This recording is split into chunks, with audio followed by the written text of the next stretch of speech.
Chapter 31, Prelude to the Chunin Exams. Team Anko and Team Kakashi stood in front of the Hokage.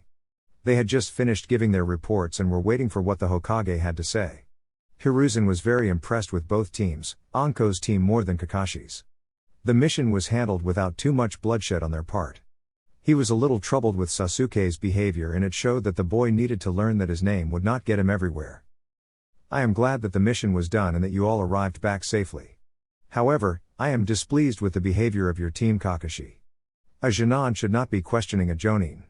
Also, I am very displeased that the Rookie of the Year is so petty that he would attempt to use a jutsu just because he was bested by a shinobi that has a year's worth of experience on him, Hiruzen said. I apologize to you and to Anko for the behavior of my student. I promise that it would not happen again, Kakashi said. I'm sure that it won't, but I am still going to make an example. Anko, your deal was for 5D ranks of your choosing? Hiruzen asked. I was thinking that it would be beneficial if they do the Capture Tora mission 5 times. It has done wonders for my team when it comes to tracking and subduing, Anko said with a smile. Her team snickered at that. Add 5 more times to that request as a punishment to the team, Hiruzen said. But Hokage-sama, that doesn't sound fair at all. Sakura argued. No, a lesson must be made regarding such behavior. This type of behavior could have gotten you and your team killed. I do not need pettiness among my shinobi. Hiruzen explained. He saw that Sasuke was not pleased with his decision. He released a little killer intent toward the boy. I would be careful at who you glare at, Sasuke. While others may cater to you, I do not. You are a shinobi under my command and you will conduct yourself as a professional. Do I make myself clear? Yes, Hokage-sama, Sasuke said weakly. Do you have any objections, Kakashi? The Hokage asked. No, sir. We will accept this punishment with no complaints, Kakashi said. Good, Hiruzen said. He then faced Haku. When I received the message from Kakashi, I did a background check on Zabuza's claims. You weren't registered as a shinobi, so I have no problems in letting you stay. My only concern is your attachment with Zabuza, so you will be placed on probation for a period of 2 months. The Anbu will be watching you. I understand, Hokage-sama, Haku said. Do you wish to be a shinobi of this village, Haku? Hiruzen asked. If it isn't too much trouble, I would like to further my skills in medicine, Haku said. That can be arranged. I've heard that you are also skilled in combat, so you could become a combat medic if you choose to, Hiruzen said. If it is okay with you, Hokage-sama, the Kurama clan would like to sponsor his training, Yakumo said. I bet you would. Anko muttered with a smirk. Jacken and Naruto grunted in mirth. Yakumo glared at all of them. Hiruzen didn't even ask, as it was a Team Anko thing. Anyway, you are all dismissed with the exception of Haku. You may take a day or 2 off for your troubles, Hiruzen said. Sasuke was the first to leave, storming out of the office.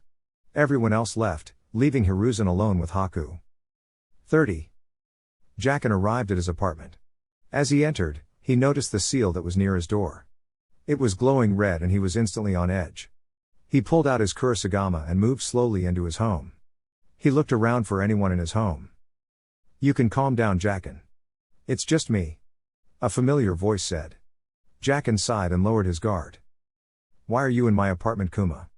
Jacken asked. It's about Sinaichi, he said. Jacken's eyes suddenly narrowed and his demeanor got serious. What about him? Jacken asked. He's out of prison and out of Konoha. He's been stripped of his rank and had his technique sealed. I just thought that you should know, he said. Thanks, but you wasted your time. I don't get a damn about that man and I'm glad that he's gone, Jacken said. Kuma just nodded and stood up. He made his way to the door. He paused for a second and turned his head slightly to look at Jacken. Will you be all right? He asked. You worry too much. I'll be fine, Jacken said. The Anbu member nodded and took his leave.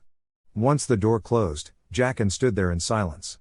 While he did not give a damn about his failure of a father, somewhere deep inside him, he was a little hurt that he did not say goodbye or at least broke into and trashed his apartment as a farewell. He sighed and went to get something to eat in his kitchen. As he entered, he noticed his mail on the counter. He went through it and stopped when he got a familiar letter. The letter was from that place in Otafuku Gai, homely woman town. That meant that it was from Aiko. She probably received the letter that he sent her and replied. He opened the envelope and pulled the letter out. He opened it and read. Jacken. I was very glad that you wrote me back. I know that it might have been strange getting a letter from a woman you barely know, but you made such an impression on me that I wanted to keep in contact with you. Your sensei was a big help. Anyway, I'm glad that you're doing well. I actually heard about that mission you told me about. I heard that you went up against a dangerous man. I guess that it's the life of a shinobi. I am doing well. I won't go into details as I know that you don't respect that. However, I've taken a little vacation of sort. I will probably travel to Kuni, land of hot water, and enjoy my time off. After that, I guess it is back to work. Sorry, that sounds wrong. I just don't want you to have the impression that we are all like that. Anyway, I do hope that you continue to write to me. I really enjoyed the last letter and I would like to learn more about your life. Until next time, Jacken. Aiko. Jacken didn't know why, but the letter brought a smile to his face. He didn't really know what Aiko's motives were, but he was happy that she cared. It made him regret talking bad about call girls. He put the letter down and went to get a piece of paper. He knew what he wanted to write down. He only hoped that she didn't freak out about it. 30. Team Anko were waiting for their sensei to arrive. They found it kind of strange since she was always here first. At first, they thought that she was about to ambush them, but after 15 minutes, they knew that she wasn't around. She suddenly appeared before them. They all noticed the serious expression on her face. Okay guys, gather around. I have something important to talk to you about, Anko said. The team gathered and sat down. Anko sat on the ground with them. I'm not going to beat around the bush, Anko said as she pulled out 3 forms. She handed each of them one. They read it and were surprised by what it said. This is for the Chunin Senbatsu Shikin, Chunin Selection Exam, Yakumo said. That's right. I believe that you 3 are ready to take this test. I held back because you didn't have the stuff yet, Anko said. What do you mean? Asked Naruto. Do you remember our second C rank mission? Anko said. They all nodded and understood what she was talking about. I truly believe that you are ready to take the exams that will be held here in Konoha. This choice is strictly yours and I won't pressure you or allow you to pressure each other. This is your decision. If you believe that you are ready, then sign the form and give it to me. If you feel that you need more time, then take all the time you need. What if we choose to take it? Jacken asked. Then prepare for the most brutal training that I have ever put you through.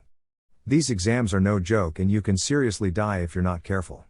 I've grown attached to you brats and I would be really bummed if you were killed, Anko said with a smile. The others smiled as well. I'll give you guys a free day so you can think about it. They nodded and left the training grounds to consider taking the exam. 30. Midoshi entered the cave where Guren was staying. As she entered, she noticed something was off. She suddenly smirked and pulled out her sword. The boulder to her right suddenly exploded and several tendrils of hair shot right at her.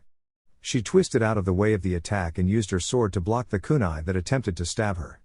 She elbowed her attacker and kicked them away. She charged at the attacker but had to stop when she was attacked from all angles by hair.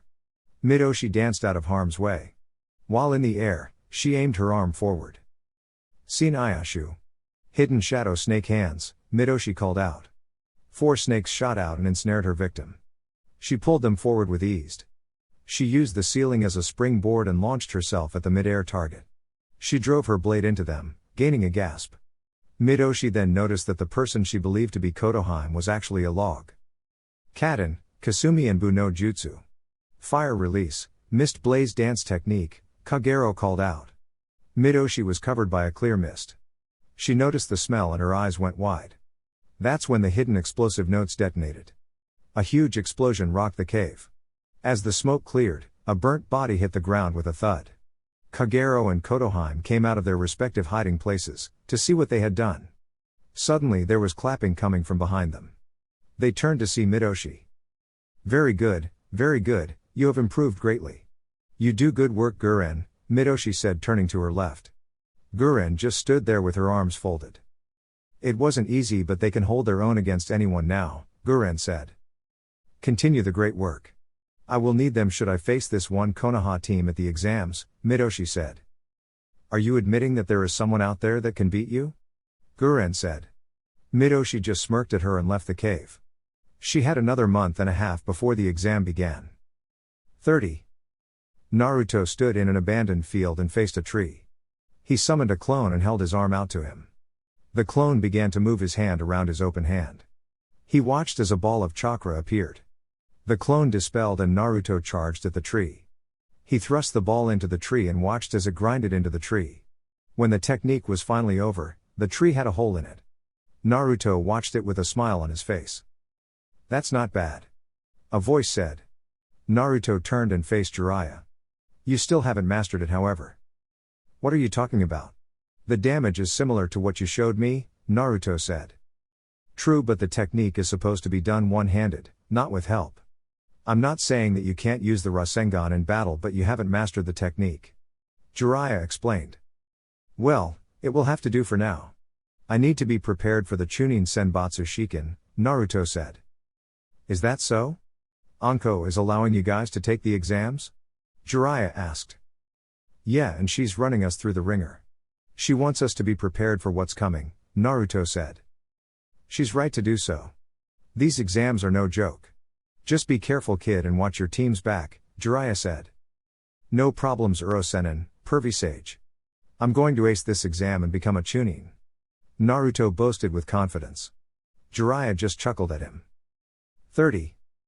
Naruto decided to relax as he didn't want to get any injuries in the next 2 days. The Chunin Senbatsu Shiken was just around the corner and he wanted to be prepared both physically and mentally. As he walked along the streets, he saw something down an alleyway.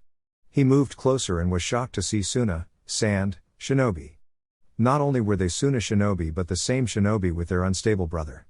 He looked on to see that one of them had Konohamaru by the front of his shirt. His two friends were scared and Sakura was just standing there. He saw that Konohamaru was about to get punched and decided to intervene. Naruto used the Shunshine, body flicker, to appear before the teenager. He hit a nerve in his hand, making him release Konohamaru. He then caught that wrist and twisted it. He pulled the large teen and spun him to ground, still holding him in a wrist lock. He made sure that he was facing the blonde as he did not want to get hit from behind. He looked at Konohamaru briefly and faced the girl again. "Are you alright, Konohamaru?" Naruto asked. "Yeah, Naruto-Nisan. Where did you come from?" Konohamaru said. "Ninja secret," Naruto stated. He turned his attention to the girl. "So we meet again. You guys just like to cause trouble, don't you? You do know that if your teammate here had struck the kid, then you would have been booted out of here? Messing with the Hokage's family isn't a smart move," Naruto explained. "I told you to just let it go, didn't I?" the girl said with a sigh. "Aren't you going to help me?" the boy exclaimed. "Now, where's your other teammate?"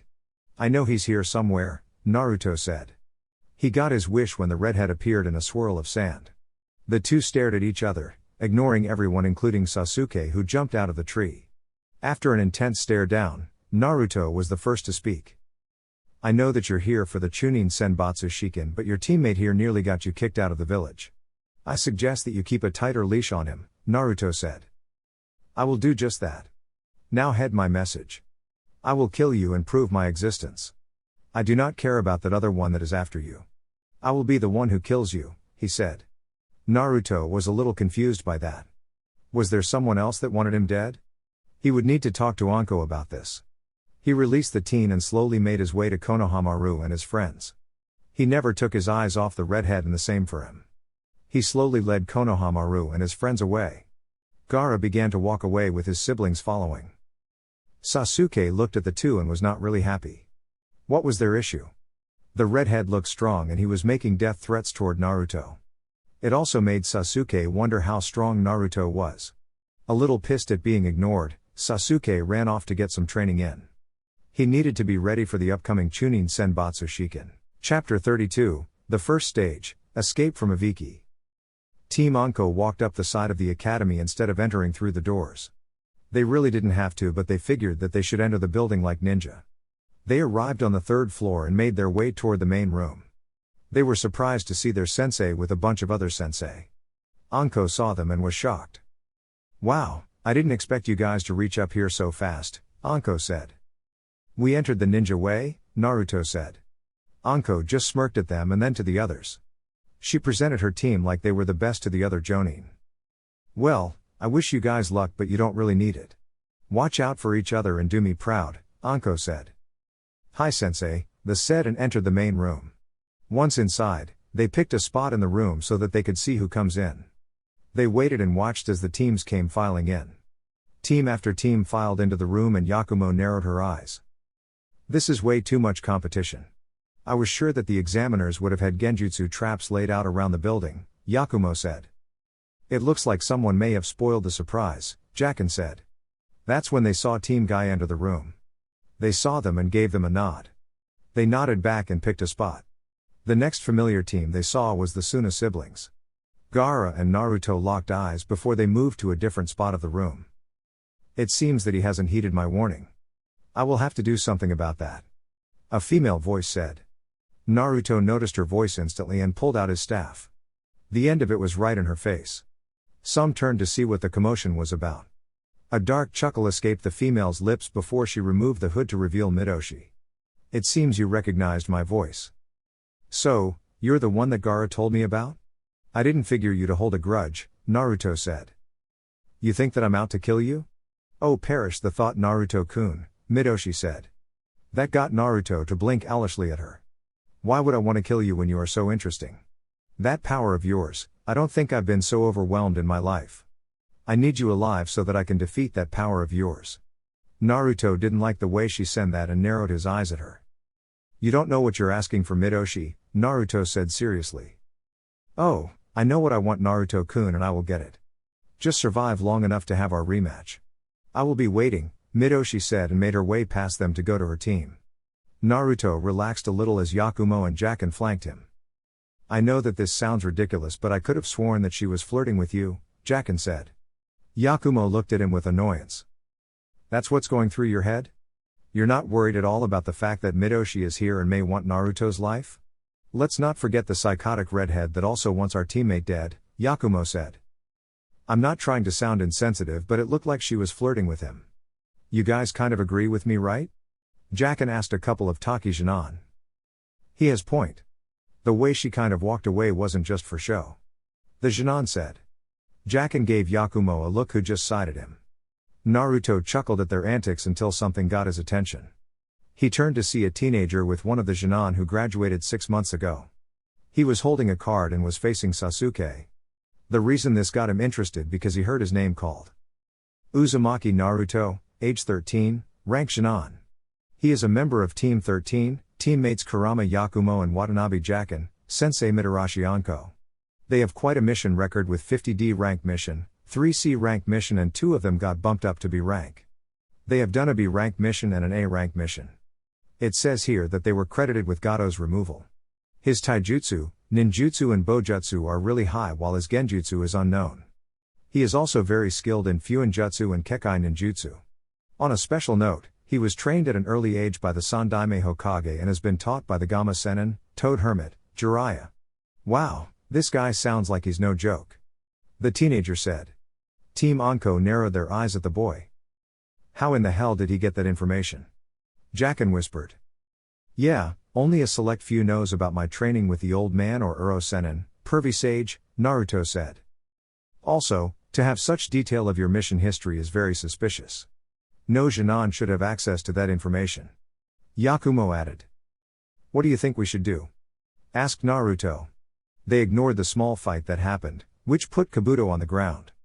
There was a sudden explosion in front and everyone paid attention. When the smoke cleared, Team Anko was white as a sheet.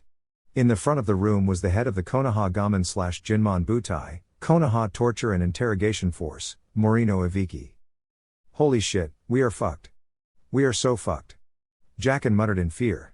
He didn't mutter it low enough as it caught the attention of one of Ibiki's people. He informed Ibiki who faced the team. Well now, if it isn't Team Anko, Ibiki said. He sent some killer intent toward them, making them gulp in fear. You and I have some unfinished business. The team gulped and cursed their sensei for putting them in this mess. 30. Anko sneezed as rubbed her nose as she sat in the Jonin lounge. Kakashi looked at her. You getting a cold? He asked. Nah, it's probably my brats. I usually sneeze when they curse my name or something. I wonder what I did now? She asked with confusion. Maybe it's because the examiner of the first stage is Ibiki, Asuma said with mirth. Oh, I forgot he was the first examiner. I knew I forgot to warn the guys, Anko said. She then shrugged it off. I shouldn't be too worried. Ibiki won't do anything too painful to them. I'm sure that they're fine. 30. Naruto, Jacken and Yakumo couldn't wait for the first stage to be over. Each of them was watched by the examiners and Ibiki. Sometimes, the examiners were hitting them with a dose of killer intent. They each cursed their sensei for causing this. As they looked at the test, they each got the meaning of it within several minutes. While they could answer a few of the questions, but to get a good score, they would need to cheat. The question was how? Naruto went into his pocket when no one was looking. He pulled out a couple of pebbles and moved them around in his hand. He launched a pebble at an Ame Jinan, who stood and looked around the room with a glare. He caught the attention of the examiners and Naruto threw another pebble, this time at an examiner. The man let out a string of curses and glared at the room. Naruto caught sight of Kiba and aimed his shot. With a flick of his wrist, he launched a pebble right to the side of his head. Kiba looked furious and saw Akusa Jinan give him a dirty look. Assuming that it was him, Kiba launched himself at Jinan and a fight broke out. Team Anko moved quickly. Naruto noticed that one of the Jinan was actually a Chunin in disguise. He knew the guy as he had pranked the guy during one of Anko's missions. He quickly took his paper and switched it with his. Yakumo did the same, using a genjutsu on the nearest person to her, which happened to be Sakura. Jacken just copied Lee's answers, which he got from Tenten. They managed all this within the time it took the examiners to stop the fight. After the fight and the time limit, Ibiki caught the room's attention. Okay, pencils down. It is time for the final question, Ibiki said. Before we begin, there are some rules. The first rule is that you must choose to answer the question or not. What kind of rule is that? Tamari exclaimed. It means that if you do not answer the question, then your points go to 0. You fail and your team leaves with you, Ibiki said. This caused an outrage among the group. Ibiki ignored them and spoke again.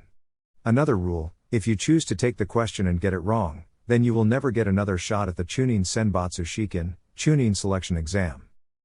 What type of rule is that? You can't make that type of decision, Kiba shouted. That's where you're wrong. Inside this room, I am the law. You either get with that or you can leave. Those are your only two options. So, are you ready for the final question? Ibiki asked with a smile. He watched as several Jinan stood and walked out of room. He saw that a few looked ready to quit, but what really caught his attention was Anko's team acting so relaxed. He glared at them and wondered what was so relaxing. You three, getting Team Anko's attention. You seem pretty relaxed for such a huge decision hanging over your heads. I'm not really relaxed, but I've been taught not to show your hand. Besides, I'm not backing down just because you're in charge, Naruto said. Yeah, if becoming a Chunin was easy then we wouldn't need such test. So bring on this final question. I don't care if I get it wrong or not, Jacken said. As Chunin, we will have to make such decisions and we will have to live with it. Wrong or right, I will stand by my decisions and my teammates, Yakumo said. Ibiki looked at this team and had to admit that Anko had a wonderful team of Jinan. He looked at the others. Does anyone else feel the way that this team feels? Ibiki asked. Only a few looked convinced by what this team said.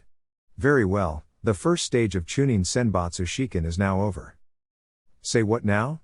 What about the 10 question? Jacken asked. There was never a 10th question. Ibiki answered. Everyone looked at him and the examiners with shock. Are you telling us that you mentally scarred us and it was for nothing? Sakura asked. Yes. Ibiki answered. You are a sick son of a bitch, Naruto said, getting the agreement of most of the room. Ibiki ignored them and began to speak.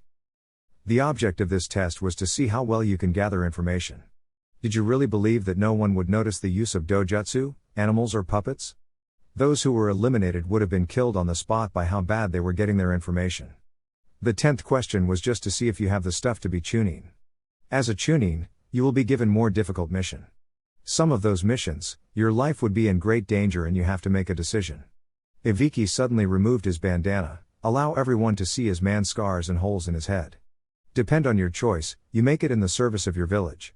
Never forget that, he said and placed his bandana back on. As he was about to speak again, something coming toward the window caught his attention. It smashed through one of the windows and stopped in mid-air. It began to unwrap itself. 2 kunai hit the ceiling and a banner appeared. On it were the words "The Proctor of the Second Stage, the sexy, and single, Mitarashi Anko. The purple-haired ninja stood and gave everyone a menacing stare. This isn't the time to be cheering. You little bastards belong to me now, Anko shouted. Everyone looked at her like she was crazy. Suddenly, Anko replaced herself with a chair as a staff, a sickle and a few shuriken came flying at her. She stood on one of the tables and grinned at the 3 genin who attempted to kill her. "Aw, are you guys mad at me? You could have warned us that he was the examiner of the first stage," Jacken roared. "You're still alive, aren't you?" Anko asked. Her students just glared at her. She chuckled until her eyes landed on Midoshi. The young girl gave her a wave and smile, which made Anko frown. Before she could do anything, she was interrupted by Ibiki. "You're early, again," Ibiki said with a frown. Anko said with a shrug. She looked around and noticed quite a lot of people. "You allowed 27 teams to pass? There are quite a few strong ones in here," Ibiki said. "Is that so? Well then, let's see if they are as strong as you say," Anko said with a sadistic grin. She faced the group of hopeful Chunin. "Alright maggots, follow me to your next test. If you think that Ibiki was scary, you're going to love what I have in store for you." Everyone was put off by the chuckling of the deranged-looking Jonin, with the exception of her team and Midoshi. Chapter 33, The Second Stage, Into the Forest of Death. Ibiki chuckled as Anko led the teams out of the room.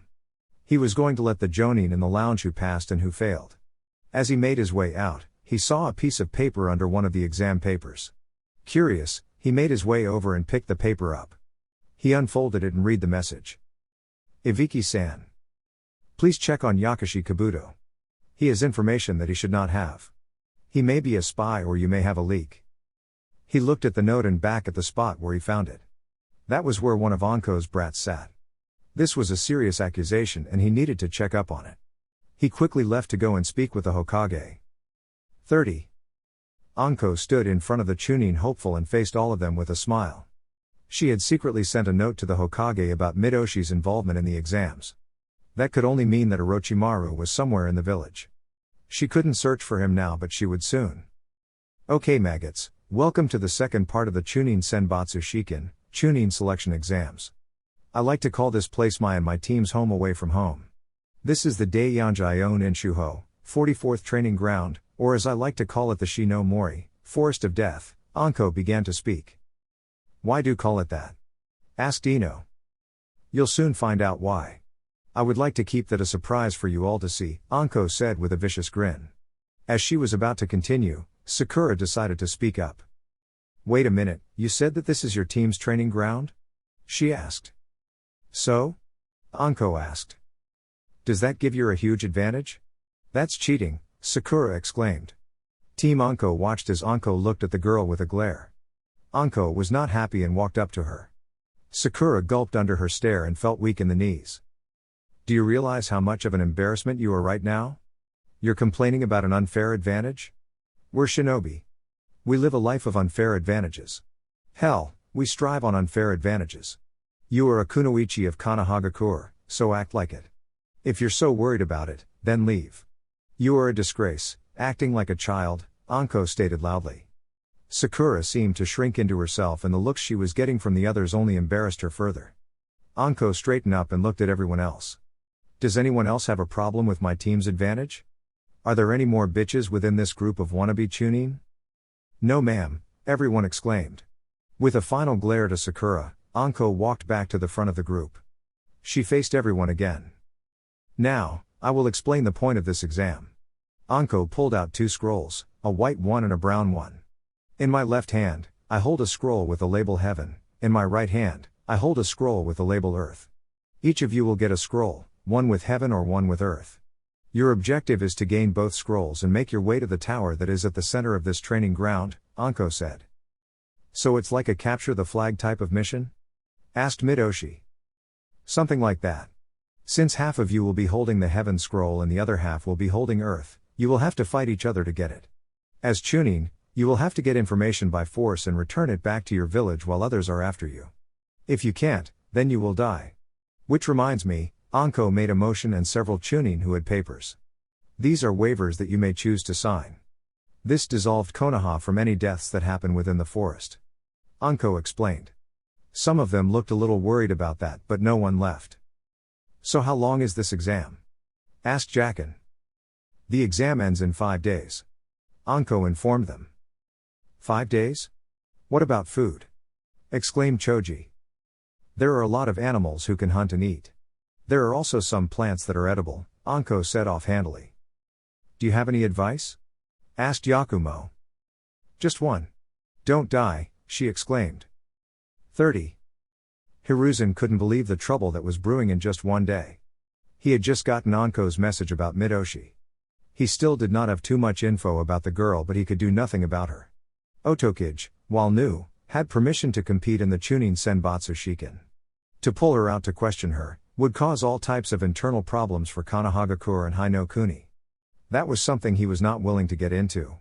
As long as the exams were going on, she was protected. Then Ibiki came in and told him about an accusation that was made by one of the Chunin hopefuls. Apparently, there was a leak within his office. A Jinan was able to gain information that he was not supposed to have. He checked the name Yakashi Kabuto and did find it suspicious that he had participated in 7 exams and always forfeited after the second exam. Sure, he could have gotten the information after all those exams, but that just couldn't be. He launched an investigation into the boy and hoped that he wasn't a spy. He released a sigh and leaned back in his chair. He wondered what else could happen today. He heard a knock on his door and gave them permission to enter. He cursed mentally as he saw his rival enter his office.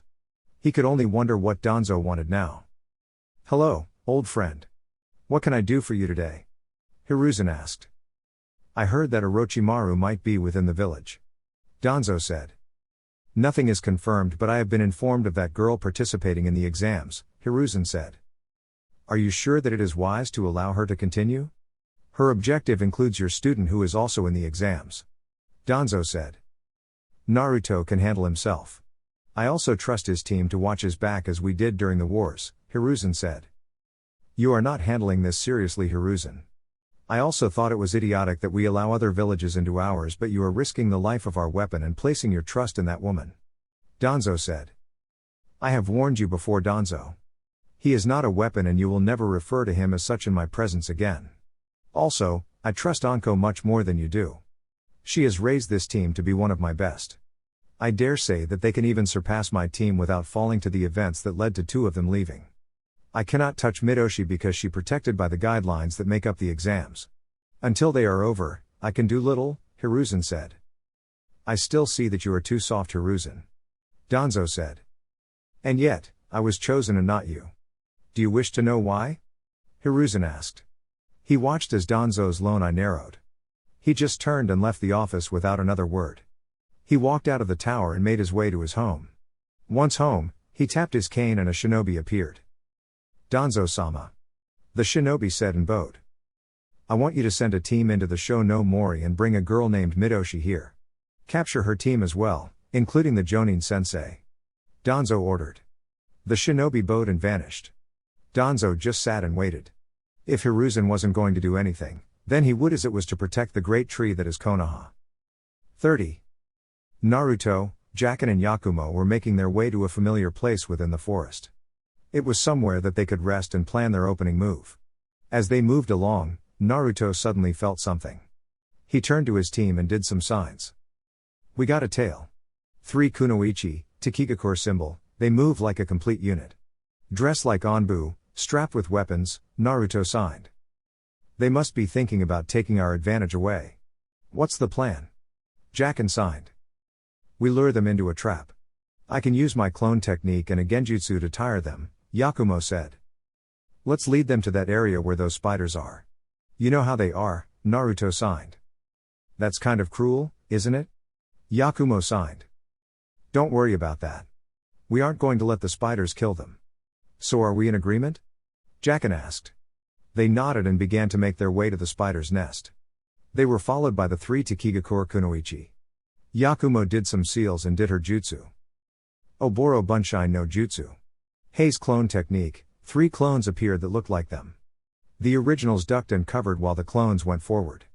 They watched as the 3 Takigakure girls fly past them. They waited a while before following them. Yakumo kept up the technique as they followed the 3. They reached the spider's nest, but they would not know about it as Yakumo did another set of seal. Megan, Kokoni Arazu no Jutsu. Demonic illusion, false surroundings technique. Instead of the nest, the area looked like a simple open field. When Yakumo's clones landed, that's when the three attacked. Katenrin Keijutsu, Karura. Fire release cooperation technique, Garuda. They all spat out streams of fire that combined and formed a dragon. The dragon crashed down on the clones, burning the area. The three ended the jutsu and looked over the area. The one with silver gray hair had an evil smirk. I guess that they weren't as tough as we thought, she said with amusement. The other two chuckled with her. That's when the fire died down to reveal that Team Anko was not harmed. They were shocked and confused until a long and sticky substance shot through one of Team Anko and wrapped around the silver-haired Kunoichi. She screamed as she was pulled toward the ground. The other two made a move to help before they were attacked as well. They were gripped with fear when they realized that they were being attacked by some big damn spiders. Yakumo dropped her genjutsu and clone technique to show them where they were. They screamed some more as some more spiders were coming out of the burning nest. Hey, you guys look like you need some help. Jaken's voice shouted. They looked up to see the team unharmed. You bastards! How did you know? Shouted the silver-haired Kunoichi. I don't think we'll tell you. How about you tell us what type of scroll you have? Jaken asked. Screw you, shouted the brunette. Have it your way, but you should know that the web that they are wrapping you with will suffocate you. Once you're no longer breathing, they will eat you. Not to mention the venom that is running through your system when they bit you. You must be feeling pretty tired, right? Naruto informed them. They were feeling the venom of the spider and were losing consciousness. Please. Please. Help. Us. One of them begged. What's your scroll? Demanded Jaken. Heaven. The silver-haired Kunoichi said. With that said, Naruto did some seals. Doten, Yomi Numa. Earth release, swamp of the underworld, Naruto said. He created a muddy bog, which made some of the spiders sink into the ground. Each team member jumped down and used the Suiman Hoko no Gyo, water surface walking practice, to stay on top of the muddy water. They grabbed the Kunoichi before fleeing the area quickly. They knew from experience that the spiders would be pissed that they lost their lunch. They got pretty far before stopped to rest. The three Kunoichi were out cold, the effects of the venom taking effect. They cut what webbing was on them and searched them from the scroll. They found it and they were all smiles. We are the greatest. We got the scroll we needed. Now we can head to the tower, Naruto said. I think that we should wait until nightfall before we do that. It would be easier to stay hidden at night. Jaken suggested. We can also use the forest as cover as we move. I agree with Jaken on this. Yakumo added. Hey, I'm not going to argue. Jaken is the hunter of the group, Naruto said in agreement. Okay, let's get these guys to the river and hide them. They should wake up by nightfall and we would be long gone by then, Jaken said. They picked them up before making their way toward the river. 30.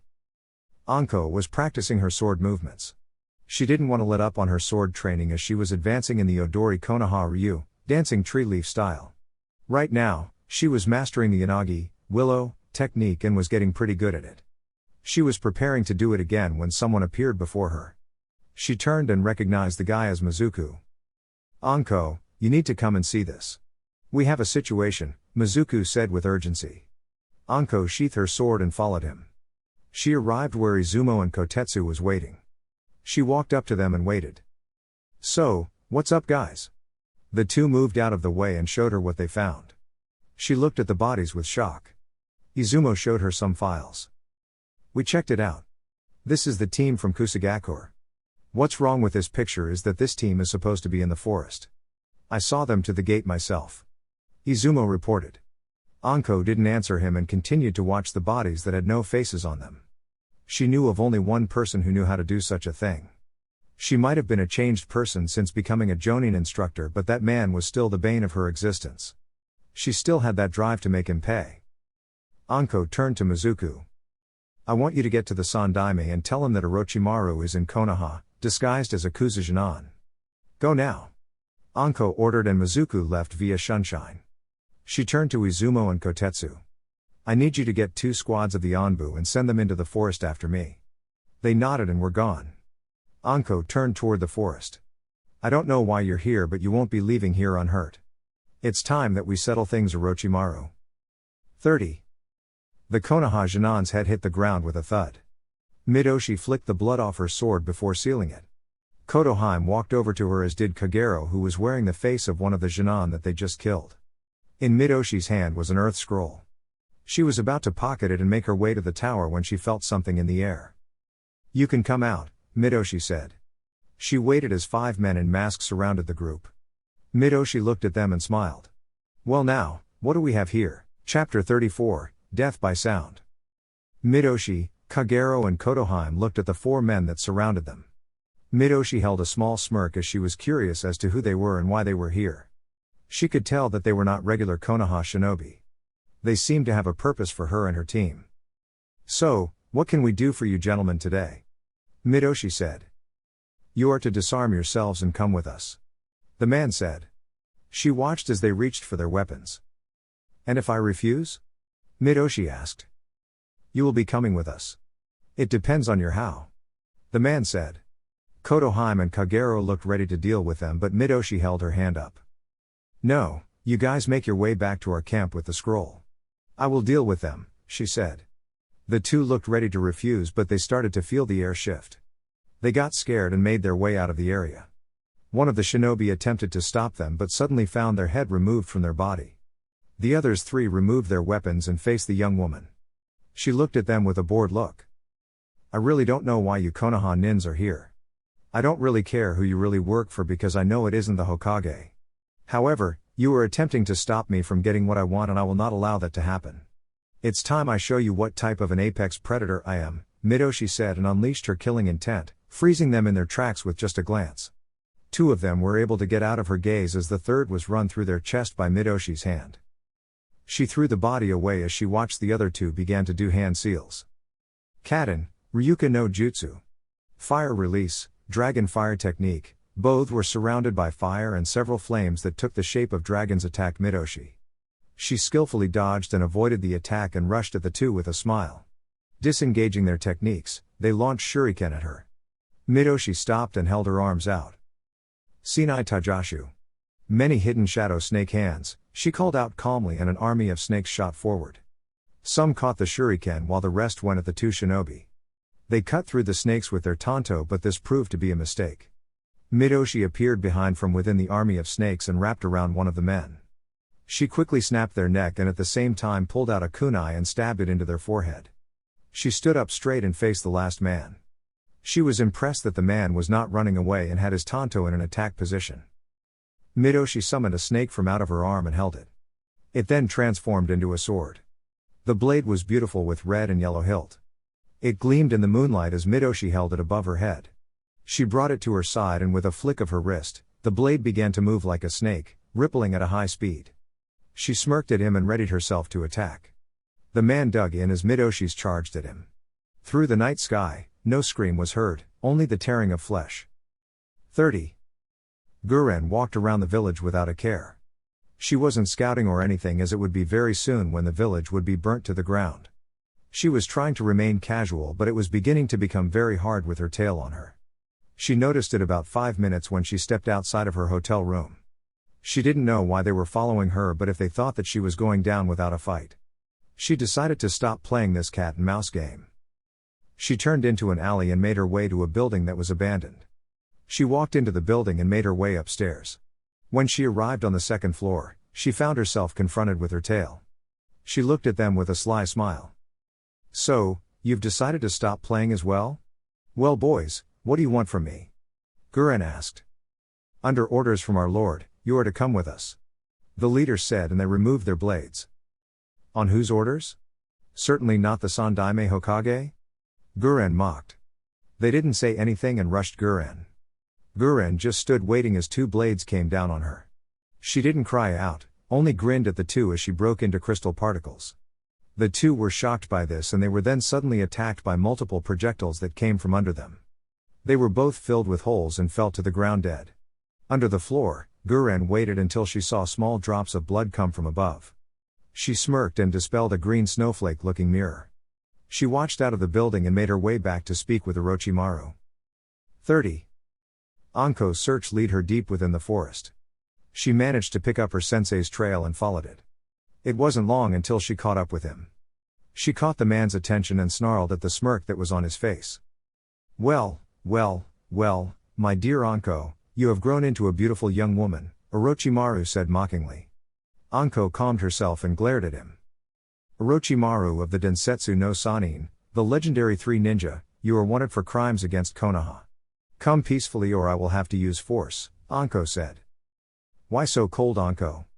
No kind words for your dear sensei? Orochimaru asked with a little disappointment. Anko didn't say anything and pulled out her jang. She got into a fighting stance and waited. Orochimaru just chuckled at her. So you took up the blade? Are you any good with it? Anko disappeared and reappeared, her blade just missing Orochimaru's forehead. She spun around and attempted to slice Orochimaru in two. Orochimaru flipped out of the way. Anko dug her sword into the large branch and kicked up soon pieces, which was thrown in Orochimaru's face. Orochimaru moved to his left to avoid the stab to his throat. Anko pulled it out and got some distance from him. She did some hand seals and took a deep breath.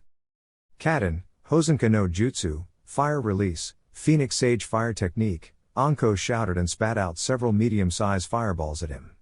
Orochimaru circled the tree like a snake while dodging the fireballs. He then launched a snake at Anko, which wrapped around her neck and began to squeeze. She gasped before dissolving into water.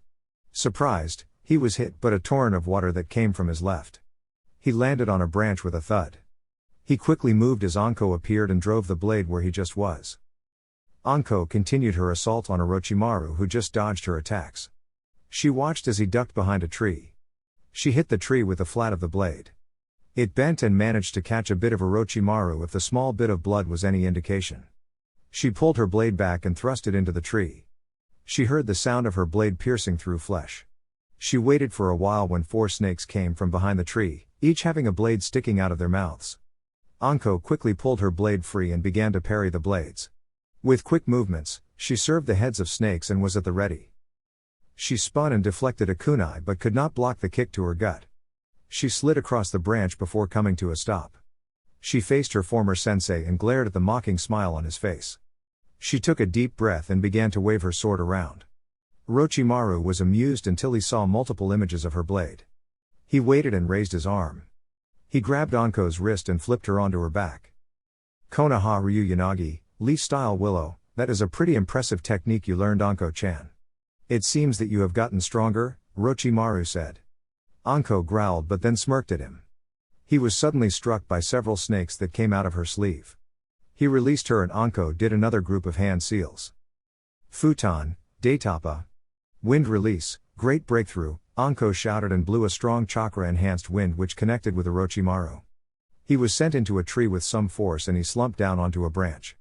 He then gasped when Anko ran him through with her sword. She twisted it, making sure that he would bleed out faster. When she looked at him, she was shocked to see him smile at her. That's when he melted into mud. Damn it. Come out here, you coward, Anko roared. Orochimaru just smirked and decided to make her feel pain before engaging her again. He did a seal to activate the Ten no Joie, cursed seal of heaven, that was on her. After a few seconds, he was surprised to see her still standing. He focused a bit more of his chakra but she was not writhing in pain like she was supposed to.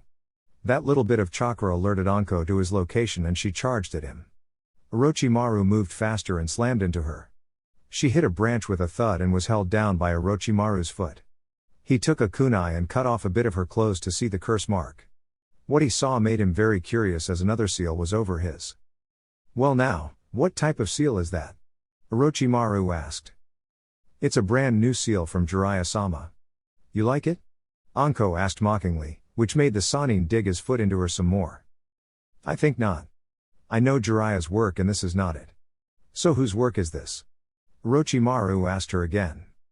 Your mama, and she told me to tell you that she's very disappointed in you, Anko spat. Orochimaru narrowed his eyes and placed more pressure on her gut. You test my patience. Now tell me, whose seal is that?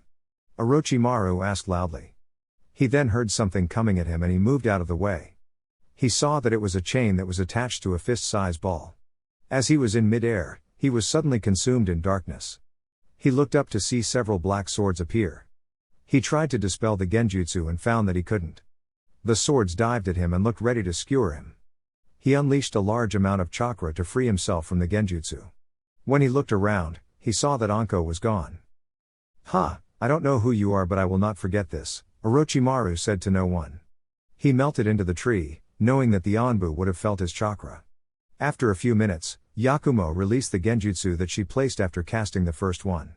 She looked around and could not find any trace of the person who had broken her genjutsu, a jutsu that took a lot of chakra to break out of. Seeing that the coast was clear, she looked at her sensei that was being taking care of Naruto and Jacken. Anko took a few breaths of air before facing her team. "Have I told you guys how much I loved you?" Anko asked. "Not really," Jacken answered. "Good, I ain't going to start now," Anko said with a sigh. The team just chuckled and prepared to move out with their sensei. 30. Anko was being carried by two clones, which was holding a man-made stretcher. She wasn't hurt anymore, but who was she to stop a free ride? Her team was in a classic position that she taught them when moving with an injured person. As they moved, they came across a scene that made them stop. Anko looked up from her position. "What's going on? Why did you guys stop?" Anko asked. "Sensei, you've got to see this," Yakumo said. Anko got off the stretcher and stood. She walked over to what they were talking about and narrowed her eyes. There were 4 bodies on the ground. They were brutally killed by what she saw. She saw that they were Anbu, but she then looked closer at the mask. They were not standard Anbu masks that she knew. She looked to Jacken and showed him the mask. He got the question and shook his head. She pocketed the mask and looked at the team. "We're moving toward the tower and we're moving fast. We'll use the trees and we aren't stopping until we get there," Anko said. "Hi," they said, and they took off. 30. Midoshi's eyes stopped glowing and she had a grin on her face. She had just seen her prey enter the tower, which was very pleasing to her. She was a little worried that it would take them so long, seeing that Anko was their teacher. Whatever the case, she was happy to know that they made it to the tower. She decided to get some rest but was interrupted by another serpent. Apparently, Orochimaru had called a meeting. She pressed for more and learned that Guren was attacked as well. She decided that she would not ignore this summons and left via Sunshine. Chapter 35, Prelude to the Prelims. Hiruzen entered the office that was in the tower. He was called by the Anbu after Anko and her team needed to see him. Usually this meant that they did something bad again, but the seriousness of the tone was something that he could not ignore. He entered the office and the team was waiting for him there. The only one who looked roughed up was Anko. Her team looked fine. He could only wonder what they wanted to tell him. "I rushed over on your request, Anko. What do you have to report?" Hiruzen asked. "I assume that you got my message, Hokage-sama?" Anko asked. "Yes, and I'm a little surprised at your actions, Anko. I thought that you had gotten over that," Hiruzen said. "I understand, but knowing that my old sensei infiltrated the exam, I felt that I must act," Anko said. "That explains how he broke out of your genjutsu, Yakumo," Naruto said. Hiruzen looked at the team, then back at Anko with a stern glance. She understood why she was getting the look. "They saved me from my sensei. They did not engage him, I wouldn't allow them to. He was very interested in the seal that was placed over my old mark as he could not activate it. He was very interested in it. He does not know who it was that placed it. I mentioned Jiraiya, but he did not believe me," Anko said. "Either way, it is good that he does not know who did it. We would not want him to come searching for that person," Hiruzen said while looking at Naruto. He turned back to Anko. "So you engaged him and were saved by your team. Was that all you needed to speak to me about?" "No," Anko said and reached into her jacket. She pulled out a mask and handed it to Hiruzen. When he saw it, he instantly recognized it. "Where did you find this?" Hiruzen asked with a serious tone. "I found it in the forest. There were 4 bodies, all of them mutilated by what looks like a special type of weapon. I saw the mask but did not recognize it as a standard Anbu mask," Anko reported. "Is there anything else, Anko?" Hiruzen asked. "That's all, Hokage-sama," Anko answered. "I want you to get checked out, Anko, and your team can rest until the end of the stage. You and your group are not to speak of this. Am I clear?" he asked. "Hi, Hokage-sama," they all said. He nodded and made his way out of the office. Once he was gone, everyone released a sigh of relief. "I don't think I've seen Sensei that angry," Naruto said. "Yeah, and I feel sorry for the poor bastard that gained his wrath," Anko said.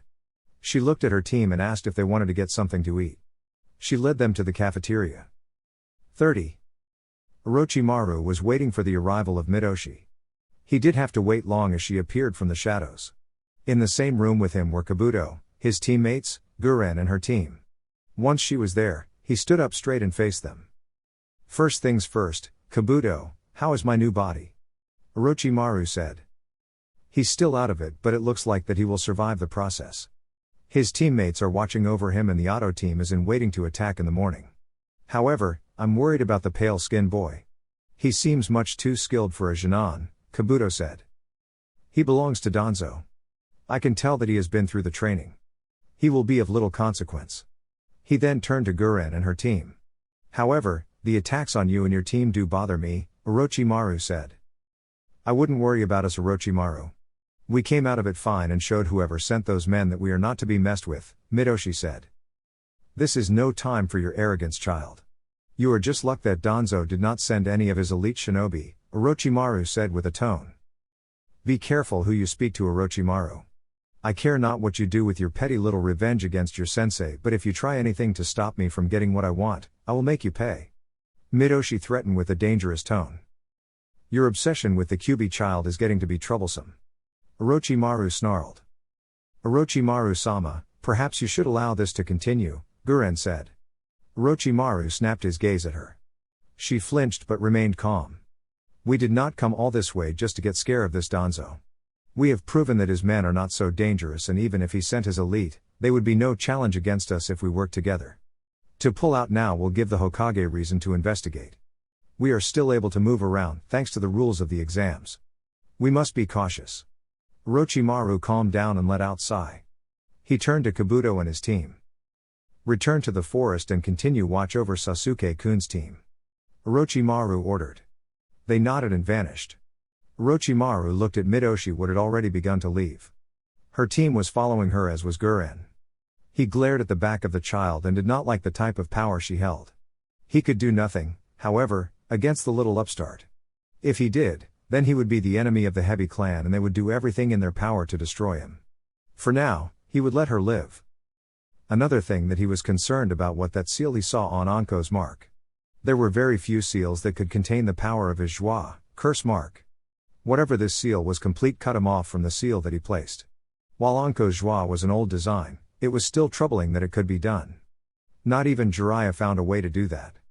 Whoever this was had very good skills and could become a huge problem should he or she get a hold of Sasuke. He would keep an eye out for whoever this Fuinjutsu user was and he would eliminate them before they got to his prize. 30.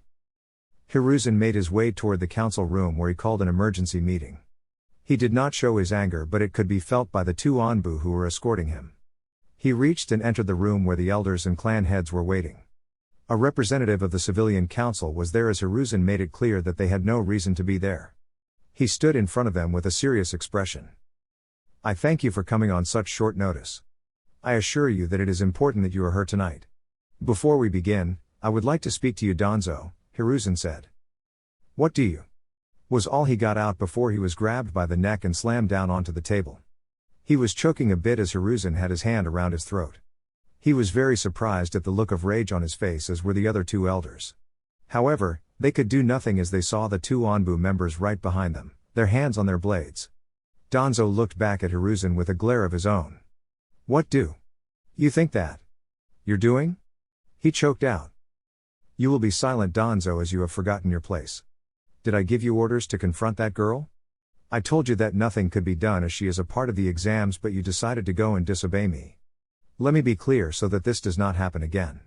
I am the Hokage of Konohagakure no Sato, and if I must kill you and rip your roots from out the ground just to make my point, then I will. You will remember that, Danzo, or I will show you why I am called Shinobi no Kami, God of Shinobi. Am I clear? Hiruzen said with a tone.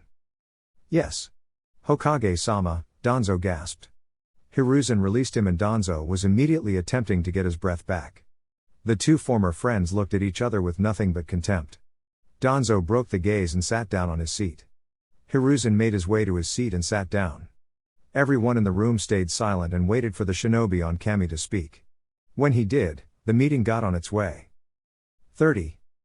It was now the second day of the exams.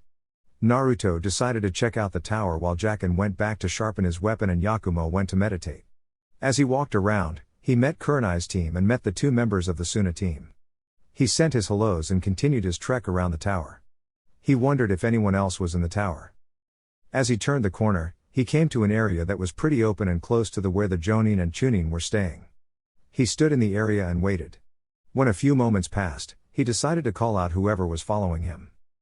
"It's time to come out now. While you did a good job in the beginning, you're leaking your killer intent which allowed me to sense you." Naruto called out. That's when his stalker stepped out. It was the redhead of the Suna team, Gaara. Naruto cursed his luck but faced Gaara. "So, what can I do for you? I want to know what makes you so interesting to that girl that she would dare to threaten me. I see nothing about you that would make you dangerous. You are weak and I see no threat about you," Gaara said.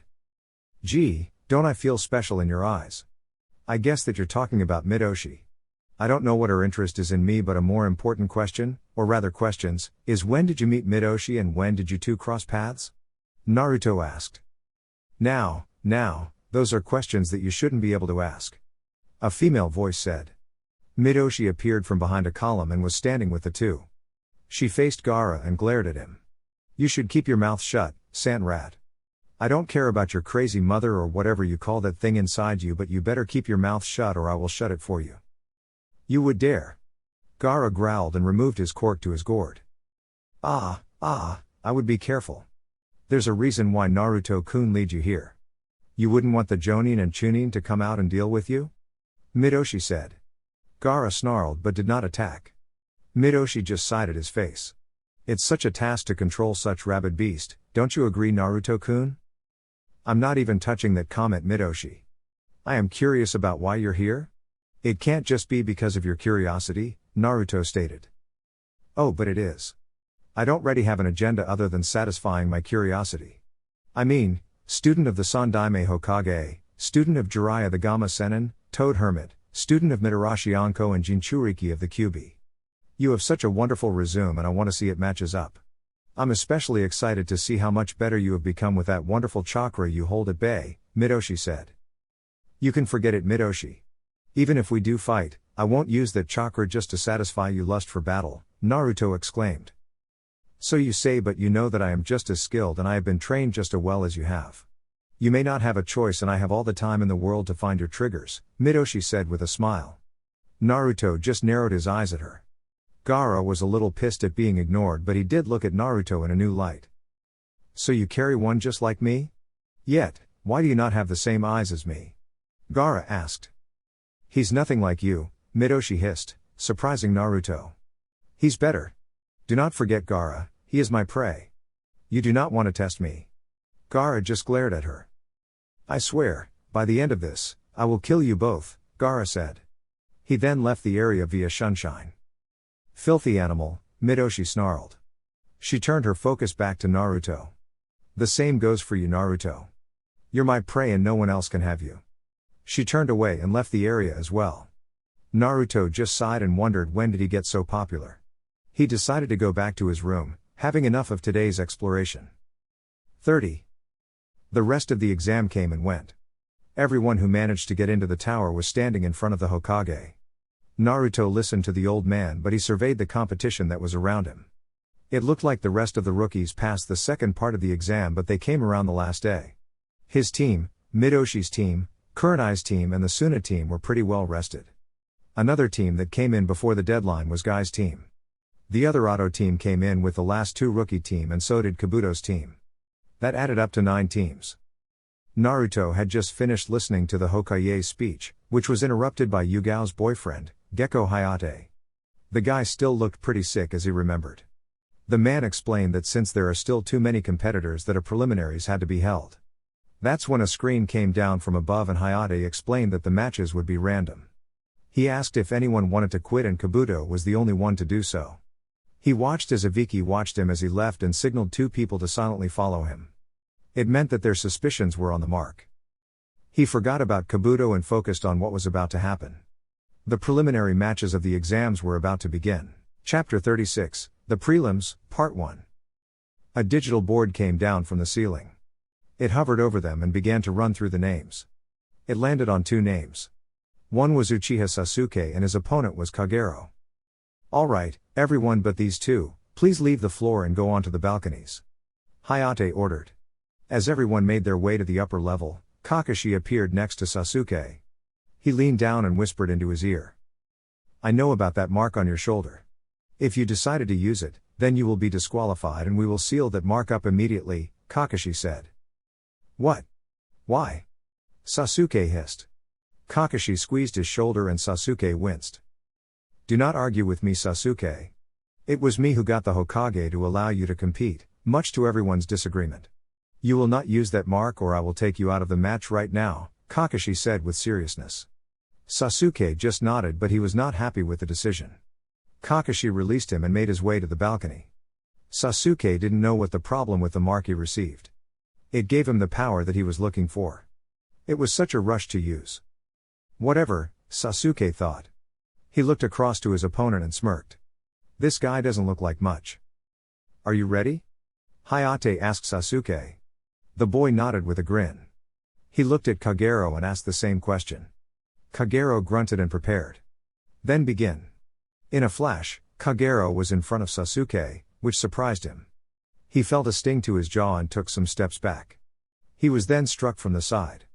He was hit from all angles before being sent flying with a spin kick. Sasuke was able to flip and land on his feet and looked back at Kagero. The ugly teen stood there without any expression. He didn't know what the hell was going on. He activated his Sharingan and did some hand seals. Kaden, Gokakyu no Jutsu. Fire release, great fireball technique, Sasuke shouted and fired a fireball at him. She suddenly disappeared and the fireball hit the wall. Sasuke was looking around for his opponent when he was cut from behind. He whipped out a kunai and swung it but hit air. He was then cut again and he hit nothing but air again. Sasuke realized that she was attacking from below and used his chakra to jump high into the air. Kagero stuck his head out and Sasuke was preparing another Kaden jutsu. Kagero beat him to it and called out his attack. Kaden, Kasumi and Bu no Jutsu. Fire release, mist blaze dance technique, he said softly. He blew out a cloud of mist that surrounded Sasuke. Sasuke fired his Gokakyu again but that ignited the mist and was caught in a blinding firestorm. On the balcony, Midoshi looked at Fight with a raised eyebrow. She turned her attention to Guren. You've trained her well, Guren. She has turned into one hell of an assassin, Midoshi said. She had the make of it. I've also helped her with her true form. I dare say that she could be a challenge for Arashi, Guren said. They turned back to the fight as the fire cleared. Sasuke hit the ground hard and groaned in pain. He had some burns on his body and his clothes. He struggled to his feet and focused his Sharingan around the arena. Suddenly, a mist appeared. Sasuke refrained from using any more Kaden jutsu. What is wrong, little brother? A voice said. Sasuke's eyes widened and looked around in the mist. Suddenly, a figure appeared and Sasuke was shocked. Standing before him was his elder brother, Uchiha Itachi. Every adult from Konoha was surprised by this. Sasuke looked at the man before him and growled. Everyone could feel an evil power coming off Sasuke. He looked at the man with white-hot rage and his chakra was starting to become visible. Kakashi and Anko watched as the mark began to glow and Kakashi was prepared to end the match right there. That's when Sasuke did some hand seals, making Itachi's eyes widen. Kaden, Ryuka no Jutsu. Fire release, dragon fire technique, Sasuke roared. Everyone had covered their eyes and get away from the edge as the ground was ignited in a brilliant orange flame. After a few moments the fire died down and there was nothing but smoke. Suddenly, something came flying out of the smoke. It was Kagero and she was no longer in disguise. She was in pain as she was hit by something with force. That's when Sasuke appeared behind her. She tried to turn but was struck by a vicious back fist. This was followed up by a crescent kick and a straight punch. He ended the combo with an axe to her gut.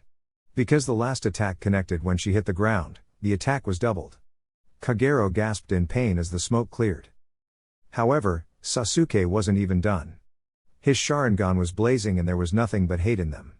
He grabbed Kagero by the throat and slammed her down. Pulling out a kunai, he roared as he was about to bring it down onto her head. Suddenly he was thrown into the wall with incredible force. He shook the cobwebs loose and wondered who had done that to him. When he looked forward, He saw the deadly eyes of Midoshi, whose sword was being held back by Hayate. Kakashi arrived and slapped his hand down on Sasuke's shoulder. The look he gave him was not one of praise. In fact, he got a look around and saw that everybody on the Konoha side was looking at him as if he was some sort of monster. Midoshi stopped her struggle and held her sword to her side. Kotohime and Guren was helping Kagero up and checking her over. Midoshi was not amused and showed it by unleashing her killer intent on Sasuke that forced him to his knees. It only lasted a second before Midoshi turned back to her team. Hayate let out a sigh of relief before speaking. Winner of the first match, Uchiha Sasuke, he said. Kakashi took that as his signal and left with Sasuke in tow. Everyone else was looking at the burnt grounds with fear and confusion. Midoshi gently placed Kagero on the wall and watched over her. She looked to see a pleased look on Orochimaru's face and narrowed her eyes at him. She forgot him and dealt with Kagero. Across the way, Anko and her team looked over at Midoshi and her team. I think the Hokage and Kakashi need to put extra security on that boy. You saw it, right? She asked her team. It was too fast to see. If Hayate didn't react, Sasuke would be without a head right now, Jacken said. Man, I do not want to be Sasuke right now. I mean, if Midoshi wants something done, she's going to get it done, Naruto said. Are we discussing this because she wants to take you away and have her way with you? Jacken said. Why are insisting that's what she wants to do? Yakumo asked with an annoyed tone. I'm not saying anything that isn't true. She was flirting with him at the academy and she defended him from Gaara. Other than wanting to beat Naruto in a fight, she could be attracted to him. Jacken argued. Yakumo just shook her head and Naruto glared at Anko. I blame you for this, Naruto said. What did I do? Anko asked with mock surprise. If you didn't read that stupid book in front of us, he wouldn't get these ideas. Naruto answered. Hey, just because there might be a grain of truth in what he's saying does not mean that my reading is the reason. Besides, that book is not stupid. It is a work of art. Anko argued. It's smut, plain and simple, Yakumo said. The team continued to argue. Ignore the next two opponents, Aburame Shino vs Akedo Yoroi. 30. Yoroi faced Shino. Hayate asked if they were ready and started the match. Yoroi attacked immediately and closed the distance between the two. Shino tried to get some distance, but the older man was faster than Shino believed. He was suddenly grabbed and slammed into the ground. His hand began to glow as Shino attempted to get his hand off him. Yoroi smirked and decided to let him know what was happening. I wouldn't keep try, kid. It will only make this harder for you. As you're probably noticing, I'm draining you of your chakra. Soon, this will all be over. Yoroi boasted. That was a very unwise thing to say. Came Shino's monotone voice. Yoroi whipped around to see Shino standing behind him. That's when he felt his chakra leave him and something crawling up his arm. He turned to see a bunch of bugs crawling up his arm. Yoroi screamed and attempted to get the bugs off him. Shino used this time to attack. He slammed his leg into Yoroi's side and sent him flying. Yoroi flipped to his feet but noticed that he was surrounded by Shino's bugs. Yoroi growled and made a move to attack Shino. Shino just stood there and allowed Yoroi's attack to connect. Again, Shino dissolved into bugs and crawled up Yoroi's body. Yoroi began to flail around and stomp some bugs. The rest of Shino's bugs attacked and swarmed him in seconds. Yoroi was now in a cocoon of bugs. His struggling reduced until it seems that Yoroi was no longer moving. Shino called his bugs back to him and everyone watched as they retreated back into his clothes. Yoroi was on the ground and not moving. Hayate called the match. Winner of the second match, Aburame Shino. Shino walked back to his team. Neji, who had his Byakugan activated, was surprised by what he was seeing. He has a whole bunch of them within his body. They are feeding off his chakra, Neji said. Wow, that's kind of creepy, Tenten said. The board circled again and two more names appeared. They were Haruno Sakura and Tamari. Sakura made her way down to the arena floor as did Tamari. Everyone was watching this with worry. Not to be a wet blanket, but we should be prepared to cut in just in case that Suna Kunoichi goes too far, Naruto said. Lee looked at him with some disappointment. Naruto, why are you dismissing the lovely Sakura's youthful fires? She has blossomed into a beautiful rose during her time in the forest, Lee said. Naruto looked at Lee owlishly. He looked to everyone around him for some type of translation but he didn't get any. Well, we've run into these Suna ninja before. I do not doubt Sakura, but if the redhead is vicious, what makes you think that she isn't too? We should just be ready to interfere if she goes too far. Naruto explained slowly. Lee looked at him with acknowledgement and gave him a grin with a thumb up. Naruto just shook his head and made a note to look into Mito guy using drugs to influence young men. 30. Sakura looked across the arena and carefully looked at her opponent. Seeing her pull her fan out, she deduced that she was a long-range fighter. She needed to get close and she would dominate the fight. She just needed to distract her. When the match began, Sakura rushed forward and threw some shuriken. Temari just smirked and unfolded her fan, showing one moon. She swung her weapon and deflected the projectiles. Sakura did some hand seals and created some clones. Each clone moved to surround her. Seriously? Temari asked no one and swung her fan in an arc. This created a tornado that surrounded Temari and blasted the real Sakura away while dispelling her clones. Sakura struggled to stand and face Temari, who looked at her with a mocking expression. How did you survive so long? Your skills are so pathetic. Did you really think that you could distract me with regular clones? You know what, I'm not even going to waste my time with you. Let's just finish this. Temari completely unfolding her fan and gave Sakura a sinister grin. Kamaitachi no Jutsu. Sickle weasel technique, Temari called out and swung her fan. The swing created a tornado that swept Sakura up. She began to scream as wind blades began to cut into her. The jutsu continued for quite a while but ended suddenly. Sakura began to descend and Temari was right under her. Everyone saw her smirk and raised her fan. As people got ready to stop her, Sakura was caught by her sensei. Temari was a little shocked and suddenly felt a small chill run up her back when his lone eye looked at her. She backed up and folding her fan up. Kakashi just looked at Hayate and nodded. Hayate nodded as well and ended the match. Winner of the third match, Temari. Hayate announced. Temari walked back to her side, knowing that everyone was glaring at her. Kakashi laid Sakura down and began to wrap his student's wounds. Anko walked over to him. She gave him a look and Kakashi looked at her. There was a silent discussion between the two. Anko made a motion toward Naruto and Kakashi made a small nod. Anko nodded as well and turned her attention to the arena. The board began to light up again. When it landed on two names, Naruto was very interested in it.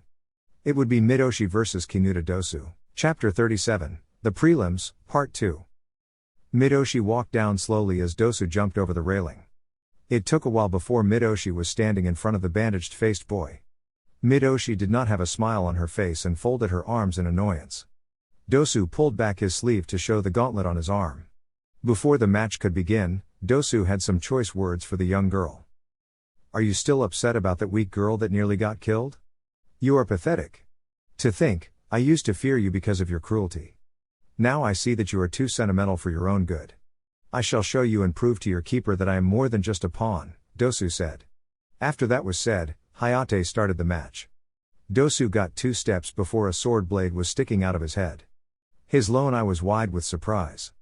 Midoshi said nothing as she pulled out the blade out. Dosu hit the ground with a thud. His blood began to pour out of his head. Midoshi flicked the blood and brain matter off before putting her blade away. She walked back to the balcony, ignoring everyone's eyes. As she walked past the sensei of Dosu's team, she could feel the anger coming off him. She ignored it and walked back to her team. She looked to see that Kagero was now awake. How are you feeling? Midoshi asked. I will heal. Kagero said gruffly. I'm sorry that I failed you, Midoshi-sama. Midoshi bent down to her and placed her hand on her head. You have nothing to be ashamed for. It just means that Guren should have trained you better, Midoshi said with a smirk. You're blaming me. Why, you little? Guren began to rant and Midoshi didn't even look like she was listening. Everyone looked at the group with critical eyes. After they cleaned up the blood and took away the body, the board cycled again and the next 2 names were given. They were Kurama Yakumo and Yamanaka Ino. 30. Kurenai was paying very close attention to this match. She wanted to see how far Yakumo had come since her graduation. She had attempted to see the teenager but she was not willing to speak with her. Kurenai always regretted leaving the girl after that situation. She remembered when she was given another chance before she was placed in the academy but she had refused her harshly. When she became a part of Anko's team, she asked her friend if she could set up a meet. The young teen was sharp and figured it out, refusing to meet with her. Anko did promise that she would look out for her. She looked at the ground and waited for the match to begin. 30. Fifth match, Yamanaka Ino v. Kurama Yakumo, begin. Hayate called out. Ino moved quickly to take out Yakumo. The Kurama heiress quickly did some hand seals and waited. Ino threw a kick that connected at her side. Ino was surprised when Yakumo burst into leaves. Ino screamed and swatted the leaves out of her face. That proved to be a mistake as Yakumo quickly struck Ino with 5 knife hand strikes. Ino felt her arm go numb before she was blasted with a spin kick. Ino hit the ground but was quickly to her feet. However, Yakumo had already finished preparing a jutsu. Megan, Narakumi no Jutsu. Demonic illusion, hell viewing technique, she said and vanished. As Ino got the feeling back into his arm, she went wide-eyed at the scene that was in her face. She saw Sasuke and Sakura looking at each other with love in their eyes. They were slowly getting closer and their eyes closed. She could see blushes on their cheeks and their lips pucker. Ino was horrified and quickly closed her eyes. She placed her hands in a seal. Genjutsu Kai. Illusion technique dissipation, Ino shouted. When she opened them, she was greeted with a fist that sent her tumbling. Yakumo pressed her advantage and hit Ino from different angles, disabling her arms again. She caught Ino in the chin with a kick when she did a backflip. Ino skid to a stop. She got to her knees and wiped her mouth. She watched as Yakumo geared herself up for another round. Ino was searching for an answer and fast. Her arms were getting over the numbness and Yakumo was about to charge at her again. She pulled out some shuriken and threw it at Yakumo. Yakumo quickly threw some shuriken of her own and knocked Ino's out of the air. They continued their path, forcing Ino to roll out of the way. She was to her feet and threw another set of shuriken. Yakumo knocked the shuriken with ease and charged at Ino. Ino put her hands up to use her clan's Shintenshin no Jutsu, mind-body switch technique. Yakumo saw this and vanished. Ino looked around but was struck from behind. She was hit again from all sides and sent flying. Ino got to her feet and was quickly looking for her opponent.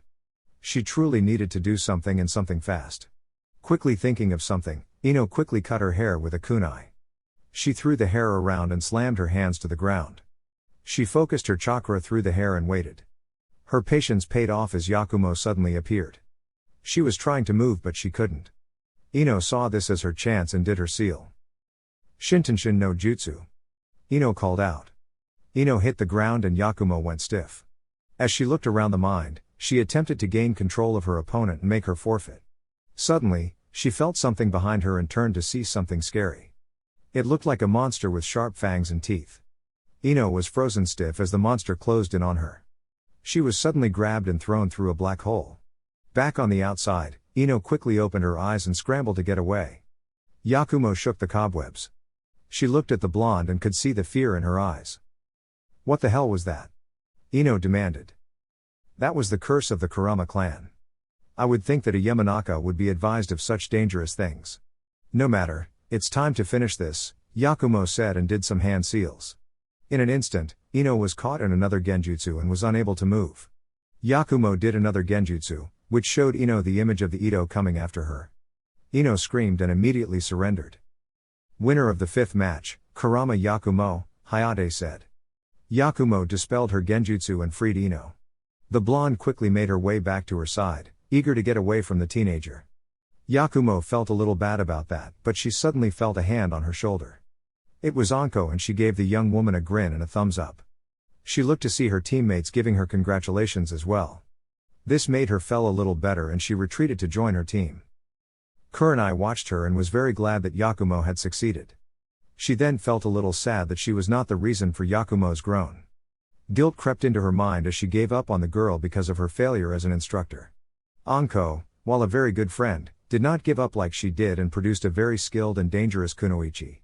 Despite her insecurities, she was very happy for her former student and wished her well in the finals. The board cycled again and 2 more names popped up. It was Rock Lee vs Inuzuka Kiba. 30. Yahoo! Let's get ready Akamaru. Kiba cheered.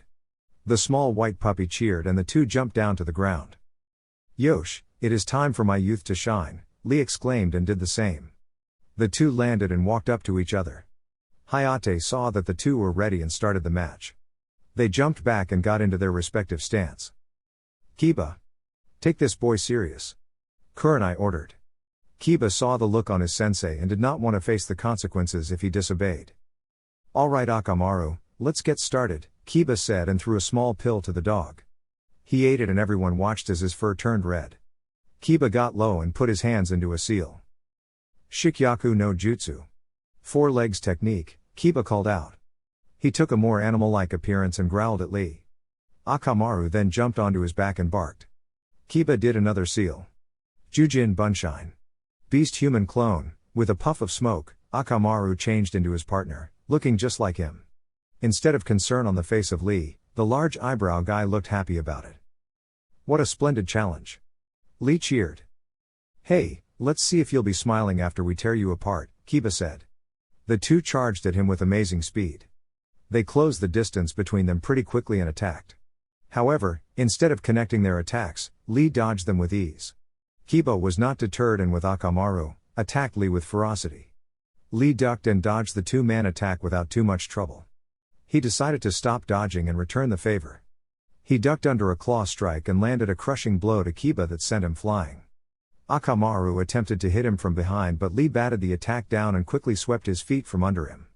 Akamaru tumbled into Kiba as Lee got back into his stance. "Surely, you can do better than that." "My flames have not been stroked enough," Lee said.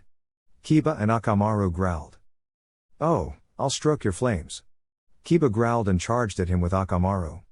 Kiba took out 2 black balls, threw them toward the ground. A black smoke appeared and blinded Lee. Lee was looking around until he was struck multiple times from within the smoke. Lee ran out of the smoke to be ambushed by Kiba and Akamaru. As their claws was about to slam down on him, Lee vanished. They were looking around for the teen when they caught a whiff of his scent. They ran after him and attacked him from each side. Gatsuga. Fang passing Fang, the two spun, forming 2 drill-like tornadoes. As they descended on Lee, the boy vanished again. The 2 drills ripped apart the ground that he was standing on. Using their superior sense of smell, they were able to find Lee as he reappeared. They turned and came at him again. Lee just appeared again as the attack neared and appeared on the statue. Kiba and Akamaru stopped spinning and looked at the spandex-wearing ninja. Lee looked a little disappointed. "Is that all you have? I wanted to have a challenge so that I can show Guy-sensei how far I've come," Lee commented. The comment angered Kiba and he and Akamaru prepared to attack again. This time, Lee attacked him seriously. He threw a kunai with amazing speed that forced the two to split up. He reappeared in front of one of the Kibas. "Dynamiku entry." "Dynamic entry," Lee said. The power behind of the kick sent Kiba toward the wall with some force. He hit the wall hard, creating spiderweb cracks, and then hit the ground. Smoke covered him and Akamaru had returned to his normal form. "Akamaru," Kiba shouted. Because he took his eyes off him, Lee was right there, in his space. "Konoha Senpu." "Tree leaf whirlwind," Lee called out. Kiba saw the first kick high and prepared to block, but it switched in midair and caught Kiba in the chest. Lee continued with a series of high and low kicks that had Kiba reeling. When it was over, Kiba was on the ground and not moving. "Winner of the 6th match, Rock Lee," Hayate said. Rock Lee didn't feel like celebrating as he didn't feel like he was challenged enough. He just shrugged it off and vowed that he will have a challenge worthy of his flames of youth. As he returned to his team, he saw Naruto and Yakumo there to greet him. "Holy crap man, I didn't know that you were that fast. I know about your condition, so how did you do it?" Naruto asked. "It's all thanks to Guy-sensei. Through hard work and my ever-growing flames, I have become the Konoha no Utsukushiki Yaoi Yaju, Konoha's beautiful green wild beast, that you see before you," Lee said. Yakumo just sighed at him. "Why is it that you cannot talk like a normal person?" She then turned to face Tenten and Neji. "And you too, why didn't you stop your sensei's brainwashing of Lee?" Yakumo demanded.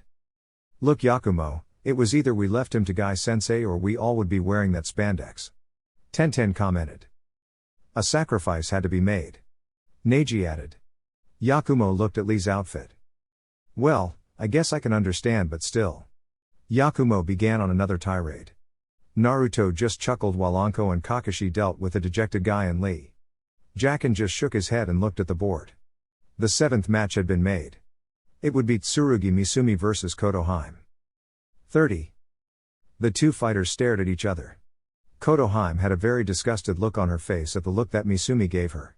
It was a very perverted look and she did not like it one bit. While she knew that this man was actually a spy for Orochimaru, it did not mean that he could just look at her like a piece of meat. She looked at Midoshi and waited for something. After a while, Midoshi made a slitting motion with her thumb across her neck. Kotohime turned back with a smile. She readied herself to do what she must to him. Hayate looked at the two and saw that they were ready. 7th match, Tsurugi Misumi vs Kotohime of the Fuma clan, begin. Chapter 38, The Prelims, Part 3. Misumi charged at Kotohime, who was doing some hand seals. Her hair wrapped around her in a protective cocoon. Misumi grabbed her and began to wrap around her. Everyone who was watching was a little put off by the ability that he was showing. Anko was the only one who had her eyes narrowed. She didn't know how, but this guy knew something that he shouldn't. The technique he was using was the Nan no Keizo, soft physique modification, and it was an ability of her former master. She made a quick motion to the Hokage, who nodded. Back on the ground, Misumi was chuckling and bragging about the situation. He was tightening his hold on the girl. That hair of yours would not help you. Perhaps if you allow me to get a feel, then I might be persuaded to let you advance. What do you think, huh? Misumi asked with a perverted tone. How about you die instead? Kotohime said. Misumi suddenly gasped as he felt several knives punch through his midsection. He quickly released Kotohime, who then landed a kick to his wounded area. He hit the ground with a groan and struggled to stop the bleeding. Kotohime turned to him and gave him a sinister grin. She stabbed her hair into the ground and did some hand seals. The hair then charged at Misumi, creating large spikes that came out of the ground. Misumi was white with fear as he could not move. As the attack closed in, Misumi was saved by Hayate before he could get skewered. Kotohime was angered and confused by what the sick-looking man had done. He looked at her with a serious gaze. He was unable to continue. While killing is allowed, it is not done willingly. This match is over. Kotohime of the Fuma clan is winner of the 7th match. Hayate informed. Kotohime's hair returned to normal, but she was unhappy about not finishing the pervert. She hoped that she would get another chance in the future. The medic rushed Misumi out, but Orochimaru could see that they were not normal medics. He cursed Misumi for his carelessness. He figured that Anko had noticed his ability and linked it to him. He was also very angry with Guren's team. He watched as they congratulated Kotohime on her win. He would need to do something about this soon. The board cycled again and two names popped up. It was Neji and Hinata. This caused a lot of people to look at the matchup with worry. Neji didn't say anything and made his way down to the stadium floor. As he made his way down, he remembered a conversation that he had with opponent. Flashback. Neji had returned from a joint training exercise with Team Anko. His mind was heavy with thoughts because of the discussion he had with Naruto. He had come to respect the blonde despite their different views. During the exercise, he had asked about the seal on his head. He told that he had an interest in Fuinjutsu and was interested. Neji told him all about the seal and what it does. Naruto was disgusted with the head family use of the seal, but it also explained a lot about Neji's hatred. However, this spurred another question from the blonde that stuck. He asked him why he lumps his cousin with the others. He further explained himself by telling him that many of the Hyuga clan was pricks, but Hinata was not. He commented that she was too shy to actually be a Hyuga. Neji told him about what happened to his father and what led to his death. Naruto countered by saying that she was 3. It turned into an argument, but Naruto then came up with a challenge for him. He asked him to actually ask Hinata what she thought about the seal. He took the challenge, assuming the answer. As he entered, he saw her walking somewhere. He quickly walked up to her, startling her. "And Neji Nisan, what can I do for you?" Hinata asked. "Come with me," he commanded. Hinata just nodded and followed Neji to the training hall. Once there, he turned to face her.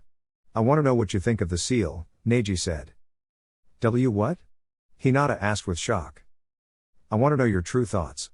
I never heard of you using it, but I know how the head family is.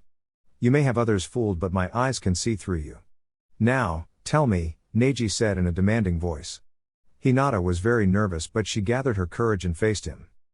I hate the seal and all it represents," Hinata answered him. Neji bore into her, but he could not tell if she was lying. There was just no sense of deception. I know that you hate me because of what happened to you father, and for that, I am truly sorry. You think that just because you say that you're sorry that it makes it any better? I have no father because of you," Neji roared. And if I could take his place, then I would without pause, Hinata shouted, shocking Neji. At least, father would look at me with some pride. I can't change the past but I can change the future. I seek and try to make the Hyuga a true family, Hinata said. Neji looked at his cousin with shock and frustration. He balled his fists and tried to come up with something. Instead, he stormed off, making his way toward his room. Present. Since that talk, he had avoided her. He would at times spy on her and see her practice. She would pathetically continue even when she was tired.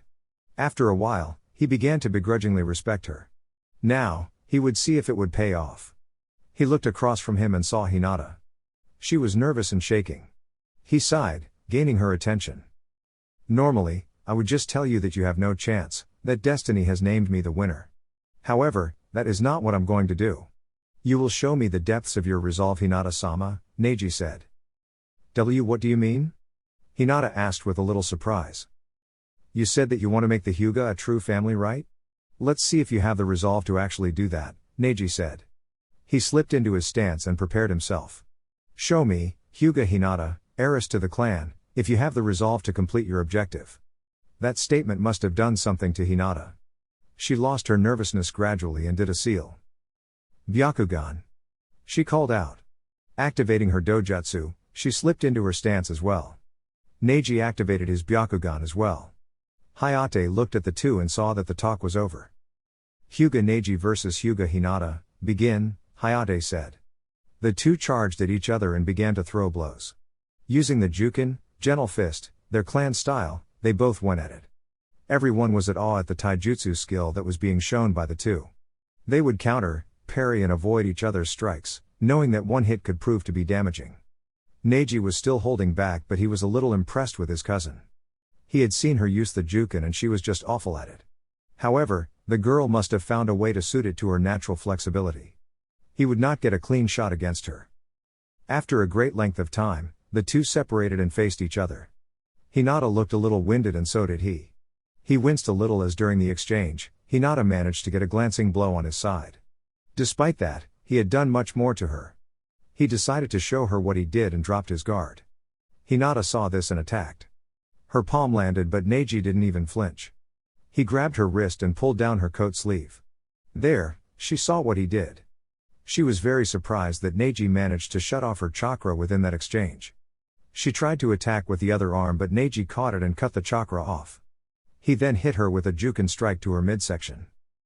Hinata flew back but was quick to her feet. She went back into the Jukin stance before charging again. Neji dodged her strikes with ease before sending her flying with a two-hit combo that sent her to the ground again. Hinata stood again and attacked. Neji just looked at his cousin, seeing the determination in her eyes. He still held back and used minimal force against her but she would just keep getting up and came at him. Neji decided that it was time to end this. He ducked under another attempt and got into a familiar stance. Hinata's eyes went wide. Haki Sanjuni Sho. 8 trigrams 32 palms, Neji said and attacked. Hinata tried to defend herself but she was struck with every palm that Neji unleashed. His final strike sent her flying across the floor where she landed motionless. Neji sighed and relaxed himself. He turned to Hayate before taking his leave. Winner of the 8th match, Hayate began. Wait. A meek voice shouted. Neji whipped her head around and looked on in shock at what he was seeing. Hinata was on her hands and knees but she was slowly pushing herself to her feet. He couldn't believe that she could still stand after that.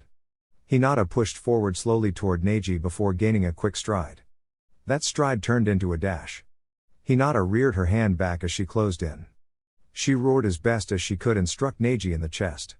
While it had no chakra in it, Neji felt the blow. Hinata kept her hand there and was breathing very hard. She looked at Neji who stared right back at her. They looked at each other for a while before Hinata pitched forward. Neji caught her and held her as she went limp. Before she went totally out, she said these words. Have I changed? Neji-ni-san? She asked before passing out. Neji carefully laid her down and looked at her unconscious form. You'll need to change some more, Hinata-sama. Lucky for you, I will be with you all the way, Neji said softly. He turned away and made his way back to his team. He heard Hayate declare him the winner but if he stayed just a little longer, he would have seen the smile that was on Hinata's face. 30. After clearing Hinata from the floor, the board cycled again and 2 names appeared. Naruto was very interested in this match because Gaara was fighting. He felt very sorry for his opponent who had his arms in slings. He was wondering why this Zaku guy was competing with such an injury, but if he did not forfeit, then he was a dead man. The 2 stood across from each other, but Gaara was paying no attention at him. The redhead turned to him and looked at him with promise of pain and death. Naruto looked back without fear. He then broke contact with him and started to glare at Midoshi. Even after the match started, Gaara kept glaring at the young girl. Midoshi just looked at him without interest, which seemed to anger him more. Tired of being ignored, Zaku removed his arm from one of the slings and charged forward. When he was close enough, pointed his hand at Gaara. Zankua. Decapitating airwaves, Zaku shouted. A large blast of air exploded in Gaara's face. Zaku had a victorious smirk on his face until the smoke cleared. He was surprised to see Gaara's sand protected him from being blown away. Zaku growled as his attack could destroy stone. He jumped back a few feet and removed the other arm. He braced himself as he collected air into his hands. He pointed forward, his palms facing Gaara. Zankukyokua. Extreme decapitating airwaves, Zaku roared and fired his attack. Everyone had to block their eyes as the attack ripped the ground up and destroyed everything in its path, including the doors and wall behind it. When Zaku stopped his technique, there was a large trench in the ground. Zaku began to laugh and cheered to his victory. That's when he felt dust fall over him. He looked up to see a cloud of sand. It descended on him in a hurry and Zaku found himself wrapped up in a cocoon of sand. Gaara appeared, his hand held out. Sabaku SOSO. Sand waterfall funeral, Gaara said and closed his hand into a fist. The sand convulsed and crushed Zaku. No one could hear his screams. Drips of bloody sand fell onto the ground. Gaara just looked at Midoshi and Naruto before returning to his team. Winner of the 9th match, Sabaku no Gaara. We will take a small break to repair the floor, Hayate said. As several people came to repair the floor and wall, Anko turned to Naruto. He seems very excited to kill you. Maybe you should step out and quit, Anko said. I don't think that would do anything. Even if I quit, he would still come after me. Don't worry about it, sensei, I won't be leaving this world until the old man's hat is mine, Naruto said.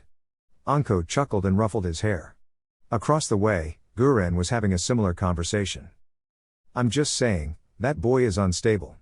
I know that you're strong, but you might be biting off more than you can chew, Guren said. Are you actually concerned for me, Guren? Midoshi asked with amusement. You don't have to worry. That sand rat can't match me. He could glare all he wants, but he will know that I am the apex predator between us. Whatever, I hope he kills you, Guren said. Love you too. Chapter 39, The Prelims, Final Part. The broad cycled again and 2 more names were named for the 10th match. It would be Tenten versus Watanabe Jacken. The 2 jumped down to the floor and readied themselves to fight. Both teams were looking at this with some interest. Tenten looked at Jacken with a cocky grin. You ready to lose again? She asked. Someone's confident?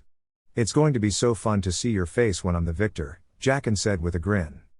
Hayate saw that the talking was done and began the match. In a flash, each of them launched shuriken at each other in rapid motion. Each shuriken knocked each other out of the way and landed on the ground. Tenten jumped back and used a scroll. It launched a torrent of weapons at Jacken. Jacken easily dodged and pulled out his kusarigama. He threw 3 shuriken and Tenten countered. Jacken used this to wrap his new long chain around her ankle. With a tug, he pulled her forward and used the Shunshine, body flicker, to close the distance between them. He appeared above her and landed an axe kick to her gut. Tenten hit the ground but quickly freed herself from the chain. She rolled away and threw 3 shuriken at Jacken. Jacken used her weapon to defend himself, batting the shuriken away, and whipped the chain toward Tenten. Tenten moved out of the way and began to fire some more shuriken at him. Jacken used the chain as a whip, knocking away her weapons and attacking Tenten. She dodged for a good while, but she was clipped a few times by the whipping motion. Having enough of the cat and mouse, Jacken spun the sickle quickly, creating a mini buzz saw. He launched it, cutting Tenten off. He did the same with the ball, launching it with such speed. Tenten barely dodged, but she saw that it would have been off target anyway. She was curious as to why until she was hit by Jacken, who hit her with a flying side kick. She gasped as he hit her in the stomach and she was sent flying away. She hit the ground and bounced 2 times before landing in a heap. She struggled to get back to her feet and looked to see Jacken in his stance. Tenten realized what Jacken was doing. While she was a student of one of Konoha's top taijutsu jonin, Tenten mainly used weapons. Jacken was the same, but he was also skilled in ninjutsu and taijutsu. He had abandoned the long-range battle and decided to fight her up close. She needed to get the fight back into her element. She grabbed 2 scrolls and placed them next to her. She did some hand seals and the scrolls exploded into 2 dragons. Jacken watched as the dragons disappeared and was replaced with scroll paper. Sashoryu. Twin rising dragons, Tenten shouted and flew up into the air. She hovered in mid-air and began to unseal a multitude of weapons that she threw at Jacken. Jacken batted the weapons away from him and dodged as best as he could. He was starting to get tired, but he was able to escape with minor cuts. Tenten smirked and pulled her hands back. Jacken watched as each weapon rose and hovered in the air. Jacken saw the thin ninja wire that was attached to the weapons. Jacken was not about to let her attack him again. He did a single seal and charged his chakra. Red arcs of lightning arced off him. Korazen. Crimson lightning flash. Hearing those words, his team hit the deck. He jumped in the air and began to whip the chain around. Kyofu Dejishin. Quake with fear, Jacken shouted and launched the ball of the weapon to the ground. It pierced through the ground and dug very deep. After a few moments, the ground exploded into a series of chains that slammed into the walls and rails. Tenten's weapons were destroyed and she was wrapped up in the chains. Jacken landed on the chains and did another seal, making lightning spark off his body. He gave Tenten a smirk who just widened in fear. Knowing that he was giving her a choice, Tenten took the lesser of 2 evils. Protector, I'm giving up, Tenten shouted. Hayate nodded and declared Jacken the winner. He dispelled his jutsu and Tenten was freed. She looked up to see Jacken looked at her with a cocky smirk. She glared at him for it. Don't give me that look, you smug bastard. Just help me to my feet, she exclaimed. Cammy, you're bitchy, Jacken said and offered his hand. She took it and Jacken helped her up. That's when a piece of Tenten's clothes fell off and the contestants got a view of some side boob. Jacken was very focused on the developing piece of flesh and did not turn away. Tenten was confused until she heard a catcall from Kiba. She looked down and was mortified. Seeing that Jacken did not avert his eyes, she kicked him in the face while covering her modesty. She straddled him and began to wail on him with one hand. Naruto, Yakumo, Neji and Lee had quite the time separating the enraged girl from Jacken. Anko was on the ground laughing while Guy shouted about youthful love, earning him a kunai to the face. 30. After separating the two, getting Tenten some spare clothes, healing Jacken's injuries and keeping Tenten from killing Jacken, the prelims continued. The board cycled again and it was now Naruto's turn. He saw that his opponent was one of the Suna ninja, Kankuro. The match was interesting because whoever won would have their whole team in the finals. They both faced each other and prepared themselves. Naruto pulled out his staff while Kankuro prepared himself for close combat. That confused the blonde because he was a puppeteer. He figured it out and smirked. Uzumaki Naruto vs Sabaku no Kankuro, begin. Hayate called out. Naruto quickly jumped back some distance while doing hand seals.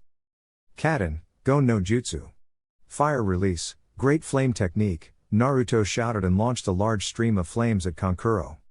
The boy widened as he was consumed by the flame. From out of the wrap, Kankuro appeared and quickly got out of the flame's path. He used chakra no ito, chakra threads, to pull out what was burning in the flames and placed it in front of him. Kankuro cursed as his puppet, Karasu, Crow, was slightly burnt. Son of a bitch, Kankuro growled and looked forward to see the edge of a staff. He moved away but Naruto would not let up in attacking him. Kankuro quickly used his puppet to skewer Naruto from behind with wrist blades. Naruto gasped but suddenly dispelled. Kankuro was confused until Naruto appeared behind him. Doten, Doryu Taiga. Earth release, Earth flow river, Kankuro was swept up by the river and Naruto did another set of seals. Doten, Doryu Dan. Earth release, Earth dragon bullet, a dragon formed and fired several balls of mud. Kankuro used Karasu and separated the puppet. He used the torso as a shield while attacking with the head and arms that had blades on them. Naruto defended himself with his staff and dodged with quick reflexes. He noticed that there was something purple on the tip of the blade. His eyes widened as he realized that the blades were poisoned. Kankuro escaped the mud and brought his puppet back together. Karasu opened his mouth and the puppet shot several senbon at Naruto. Naruto slammed his hands on the ground. Doten, Doriku Geishi. Earth release, Earth shore return. A slab of earth quickly rose and protected Naruto from the assault. Naruto created a cage bunshine, shadow clone, before disappearing underground. Kankuro made his puppet fly into the air and opened the torso of his puppet. It released several small bombs that fell toward Naruto. Naruto did his final set of seals. Futon, Daitapa. Wind release, great breakthrough. The attack blew the bombs, senbon and the earth shield right at Kankuro. The puppeteer called Karasu back and jumped onto its back to escape the attack. Kankuro jumped down on the ground where Naruto popped out of the ground. He caught Kankuro with a palm strike to one of his arms. She spun into his defense and slammed another palm strike to his other arm. Kankuro winced and maneuvered his puppet to chase Naruto away. The blonde jumped away but had a smirk on his face when he did another seal. Fun. Seal, Naruto said. With that word, Kankuro suddenly lost the ability to control his puppet. Shocked by this, he did not see the butt of a flying staff that hit him in the head. Naruto suddenly appeared above him and slammed his feet into his chest and slammed him into the ground. Naruto caught the staff in midair and stabbed the staff on Kankuro's throat. He placed his palm on the other end and looked ready to push the staff to break Kankuro's throat. Submit, Naruto said. Kankuro attempted to get to his puppet but he was unable to. Naruto pushed the staff into his throat to let him know that he meant business. With a frown, Kankuro did submit to the situation. Winner of the 11th match, Uzumaki Naruto, Hayate said. Naruto got off Kankuro and did a release hand seal. He touched both of Kankuro's hands and the teen was able to use the chakra in his arms again. He was curious about that but Naruto was already going back to his side. Watching him, Gaara narrowed his eyes. He did not know what the blonde did to Kankuro but it was very similar to what he did to him in their first meeting. What was that he did and could it really stop him from killing him? Midoshi did know what Naruto did and was giddy with excitement. That was a very high skill with Fuinjutsu that she rarely saw. The fact that he was able to place 2 Jutsu Shiki, technique formula, was impressive. She had to fight him now. She wished to fight him first and Kemi help anyone who didn't give it to her. 30. The 12th match of the prelims was Tsuchi Kin vs Sai. The two were facing each other and Kin couldn't help but frown at her opponent. He had that same stupid smile that he had when they met in the forest. The Genin had pissed her off something fierce because he had dealt with them pretty easily. That was before Sasuke stepped in and destroyed them all with Orochimaru's power. That pissed her off more that she was used as nothing but fodder. Not only that but her teammates were dead and Orochimaru didn't really care. It infuriated her. As Hayate was about to start the match, Kin struck out with several senbon. She used the bells to activate her genjutsu, making Sai see multiple copies of her. Dazed, Kin struck at Sai, drive a kunai into his throat. She gave the boy a vicious smirk before her eyes widened in shock when she felt cold steel cut across her throat. She quickly grabbed her throat to stop the bleeding. She turned to see the smiling teen, holding a bloody tanto. The one that she stabbed dispelled into a black goo. Sai walked away, sheathing his weapon. Hayate quickly called for the medics but it would be too late for Kin. The last member of the auto team was dead. 30. The final match, if you could call it a match, was between best friends Nara Shikamaru and Akimichi Choji. Despite Asuma's bribery, neither Genin participated. Shikamaru refused to fight Choji and Choji refused to fight Shikamaru. Because of this, Hayate had no choice but to disqualify the both of them. Asuma sighed at the result and swore to make the two pay for it. With that, the prelims are over. The winners of the match were now standing in front of the Hokage. Sasuke was not there so Kakashi was there for him. They all stood and waited for the Hokage to speak. Congratulations on your victories. You have shown incredible skill and intelligence in each of your matches. However, your journey is not complete. There is still one more step for you until you can reach the rank of Chunin. A one-on-one tournament in front of your peers and daimyos where you will be judged, to see if you deserve the rank of Chunin. Few of you could pass or none of you can pass. That is just the risk you take as Chunin. In 1 month time, your fate is in your own hands, Hiruzen said. Enough already, let's get on with it, Gaara said with impatience. Hiruzen didn't look intimidated and made a motion to Anko. She was holding a box and made her way over to Kakashi first. Another Jonin pulled out a board with numbers on it. She held the box out and Kakashi dug his hand in it. He pulled out a piece of paper that had a number on it. 11, Kakashi said. The other Chunin wrote Sasuke's name in the 11th spot. Next was Shino. 3, Shino said. 6, Temari said. 2, Midoshi said. 7, Yakumo said. 10, Lee said with excitement. 8, Kotoheim said. 9, Neji said. 12, Gaara said. 5, Jacken said. 1, Naruto said. This caused a small chuckle to come from Midoshi, which turned into a full-blown laughter. A sweat drop appeared on his head and wondered what he was getting into. 4, Sai said. With the final name, Anko faced the finalists. Alright maggots, this is how the matches are. The first match will be Uzumaki Naruto against Midoshi of Otokichi, she said. Naruto looked at her and she at him. He could see that she was very pleased about the matchup. This brought some concern to Naruto. It would seem that he would have to count on the Kyuubi to fight this foe. The second match will be Aburame Shino against Sai. Neither opponent made a comment or looked at each other. The third match will be Watanabe Jacken against Sabaku no Temari. Jacken looked at the blonde before returning to face Anko. Temari briefly looked at him and returned to the front. The fourth match will be Kurama Yakumo and Kotoheim of the Fuma clan. Kotoheim looked at the Kurama princess because she was also another person of interest for Midoshi. The fifth match will be Hyuga Neji against Rock Lee. Lee cheered and hopped around. Neji just sighed and cranked his neck. The final match will be against Uchiha Sasuke against Sabaku no Gaara. Gaara did not look pleased about the matchup. While Sasuke may have had the same eyes as him, he was weak compared to Naruto and Midoshi. He would agree to it for now. The Uchiha would be enough to whet his appetite. Alright, you guys have a month to come up with new tactics and jutsu. It will be held at the stadium in Konoha. Good luck and don't die. Chapter 40, Preparing for the Finals. Midoshi was walking with Guren to her left, Kagero and Kotoheim to her right. They had just left the forest and quickly made their way out of Konoha. Midoshi knew that they would have been shadows the second that they left the forest by either the Hokage or this Danzo person. Lucky for her, she knew several serpents that could use the Henge no Jutsu, transformation technique. She had just gotten word that their tail was not assumed by the trick. Either way, they were in the clear. Guren, it will be your job to prepare Kotoheim and to keep Kagero's skills growing, Midoshi said. Yeah, I heard you the first time. I assume that you will be training as well? Guren asked. Of course. I expect the Gamma Sennin, Frog Hermit, to take my prey to train. It would not be wise to underestimate him, Midoshi said. She suddenly stopped and looked ahead. Guren and the others prepared themselves. Midoshi raised her hand to calm them. What do you want, Orochimaru? The pale-faced man stepped out of hiding and faced the group. They could all see that he was not happy. What do you think that you are doing, girl? You have cost me a lot. And, what did you think you were doing, almost destroying my new body? Orochimaru hissed in displeasure. Your boy should have much more control of his emotions.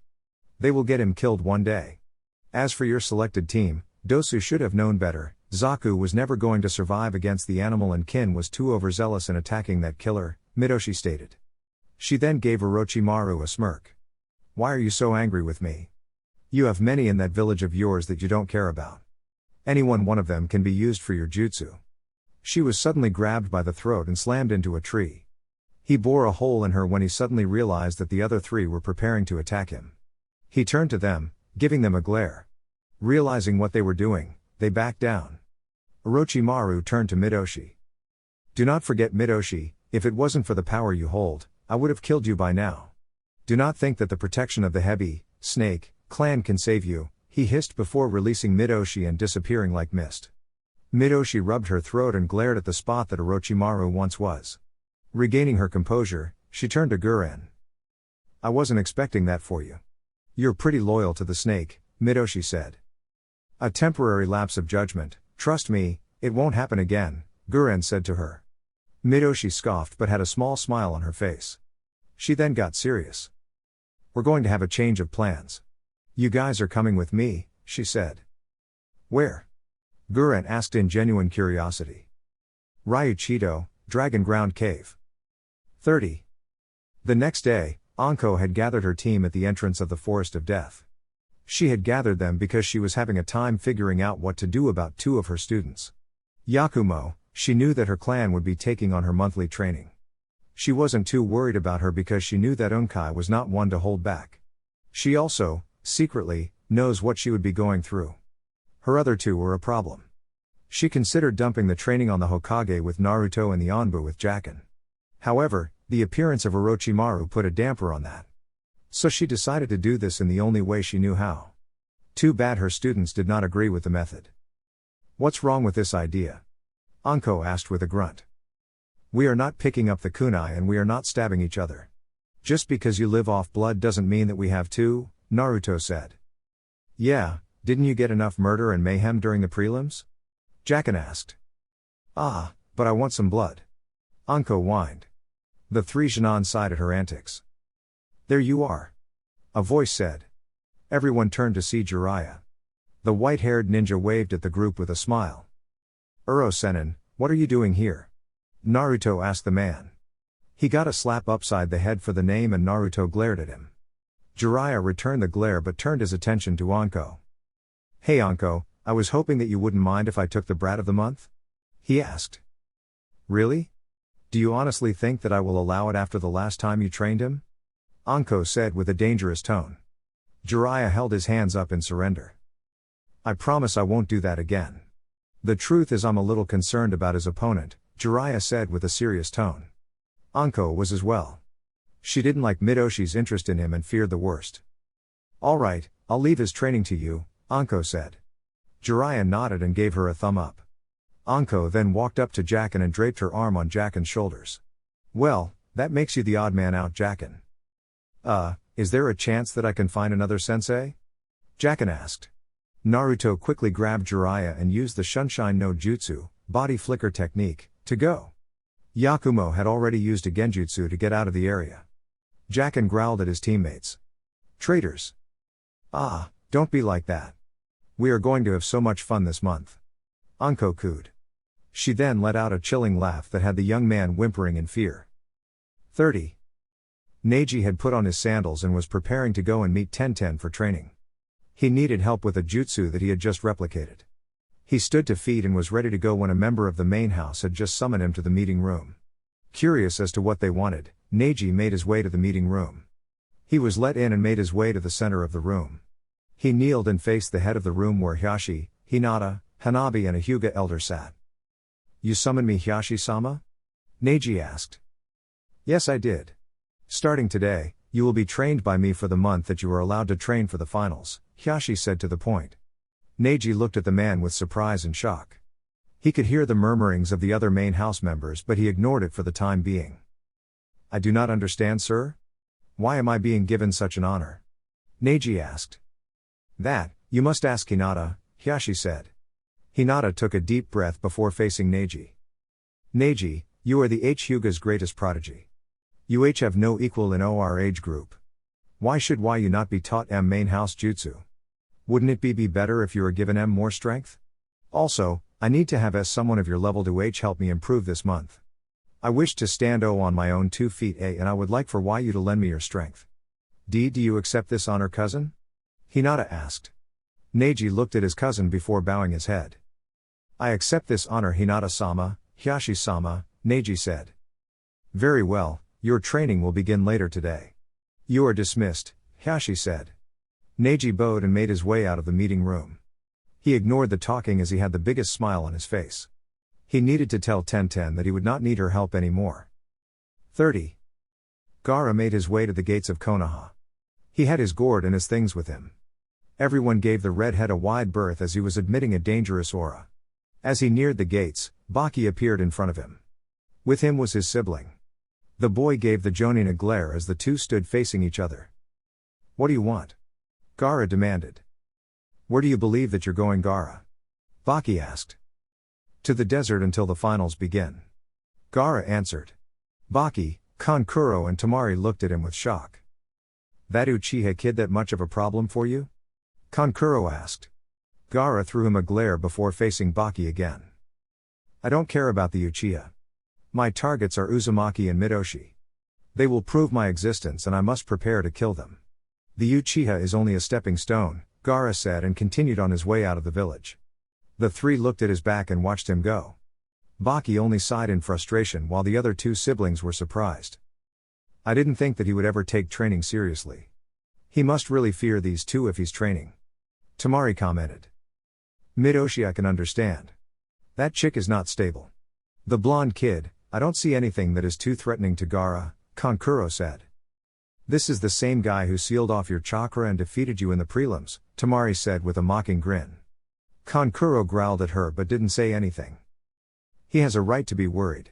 If that blonde should ever learn about Gaara's tenant, he may be able to seal him off, Baki said softly. The other two did not really think about that. Baki turned to his other two charges.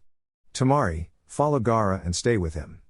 Temari was about to argue but was stopped when Baki handed her a scroll. What's this? Temari asked. There are 2 techniques that I expect you to learn within the month. You are to also improve on your other techniques, Baki said. Are you telling me to be cautious about this guy? Temari asked. Yes, now go, he said. Temari shrugged and made her way to catch up to Gaara. Baki turned to Kankuro. Since you lost, we will have to find another way for you to participate in the operation. Return to Suna and await further instructions. Kankuro nodded and made his way out of the village away. Baki turned back toward the center of the village. He had to meet up with someone before he could return to Suna. 30. So you are in the finals, Shino? Do you wish for me to train for the exams? Shibi asked his son. He had come to him at lunch and asked for training. While Shino would have been content with Kurenai's training, he felt that something was very off about Sai. He was a dangerous person, plain and simple. Yes, father. The opponent I will be facing will not be an easy victory, Shino said to him. Very well, prepare yourself. I will not be holding back against you, Shibi said. Understood. 30. So you are up against the Aburame boy? He is quite skilled from what I have seen. Danzo said. Yes, I also suspect that he is aware of my true skills. I just get that feeling for him, Danzo Dono, Sai said. Is that so? Perhaps I have misjudged this class.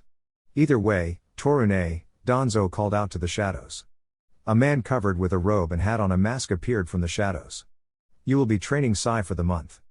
Do what you must to prepare him for the coming battle. Understood, Danzo Dono, he said. The two Root, disappeared and left the old ninja alone. 30. Lee stood in front of his student with excitement. All right, Lee, this is the moment that you have been waiting for. We will show all of Konoha what the power of hard work can do, Guy exclaimed. Yes, sir. We will show our glorious flames to the village and to Neji. I can't wait. The young look-alike said with equal excitement. Lee. Guy-sensei. The two hugged and the sun settled behind them with waves crashing. Lucky for their team, they were doing something better. 30. Kakashi was breathing a little heavily. He realized that he was out of shape and that was something that made him feel a little down. He made a note in the back of his mind to contact Anko for some training. Knowing her, she would love to kick him in the ass for the time that he messed with her. He turned his focus back to cliff and used one of the 8 gates to fly up the cliff face. He reached the top and let out a sigh of relief. He pulled himself to the top and rested. As he took a few deep breaths, he moved his lone eye to look to his right. Well, how long have you been here? Kakashi asked. It doesn't matter. When do we begin training? Sasuke asked with a tone. Kakashi just sighed and scratched his head. He wondered why he couldn't get a respectful student. Sasuke, Sakura and Sai were just too troublesome to deal with. Chapter 41, Hell Month, Part 1. 30 days until the finals. Unkai sat in the dojo with Yakumo, who sat across from him. Yakumo was in her training clothes and waited for her training to begin. To the side, her parents were watching, as was Haku. The former ally of Momochi Zabuza had agreed to help her with her taijutsu. They sat and waited for Unkai to talk. The old man looked at her with a serious gaze.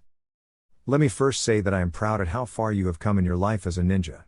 Many wrote you off, but you showed them that you were meant for this life, Unkai said. Thank you, uncle, Yakumo said. That said, I will let you know that I will not be easy on you when it comes to this training.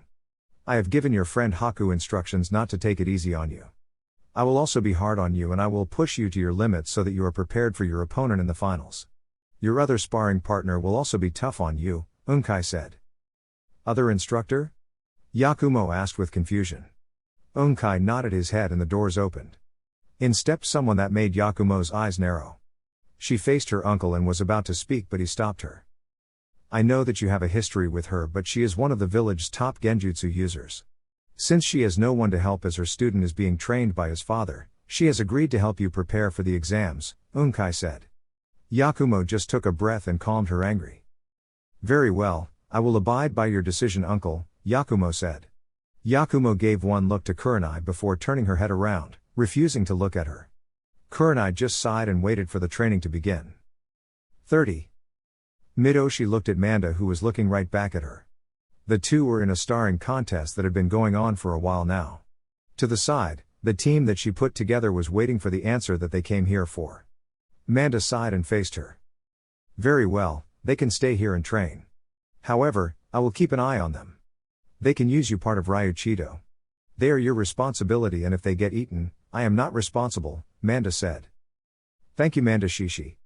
Midoshi turned to lead her team to her private training area. That's when Midoshi was stopped by Manda and another large snake. Actually, let Hakari take them there. You need to come with me, Manda said. Midoshi was a little confused but obeyed him. She got on his head and the two went in the other direction. It didn't take them long to arrive at the home of the Hakuja Sennin, White Snake Sage. She wondered why they were here. Was the Hakuja Sennin finally going to teach her the Sennin Moto, Honored Sage mode? The two entered the cave that he resided in. Midoshi faced one of the largest serpents that ever lived. He was wearing a hat with two pointed edges, an orb on top and a headdress. He also was wearing a chain with an orb around its neck. In his mouth was a cigarette. He released a breath of smoke before facing the young Midoshi. Ah, Midoshi-chan, I am glad to see you today. The white snake said. It's good to see you, Oji-san. Manda Shishi said that you wished to see me? Midoshi asked. Ah yes, I did wish to see you. I have seen a drastic change in your future that has me surprised. I thought that you should know about it, he said. Midoshi looked at the old sage with a smirk. She didn't believe in fortune-telling, but she loved the old sage. She decided to humor the serpent. Okay, let's hear it, she said with a tone. The old sage was not offended and looked at her. Your future is entwined with Gama clan for some reason. In fact, the two true sages shall form a union that will unite the two clans and bring peace between the two. What do you think of this future of yours? The white snake sage said. No offense, Oji-san, but you know how I feel about your future telling. I like to make my own future, Midoshi said. You have not offended me, child, but I believe in what I saw. Who knows, maybe you will become a believer as well, he said. Whatever you say, Oji-san. If you'll excuse me, I have some training to do, Midoshi said. She turned and made her way to start training for the finals. As she made her way to her private training ground, she couldn't help but think about what the old sage said. A union that would unite the clans? It sounded ridiculous. The Gama, Toad, and Hebi, Snake, clans would never see eye to eye. Still, she wondered who this true sage could be on the Gama side. For some reason, spiky blonde hair and deep blue eyes came into her mind. It made her smile. 30. Achoo. Naruto sneezed. Jiraiya looked at his student for the month. You okay, kid? Jiraiya asked. Yeah, I think so. Someone must be talking about me, Naruto said. Jiraiya turned back to their travel to their destination. 30. 29 days left. Jacken arrived and kept his wits about him. He was not looking forward to the next 29 days with his sensei. He could only imagine what that crazy bitch had in store for him. He made a note to get even with his teammates for leaving him alone with the psycho. As he entered the training ground, Jacken got a bad feeling. It was something that he and the team developed. Someone was here and they had very bad intentions. It had to be Anko. He quickly moved out of the way when several shuriken came at him. A few more came his way and he countered with some shuriken of his own. He rushed toward the last known location of the shuriken and pulled out his kusarigama. He launched the ball part with some force that tore a branch off the tree. He watched as a shadowy figure ran away. Jacken gave chase and kept his eyes on the intruder. He threw the ball part of his weapon again, making the person jump in the air. He launched some shuriken at the person, but they countered with shuriken of their own. Jacken retracted his chain quickly and charged at the person. He closed the distance and lashed out with the sickle part of the weapon. It was blocked, but something in Jacken was stabbed in the chest. He noticed that it was a blunt weapon and assumed that it was a bow. The two traded strikes, each avoiding a crippling blow. That's when Jacken did hand seals. Reiju Hashiri no Jutsu. Lightning beast running technique, Jacken shouted and created a beast of lightning that charged at the intruder. He heard the person curse which made him smirk. Doten, Doriku Geishi. Earth release, Earth shore return, Anko voice came from his right. The attack managed to stall the lightning attack before it punched through and destroyed the earth-made slab. That still gave Anko enough time to act and save the intruder that was attacking Jacken. Anko landed and placed the person down. Jacken relaxed and wondered what was going on. That wasn't nice, you two. You started without me, Anko said. Sensei, what's going on? Jacken asked. Well, I figured that I could use some help in training you. She agreed to help me since her teammate cancelled on her. Meet your training partner, Anko said as she brought Tenten into view. Buns, you have me training with her? What for? Jacken asked. Well, considering that she has better accuracy than you, I figured that she can give you some pointers. She can also help in a version of tag that I've created, Anko said with a smirk. It's the perfect idea. She'll help you with long range and I'll work on your close range skills. So Tenten will be in charge and her orders are like my orders. Disobey them and she has my authority to punish you as she see fit. Jacken looked at her with shock and looked ready to argue. He stopped himself because he knew that it would be useless with her. He looked at Tenten who had a wide grin on her face. This is going to be a sucky 29 days, Jacken said. 30. Jiraiya and Naruto finally reached their destination. They jumped off the orange and red toad. Jiraiya thanked him and the two looked over the area that they were in. Naruto was very confused as to why they were going to train in a ruined city. So, this is where we're going to be training? Naruto asked slowly. I know that it doesn't look like much, but this will be the perfect place to train. Come on, we have to go to the room where we will be staying, Jiraiya said. They walked for a little while before they came upon some doors. Jiraiya pushed Naruto forward, which confused him. Use some of your blood and place it on the seal. Confused, Naruto did as he was told and placed some blood on the seal on the door. Surprisingly, the doors began to open. Naruto stepped back and was wondering what the hell was going on. Jiraiya placed his hand on Naruto's shoulder and looked at him with a smile. Welcome to the home of your ancestors, Naruto. Welcome to the home of the Uzumaki, Jiraiya said. 30. Naruto was sitting in the room where he was going to train. However, his mind was far from training. He was still trying to wrap his around the fact that he had a clan. He always thought that Uzumaki was a common surname in Konoha. He never found another record of another Uzumaki, so he just assumed that was that. Now, he had a clan and they were, by Jiraiya's explanation, badass. Still, he didn't know why anybody told him about it. Was it because he was the child of an Uzumaki? Jiraiya walked up the young blonde and sat down next to him. How are you doing, kid? I know that this is a lot to take in, Jiraiya said. A little. I'm just confused as to why I wasn't told. I mean, the swirl pattern on the Chunin and Jonin flak vest are the clan symbols. The Uzumaki must have been important to Konoha, so why isn't there any information about the clan? Naruto asked. That was done after Kumo attempted to kidnap your mother. Jiraiya explained. My mother, you knew my mother? Naruto asked with surprise. Yeah, I knew her. In fact, it was her that told me about this room, Jiraiya said. He saw that Naruto had a lot of questions roaming around his head. I know that you have a lot of questions, Naruto, and you deserve answers, but these questions will have to wait. Right now, we have a much more important task at hand. If you want, I can answer your questions after dinner. Okay then, but you are going to answer everything I have to ask. Jiraiya nodded at Naruto. Okay, so what are we going to working on? Naruto asked. Everything. Everything? You mean everything that I've learned? Naruto asked. Yeah, that's right. I'll be teaching you some other stuff and you'll be learning some Uzumaki Fuinjutsu as well, Jiraiya said. How am I going to do that? Naruto asked. Do you know what the true purpose of the Cage Bunshine, shadow clones? Naruto nodded his head in the negative. The original purpose of the Cage Bunshine is for spying. When the clone dispels, the information that it gets returns to the user. Jiraiya explained. Okay, I understand that, but how is that going to help me out? Naruto asked. Well, Kakashi told me that this jutsu can also be used for training. Whatever jutsu you learn or practice with your clones, will be transferred back to you. Months of training are cut down into days. Jiraiya explained. So, you're telling me that I can learn some pretty powerful jutsu in a matter of days? I can learn from scrolls and remember everything that I read? Jiraiya nodded. That's when Jiraiya watched as Naruto began to shake. He then heard Naruto begin to laugh. The laughter started to scare the white-haired senin. 30. Anko stopped for a second and looked off in the distance.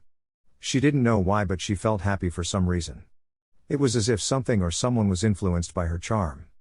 The weird thing was she felt that it was one of her students. She took her feet off Jacken and Tenten chests and stood proudly. I have succeeded, Kami. I have succeeded in getting my hooks into one of them. 1 down, 2 to go, Anko said with a smile. Tenten looked at her fallen comrade with a confused look, but Jacken had no answers for her. Chapter 42, Hell Month, Part 2. 28 days until the finals.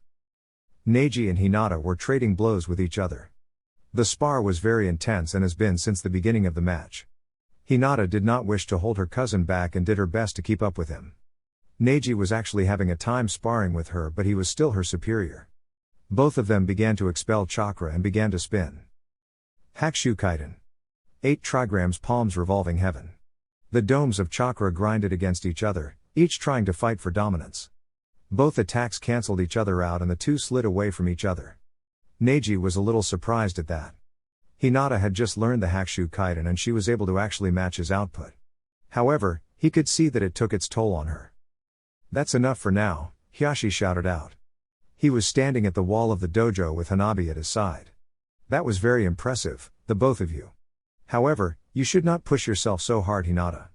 You have just learned the Kaiden and to use most of your chakra like that was foolish. I am sorry, father. I just do not wish to hold Neji Nisanbi back, Hinata said tiredly. It is all right. Take a break and get your energy back. Neji, prepare yourself, Hiashi said and stepped onto the mat. Neji did as he was told and got into his stance. Hiashi got into his stance and charged at the young man. 30. Sasuke hit the ground hard after another session. He was trying to master his element affinity, which was lightning. He kept channeling more and more chakra into mastering this exercise, but he was only getting a small spark. It frustrated and pissed him off. He struggled to get up, but his body would not respond.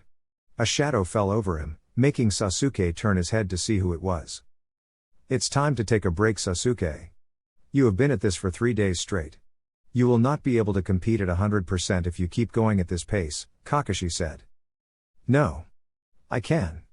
Still. Keep. Going. Sasuke groaned out. Kakashi sighed and knelt down. He pressed a pressure point on Sasuke's neck and he was out like a light. He lifted Sasuke up and carried him to his tent. He placed the boy inside and laid him down. He looked at his student and sighed. He didn't like the path that Sasuke was taking. He believed that he could help Sasuke find a new path in life, but now he was not so sure.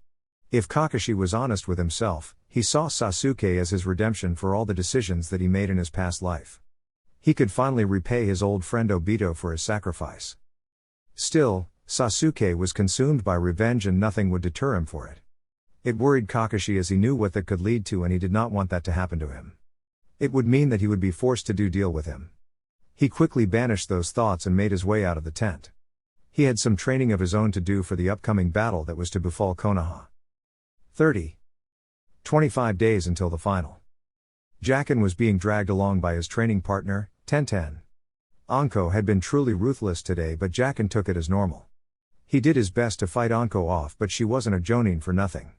Thank her luck stars that she wasn't included in today's training. Still, she was getting training for the crazed woman and actually saw improvement in her taijutsu and weapons. She manages to get him to his apartment and get the door open. She dragged him to his couch and threw him on it.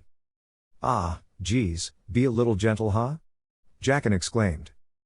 Oh, stop your complaining. You should be used to this anyway. Tenten looked around the place. This isn't what I expected of your apartment, she said. What did you expect, a room filled with weapons? Isn't that your thing? Jacken asked with a smirk. Tenten glared at him but said nothing. Where's your first aid kit, stupid? Tenten asked. Jacken pointed to his kitchen and Tenten made her way to where he was pointing.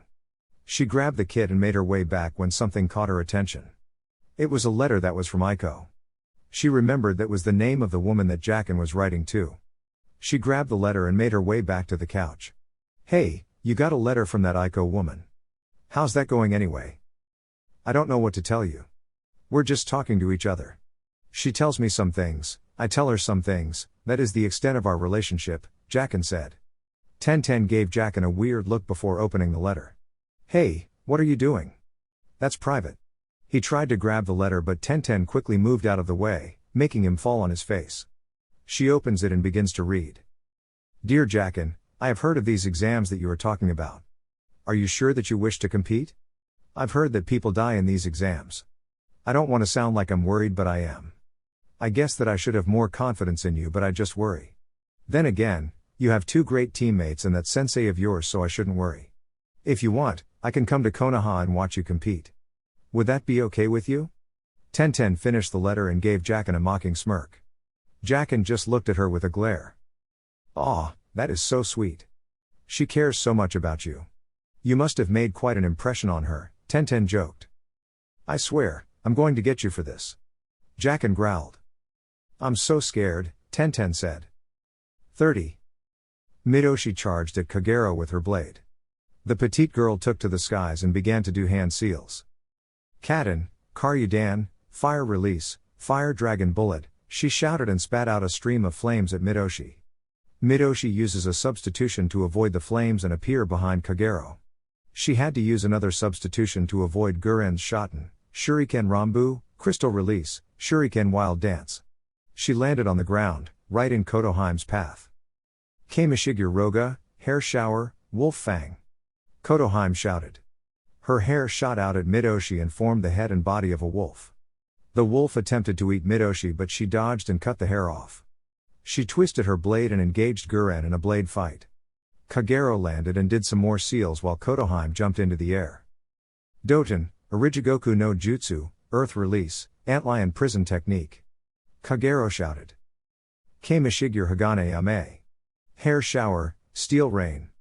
Kotoheim shouted. Guren jumped back as the ground sucked Midoshi into the center and Kotoheim's spike-like hair hit the ground, stabbing the loose ground. The 3 waited for Midoshi to appear. An explosion of dirt made the 3 block their vision and jumped away. They removed their hands to see Midoshi on a snake. She looked at her arm, which had a small cut on it. Not bad, you actually managed to get me. Well then, I guess we can take this up a little, Midoshi said with a smile. With a small pat, the snake lunged at the 3 women. 30. Naruto attacked with his staff at a toad who was matching his intensity. Jiraiya watched from the sidelines and observed his godson. He had to compliment his sensei for training him so well. He would not be surprised if he grew in rank after the finals. He was taking his training serious and pushed Naruto hard. He would need it against this Midoshi girl. He had heard several things about the girl from the toads and it wasn't any good. The good thing was that Naruto's use of the Kage Bunshin was bearing fruit. In the matter of 5 days, his chakra control and his mastery of the Rasengan had greatly improved. He looked to his right to see a group of clones working on the Katen, Enden, fire release, flame bullet. He looked to his left to see a couple of clones working on the first stage of his wind affinity. It was a great training tool and like Kakashi told him, only Naruto could do it. He was happy for that as it would help him in the long run. He felt kind of bad keeping that for the boy. He was a mature child and he felt that he could handle the fact that a group of S-rank shinobi would be coming after him in the future. He just didn't want to worry the boy. He wanted him to just enjoy life as it was. However, he knew that he would have to let the boy know of the coming danger. While he would be telling Naruto about this group, he would not be telling him about the boy's future. One of the elder toads came by and told him about a vision the Ogama Sennin, great toad sage, had. It was about a union of the Gama and Hebi clans. There was just no way that was happened. Those 2 clans have been at war for years. He just focused on Naruto's training for the time being. 30. 20 days until the finals. Suga, passing Fang, Kiba shouted and launched himself at Shino. Shino released his insects and they began to circle around Shino, forming a spinning black dome. Mushi Kame no Jutsu, insect jar technique, Shino said. The drilling attack hit the spinning dome of insects and was repelled by the defense. Kiba flipped and landed on his feet. The insects stopped spinning and flew around Shino. That's not a bad technique, Shino, but aren't you worried about the Hyuga telling you that you stole their move? Kiba asked. It isn't the Kaiden, so I'm not worried. Now, you and Akamaru attack me, Shino said as his bugs began to swirl around him again. Alright, let's go Akamaru, Kiba said. Akamaru turned into a copy of Kiba and they both launched themselves at Shino. Gatsuga, Fang passing Fang. The attack hit the dome of insects and plowed right through them. Shino was sent flying a few feet from the attack. Kiba stopped the attack and rushed over to his teammate. Holy crap man, I'm really sorry about that, Kiba said. Shino sat up and looked at his teammate. It's alright. I need to improve the technique some more, Shino said. Let's just stick to the Suga for now, Kiba said. Agreed, Shino said. 30. Sai hit the ground hard. He did not cry out or show any type of pain. His pale skin was covered with purple-colored bruises. Torune walked over to him and touched the purple bruises, making them disappear. After he got rid of them all, he walked away. We will continue later. You must do much better if you are going to fight Shino. He will show you no mercy, Torune said. Yes, Torune-sensei, Sai said weakly. 30. Kurenai was breathing a little hard. She looked at her opponent who was breathing much harder. Their spar was an intense one and starting to get a little out of control. She didn't know how much longer she could keep this going. Yakumo's genjutsu skills had really grown since the last time she saw her. Unkai watched and decided that enough was enough. I believe that will be it for sparring today. Let's take a break, Unkai said. The two relaxed and faced each other. That was pretty good, Yakumo-sama, Kurenai said. No, thanks to you, was Yakumo's curt reply. She turned and made her way out of the dojo to get something to eat. Kurenai just sighed at her attitude. Even after 10 days, Yakumo would not warm up to her. She couldn't blame her. She did crush her dreams of become a kunoichi and gave up on her. She deserved any type of treatment that she gave her. I apologize for daughter Kurenai. Kurenai turned to see Yakumo's mother, Uroku. She had a cup of tea in her hand. She handed it to Kurenai, who took it with a bow. It is unbecoming of her to hold such a grudge. It is all right, Uroku Dono. I deserve it all for what happened with her. I abandoned her because I was too afraid and too weak to control her power. She has every right to be angry with me. Kurenai explained. I don't think it started as anger. She was just very hurt about everything. She was hurt that you were scared of her power and that you gave up on her. It just festered as she got older. I'm just happy that she has made some friends and maybe a nice young man to be with her, Uroku said. Do you want some advice, Kurenai-san? Advice? Kurenai asked. You are no longer that scared, weak person. You are a powerful jonin and well respected. Use that strength and find the courage to conquer your past, Uroku said. She turned and left Kurenai alone in the dojo. The jonin of Team 8 took those words and replayed them. Did she have the courage to conquer her mistake? Was she no longer scared of her students' power? Kurenai sighed and made her way out of the dojo. She had a lot to think about. Chapter 43, Hell Month, Final Part. 18 days until the finals. Kurenai had a lot on her mind since speaking with Uroku. She had a point that she was no longer that woman from before. She would gather the courage to face her past and push on through. That is what she was doing right now. She had called Yakumo away from the compound so that they could settle things between them. She turned to her left as Yakumo appeared into the clearing. Yakumo walked up to her and faced her with a scowl. Kurenai kept a neutral expression as the two faced each other. So, you want to settle our differences? Why now? You didn't care before. Yakumo started. You're right, but I figured that was wrong of me. I was ashamed and scared about what I did. Yakumo, I did wrong by you and I understand if you can't forgive me, but I am sorry for everything that I did, Kurenai said. You're sorry? That's all you have to say? Yakumo snarled. What do you want me to say? I didn't know how to handle your power. I felt that it would have destroyed you and you were already too fragile in body. I did what I thought was best. Kurenai explained. And how did that work out? You couldn't even seal my power off right and it nearly cost me my parents. You think that saying sorry is going to change that? Tell me, Kurenai-sensei, is a normal sorry going to take that back? Yakumo demanded. What do you want from me, Yakumo? What can I do to make this right? You can't do anything. Do you know how hurtful it was when I heard you tell the Sandaime that I was useless? Did you know how much it hurt that you just abandoned me? You crushed my dream of becoming a kunoichi, something I wanted to be for so long. Why did you crush my dream? Why did you abandon me? Yakumo roared. Yakumo dropped to her knees and began to cry her eyes out. Kurenai couldn't believe that she had caused such pain. She moved up to the crying girl and embraced her. Yakumo struggled to get away, but Kurenai would not let go. After a while, Yakumo stopped struggling and just wept. They stayed like that for a good while. 30. Kurenai and Yakumo sat in silence after their little hugging session. They just looked at the vision of the village and said nothing. The silence was finally broken by Kurenai. Do you feel any better? She asked. A little, Yakumo said. There was another silence, but this one was much shorter.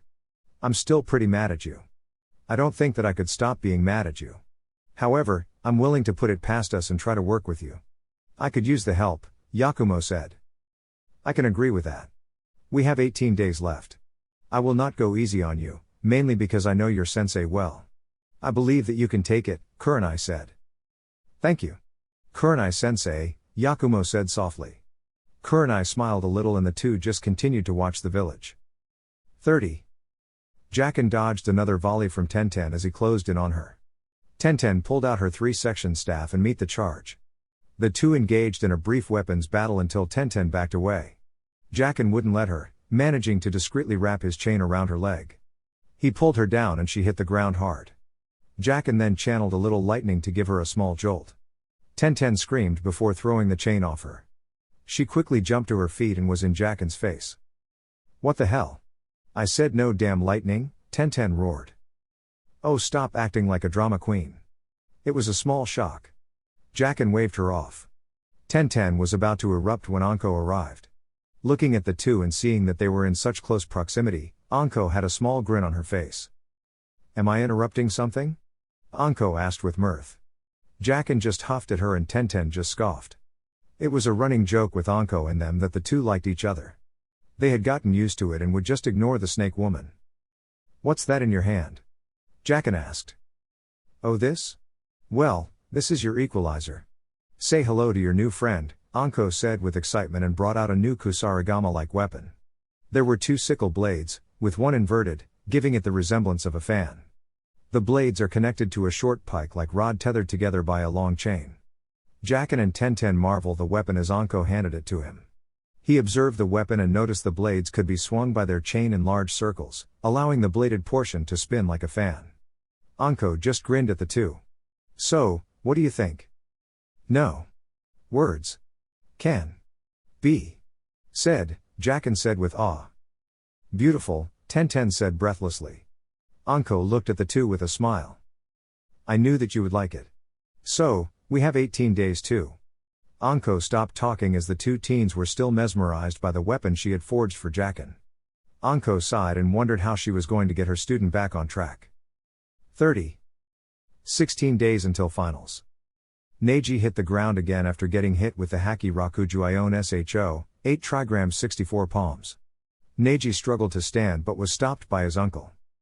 Calm down and rest, your tenketsu will be closed for a while, Hyashi said. Neji nodded and sat back down. Hyashi then turned to his daughters who were also breathing heavily. Both girls began to release their chakra and began to spin. Hakushu Kaiden, 8 trigrams palms revolving heaven. They both shouted and 2 domes appeared. They grinded against each other for a good while until Hanabi's Kaiden was defeated and was sent flying by her sister's Kaiden. Hanabi groaned and Hinata rushed over to see that if she was alright. Hanabi nodded and assured her sister that she was alright. Hyashi walked up to them and they stood at attention. They bowed to their father and kneeled. Neji joined them after he got a little rest. Hyashi looked at all 3. I am pleased at each of all of your progress. You have improved greatly. Your Kaiden needs a bit more work, both of you. Neji, your Haki Rakujuion Sho must be a little faster. You will need it against your opponent, as well as the Jukenpo Ishigekishin, gentle fist art 1 blow body. Hyashi explained. I understand the Jukenpo Ishigekishin, sir, but why the Haki Rakujuion Sho? Lee barely has any chakra running through him, Neji said. Do not underestimate that boy or your sensei Neji. If I know Mido Gai, he is teaching that boy a very powerful jutsu, Hyashi said. 30. A large and powerful explosion could be seen from Guy's vantage point. As the dust began to settle, he could see an outline of his prized student. His skin was a little darker and it looked like that he would pass out very soon. His assumption was proven right when Lee fell over. He made his way over to the crater that Lee had just created. He looked down and saw that the heavy wooden dummy was now in splinters. Guy grinned and went over to his student. He gently picked him up and carried him home. He would be ready for Neji in 16 days. 12 days until finals. Both Jiraiya and Manda looked at the situation before them and sighed. They should have seen this coming knowing the parties. They watched as Mamushi glared at Midoshi and Naruto and Gamariki glared at each other. Both adults knew that they had issues with each other but knew that they needed each other as they were the best for collaboration jutsu. They just wished that they would just get along with each other. Manda just sighed as he thought about how these two hated each other. It was nothing but jealousy. Mamushi, his one and only daughter, hated Midoshi since she was a child. He did not help matters as he dotted on the young girl. She was jealous that Midoshi got all of his attention. When he attempted to mend bridges, Mamushi wanted nothing to do with him or his human child as she called her. It did not help matters that Midoshi would mock and tease the young female serpent, which often led to Mamushi trying to swallow Midoshi whole or Midoshi trying to skin her. They would never see eye to eye. It was much different when it came to Naruto and Gamariki. The two dislike for each other stemmed from a training accident. Jiraiya was trying to help improve Naruto's genjutsu skills. Showing him a way to dispel them, he summoned Gamariki because he could cast genjutsu. As the genjutsu was casted, Naruto used the method that Jiraiya taught him. However, Naruto misjudged the amount of chakra to use and blew Gamariki into the river. Angry, the toad attacked Naruto verbally, calling him all types of names. Naruto didn't take kindly to this and verbally lashed back. The two did not like each other after that. Having enough of the stare down, both men got in their faces. All right, that's enough. You both need each other in order to get stronger. Now get to it, they shouted. The two teens just sighed at each other. Fine. All four of them said. With that out of the way, their training continued. 30. Sasuke looked at the hole that he had created with his new jutsu, Chidori. It was a technique that Kakashi taught and it was the perfect move for him. With his Sharingan, he could see any counter coming and can see any movement. It would be the jutsu that would end the life of his brother, Itachi. He had ignored the words that his sensei had told him that it was a jutsu to protect his friends. All it was to him was a sword that would strike a deadly blow to his enemies. Sasuke looked ready to try again but he was stopped by Kakashi. He gave the man a dirty look but Kakashi returned a serious look back at him. That's enough, Sasuke. At your current level, 2 Chidori is your limit, Kakashi said. Sasuke looked ready to ignore him but a small feeling of pain ran through his shoulder and arm. Kakashi looked at Sasuke and sighed. He was at his end with the boy. He refused to listen to anything that he said and he could see that all he cared about was vengeance. The curse mark did not help him any. He didn't know what else to do. Kakashi suddenly became serious and turned to his left. You can come out now, Kakashi said. Sasuke turned to his left as well to see the Sunagenon, Sabaku no Gaara. The dead-looking eyes of Gaara bore into the Sharingan of Sasuke. I see it, the hatred in your eyes. You are like me. You fight for yourself and you will do anything for power. Gaara commented. Sasuke just scoffed at him while Kakashi looked worried. Am I supposed to be happy that you understand? Are we comrades now? Sasuke mocked Gaara. The redhead glared at him and released a little intent. He stopped after a while and turned away. Before he left, he had some parting words. You are only a stepping stone. You might have a strong hatred but you are not as strong as Uzumaki Naruto or Midoshi. Your blood will not quench my mother's thirst. Only will their blood satisfy her, Gaara said. That comment did not sit well with Sasuke. Are you telling me that I'm weak? Sasuke demanded. Yes, you are weak. I will have no problem killing you. Get your affairs in order, Uchiha Sasuke, Gaara said and vanished in a swirl of sand. Kakashi watched the exchange. He looked at his student and saw the anger in his eyes. His fists were balled up and he was snarling. He knew the reason wasn't because Gaara had threatened to kill him. It was because he called him weak. He called him weak to his face and that he didn't compare to either Midoshi or Naruto.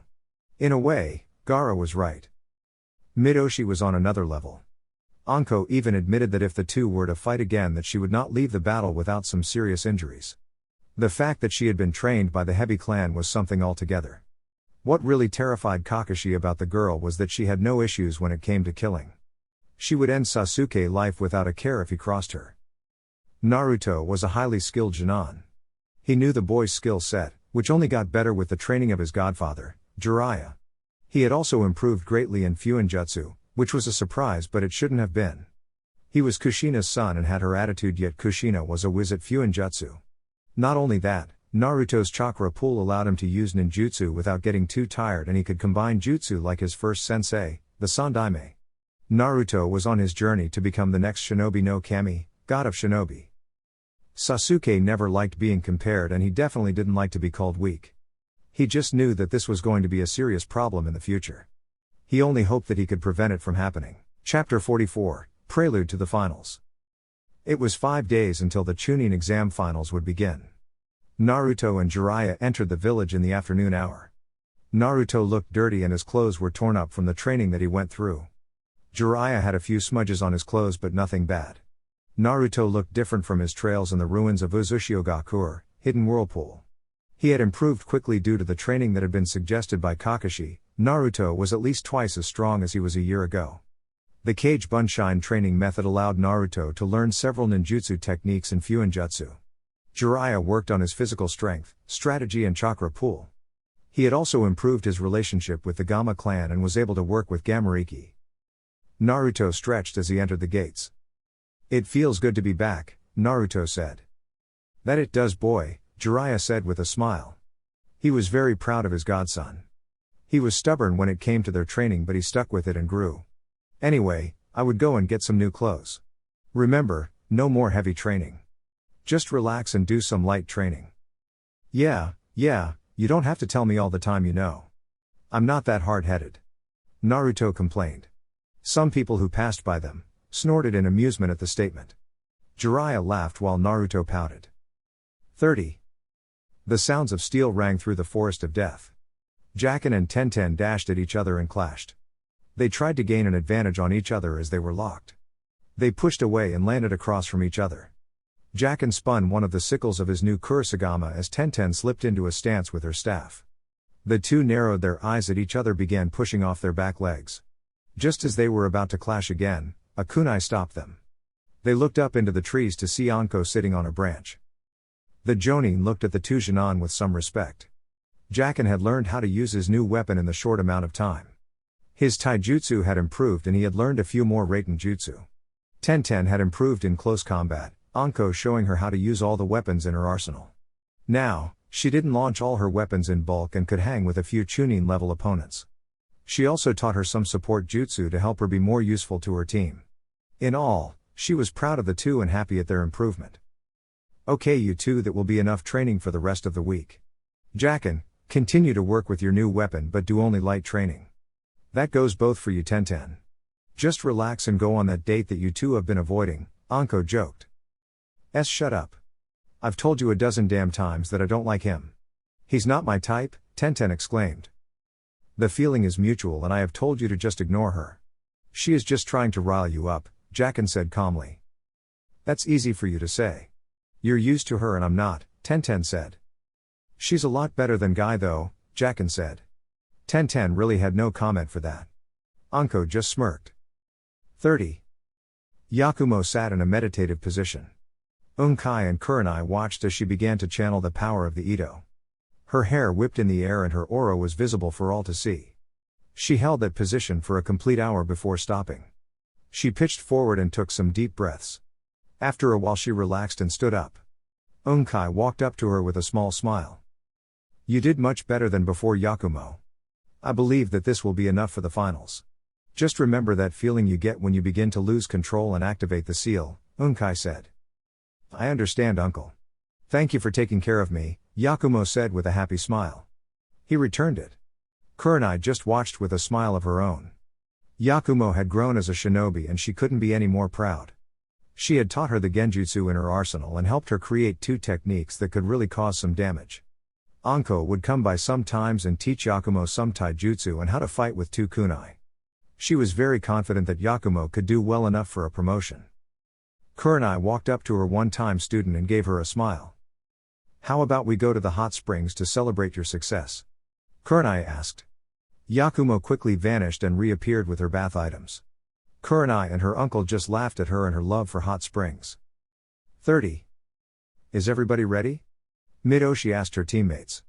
She looked at the three with a cocky smirk, but in her mind she couldn't be more impressed with them. She and Guren worked out their issues during this training. While they would still insult each other, there was no longer that hate from before. The two had worked with each other and had increased each other's growth of skill. Kotohime had also improved with her hair jutsu and had created a new style of fighting which would put anybody on edge. It was an unpredictable style that she found fit her. Kagero had also grown, improving her transformation skills. You couldn't truly tell anymore as she had taken her craft to lengths that could fool even a well-known censor. She improved her chakra, which improved her ninjutsu. Her team was a well-oiled machine and they would have no issues in the invasion. That parasite Orochimaru would enjoy that. So are we going straight to Konoha? Guren asked. Not yet. I was summoned by one of the main snakes here and he has finished with my order for us. It will keep us protected when the shit hits the fan, Midoshi said. Well, that's unlike you. Guren commented. What can I say? You fodder have grown on me, Midoshi joked. She then got serious and looked at them. If it gets to be too much, I want you three to retreat. Orochimaru has always underestimated his foes and I feel that this will bite him in the ass. Just promise me that you will. I will obey your orders, mistress. Kagero said. As will I, Midoshi Josei. Kotohime added. Fine, I wouldn't want you crying over me anyway, Guren stated. Midoshi just smirked and led her team toward their destination. 30. For the next 4 days, everyone was finishing their training. Shino, Sai, Lee, Neji, Gaara and Tamari had just ended their training and returned to Konoha for the finals. The only one who was still pushing themselves was Sasuke. He ignored the words of Kakashi and continued to practice his new jutsu. Kakashi was at his wit's end with the boy and felt that he would not be able to reach him. He knew that the words of Gaara hit a nerve. He would just watch the boy and hope that he would not sacrifice his chances to compete. Since tomorrow was the finals, Anko had called her team together to have dinner. She treated the group and they entered the restaurant without any issues. She was kind of pouting, however, as she was banned from ever getting sake when she was with her team. It was made a law due to the incident that occurred. Her team laughed at her as they were served by the waitress. It's your own fault that this happened, Jacken said with a smirk. Oh, shut up. I swear, you pull one prank and everybody is against you. Anko muttered. She looked over her team and mentally smiled. She had kept tabs on Yakumo, Jacken and learned what Naruto had done from the pervert. She had to thank Kakashi for his help in improving Naruto's skills too. They all looked stronger from when she picked them up from the academy. Within the year that they had been a team, she had watched them grow into Chunin level ninja. She was pretty confident that they would be promoted. That would mean that their team would get broken up. That's kind of killed her mood. Naruto saw this and wondered what was wrong. You okay, Anko-sensei? Naruto asked. Yeah, I'm just a little bummed. Tomorrow, my cute little Jinan are going to become Chunin and that will be the end of our team. I guess I'm a little sad that I won't get to spill any more of your blood, Anko said sadly. First of all, that's just disgusting. Second of all, who said that the team is breaking up? Jacken asked. Anko looked at him with a raised eyebrow. Yeah, I'm not leaving the team. I know that we will eventually do missions on our own and we are happy that you have so much faith in us, but you still have much to teach us, Yakumo said. Yeah, you're not just going to do such a half-assed job in training us to be ninja, right? Your job isn't done yet. Jacken added. I agree. Until I become Hokage, Jacken becomes an Onbu ninja and you get Yakumo in the Konoha Gamen/Jinmon Butai, Konoha Torture and Interrogation Force, you're stuck with us, Naruto said. Hey, I am not joining the Gamen/Jinmon Butai, Yakumo exclaimed. But you're so good at it. You don't even have to hurt them, just scare them with your ghost powers, Jacken teased. How many times must I tell you to stop calling my skills that? Yakumo shouted. Anko just laughed at her students as they enjoyed the night. She felt a little better at the pep talk from her students. She knew things will be alright. 30. Naruto returned home tired. He had some fun with his team and had just finished fixing their prop for the entrance of the finals. It was an idea that everyone was on board with and they had to get some supplies. They had just finished the rig and they couldn't wait until tomorrow. Now, He just couldn't wait to get some sleep. Hard day? A voice asked. Naruto stopped and looked into his living room. There seated on his couch was Midoshi. She sat calmly with her legs crossed and her arms laid out across the back. Naruto was a little surprised that she knew where he lived but was instantly on edge. He looked to reach for something that was near his hallway closet but he couldn't find it. Are you looking for these? And she placed several kunai on his table. Naruto sucked his teeth at the fact that he was not armed. That's when Midoshi disarmed herself and placed her things next to his. She returned to her comfortable position and motioned Naruto to sit. Having no other choice, Naruto took a seat right across from her. Good, I just wanted to talk to you. Our match is first after all, so why would I hinder your arrival to the stadium? Midoshi asked. What are you doing here, Midoshi? Naruto asked. I've come to see the work that the Gamma, Toad, Sennin, Hermit, has done with you. I was not able to spy on your training as he took you out of the village. Also, it seems that both of our summonses have tightened their borders after we sent spies to learn about each other, Midoshi said with a smirk. Naruto cursed at that, which made Midoshi's smirk wider. She gave him a once-over before looking into his eyes. She stared at them for a while as did Naruto. They were both memorized by each other's eyes, her with Naruto's blue ones and him with Midoshi's golden ones. After a while, the contact was broken. Hey, I guess that pervert has done his job well. It will be an exciting fight, Midoshi said with a wicked grin. I just don't get it, Naruto stated. You don't get what? Midoshi asked. Why do you do all this? It just can't be because of your love of battle. There has to be something more to this interest in fighting me.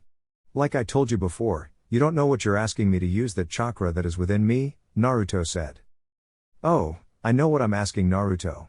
I want to fight that chakra, that raw, animalistic power, and to defeat it with my own power, Midoshi said. So it's all about your ego? Naruto asked. More like pride, Naruto. Do you know how we are viewed by everyone? We are viewed as evil, deceivers and monsters. In a way, we are like that, but it is even worse due to our association with Orochimaru. I look to change that. I will show the world that we of the Hebi, Snake, clan are one to be respected and admired just as the Gamma clan is. And what better way to do that, than to defeat the new summoner of the Gamma clan? You and I are going to show everyone just how strong we are. When everything is done, I will be the victor and my pride will be satisfied. Midoshi told him. This was a new side to the girl that Naruto met before. He couldn't fault her for her ambitions as he had similar ones of him becoming Hokage. He looked at her with a serious but calm demeanor. You're going to have to work for it, Midoshi. My name is Uzumaki Naruto, future Hokage of Konohagakure no Sato. If you're going to try and make a name for yourself through me, then get ready to fail, Naruto said. That made Midoshi smile wide. Good to know, Midoshi said and stood. She grabbed her weapons and walked toward his window. She placed one foot on the window before turning back to him. I'll see you tomorrow, Naruto. Be prepared for the fight of your life. With that said, Midoshi jumped out of the window and was gone. Naruto let out a sigh of relief and went to his room. He needed to be well rested for the upcoming battle. Chapter 45, Finals, Part 1. It was a beautiful day at the Chunin exam finals. People who had gotten tickets to see the event was piling into the stadium. The contestants were making their way inside and were let out into the field. As they entered, Midoshi couldn't help but wonder where Naruto was. She didn't see any member of his team and was curious. She turned when she saw a new face as an official trying to gain their attention. However, before he could speak, the sound of a cannon was heard. Everyone looked around and then turned their attention upward to see a giant black ball. It was descending toward everyone. Everyone cleared out as the ball neared. They watched as the ball unraveled to reveal Team Anko. They all landed on the ground, each in a pose. A large sign landed on the ground. It read Konoha's super awesome and unbeatable team, Team Anko. Pyro shot in the air as Anko pumped her fist in the air. No need to worry, folks, Team Anko has arrived, Anko exclaimed. Everyone looked at the team like they were crazy. After a while, a huge cheer went through the crowd as they clapped for the show. Hiruzen, who was up in his cage seat, pinched the bridge of his nose and sighed. Anko looked real happy by the reaction. Midoshi was amused by it. The new official, Shiranui Genma, walked up to Anko and her team. If you're done embarrassing yourself, can we please get this show on the road? Genma asked with a smirk. You loved it and you know it, Anko said. She then faced her team. Alright team, you have my permission to go all out. Show no mercy and spill some blood. You really need to stop that, Yakumo said. Anko just smiled and vanished. Genma got everyone in line and they faced the crowd. Anko appeared next to her friend, Kurenai. The red-eyed woman looked at Anko with frustration. Was that entrance really necessary, Anko? Kurenai asked. Maybe not, but I got the crowd going, Anko said. Kurenai just sighed while Asuma chuckled. Back on the field, after the Hokage gave his speech, Genma had just given the last of his instructions. Naruto could feel the eyes of Midoshi and Gaara on him, but he ignored it. He took a deep breath and readied himself for the battle that was about to start. Alright, let's begin. Everyone besides Uzumaki, Naruto and Midoshi leave the field. Genma ordered. Jacken bumped fist with Naruto while Yakumo hugged him and wished him luck. Naruto turned to face Midoshi, who was across from him. Having his staff out already, Naruto got ready. Midoshi just smiled at him. Don't be so tense, Naruto. This is going to be an enjoyable battle. You should relax, Midoshi said. Nerves, you'll have to forgive me, Naruto said with a smirk. Midoshi got into her stance, as did Naruto. Genma looked at the two and saw that they were ready. First match of the finals, Naruto Uzumaki of Konohagakure vs Midoshi of Otogakure, begin, Genma said. Naruto took off and thrust his staff at Midoshi. She blocked it with her bracers and lashed out with her sash. Naruto jumped back and started to use the first form Hiruzen taught him with the staff. Midoshi moved easily around the stabs and was within Naruto guard. He thrust out with spear hand thrust that Naruto ducked. The two engaged in a fast-paced close-quarters battle, which neither of them landed a blow on the other. Midoshi spun in a ball after avoiding Naruto's sweep. She lashed out with an axe kick. Naruto blocked the kick, but it broke the staff in two. Midoshi landed a spinning kick to his chest. She turned and was about to stab Naruto with her hand, but Naruto's hands were already in a seal. Doten, Doryu Taiga. Earth release, Earth flow river, Naruto shouted. Midoshi was swept up by the river of mud. Naruto quickly did another set of hand seals. Doten, Doryu Dan. Earth release, Earth dragon bullet. A dragon head appeared and fired off several balls of mud. Katen, Karyu Dan. Fire release, Fire dragon bullet. Naruto launched a stream of fire, which ignited the mud balls. Midoshi looked at it in surprise until she was consumed by the attack. She hit the wall on fire. Naruto waited for the flames to die down, but he could clearly see a burning husk. Midoshi popped out of the ground, ready to impale Naruto, when a clone appeared to grab her wrists. Midoshi was very surprised, but that only lasted after Naruto drilled her in the face with a punch. Midoshi was sent flying but was able to flip out of her fall and land on her feet. She rubbed her jaw, but she did not feel it break. She looked at Naruto with a mocking pout. That was not nice, Naruto. You don't treat a lady like that, Midoshi said. Considering that you wanted a fight, you shouldn't really be surprised by what just happened, Naruto said. Midoshi scoffed and stood straight. Point taken. How about we stop playing around, Naruto? No more pot shots at each other. Let's just go to our heart's content, Midoshi said. A serpent appeared around her arms and moved to her hand. The snake then spat out a weapon. It was sword with a flat blade that had a different pommel than a regular sword. Midoshi grabbed the blade and stuck it into the ground. Naruto summoned Sora and had the chimp turn into his Naginata form. Naruto got into his stance and waited. Both were channeling chakra at each other and everyone could feel the tension between the two. Attack, Naruto shouted. That's when the field was filled with clones. Midoshi was really surprised by this, but she did not lose her cool. She just held out her hands at the clones that descended on her. Sinai Tajashu. Many hidden shadow snake hands, an army of snakes appeared from her arms and launched themselves at the clones. They were all destroyed by the snakes. Midoshi was surrounded by the smoke that was created by the dispelling. She barely dodged the blade of the Naginata. She ducked the swipe made by Naruto but could not dodge the knee from Naruto. Naruto furiously stabbed at Midoshi, who was able to recover and dodge. She jumped away to gain some distance, but Naruto wouldn't let her. Futon, Daitapa. Wind release, great breakthrough, Naruto said and launched a wind attack. Midoshi was sent flying through the air and slammed into the stadium wall with some force. Naruto was on her and reared the Naginata back to end the fight. Midoshi was not going to let that happen. She flicked her wrist to make the blade vibrate. Naruto saw this and quickly raised Sora to block. Midoshi lashed out and connected with Naruto's shoulder. Naruto was surprised as he swore that he blocked the strike. Midoshi smirked and was on the attack. Naruto duck-dodged and attempted to parry the strikes, but he was still getting cut. Sora was very confused as well. "What's going on, Naruto? Why aren't you blocking?" Sora asked seriously for the first time. "I am, but I can't predict that blade. It moves like a snake. I know how she's doing it, but it is one thing to know than to stop," Naruto said. The blonde was taking too many cuts and he was slowly losing steam. Naruto took some blood from one of his wound and placed it on his palm. He quickly did some seals and slammed his hand on the ground. "Kushios no Jutsu. Summoning technique," Naruto shouted. Midoshi looked at the smoke before a ball of water came at her. She swung her sword to cancel the technique. She cut the bullet in two and it crashed on the ground.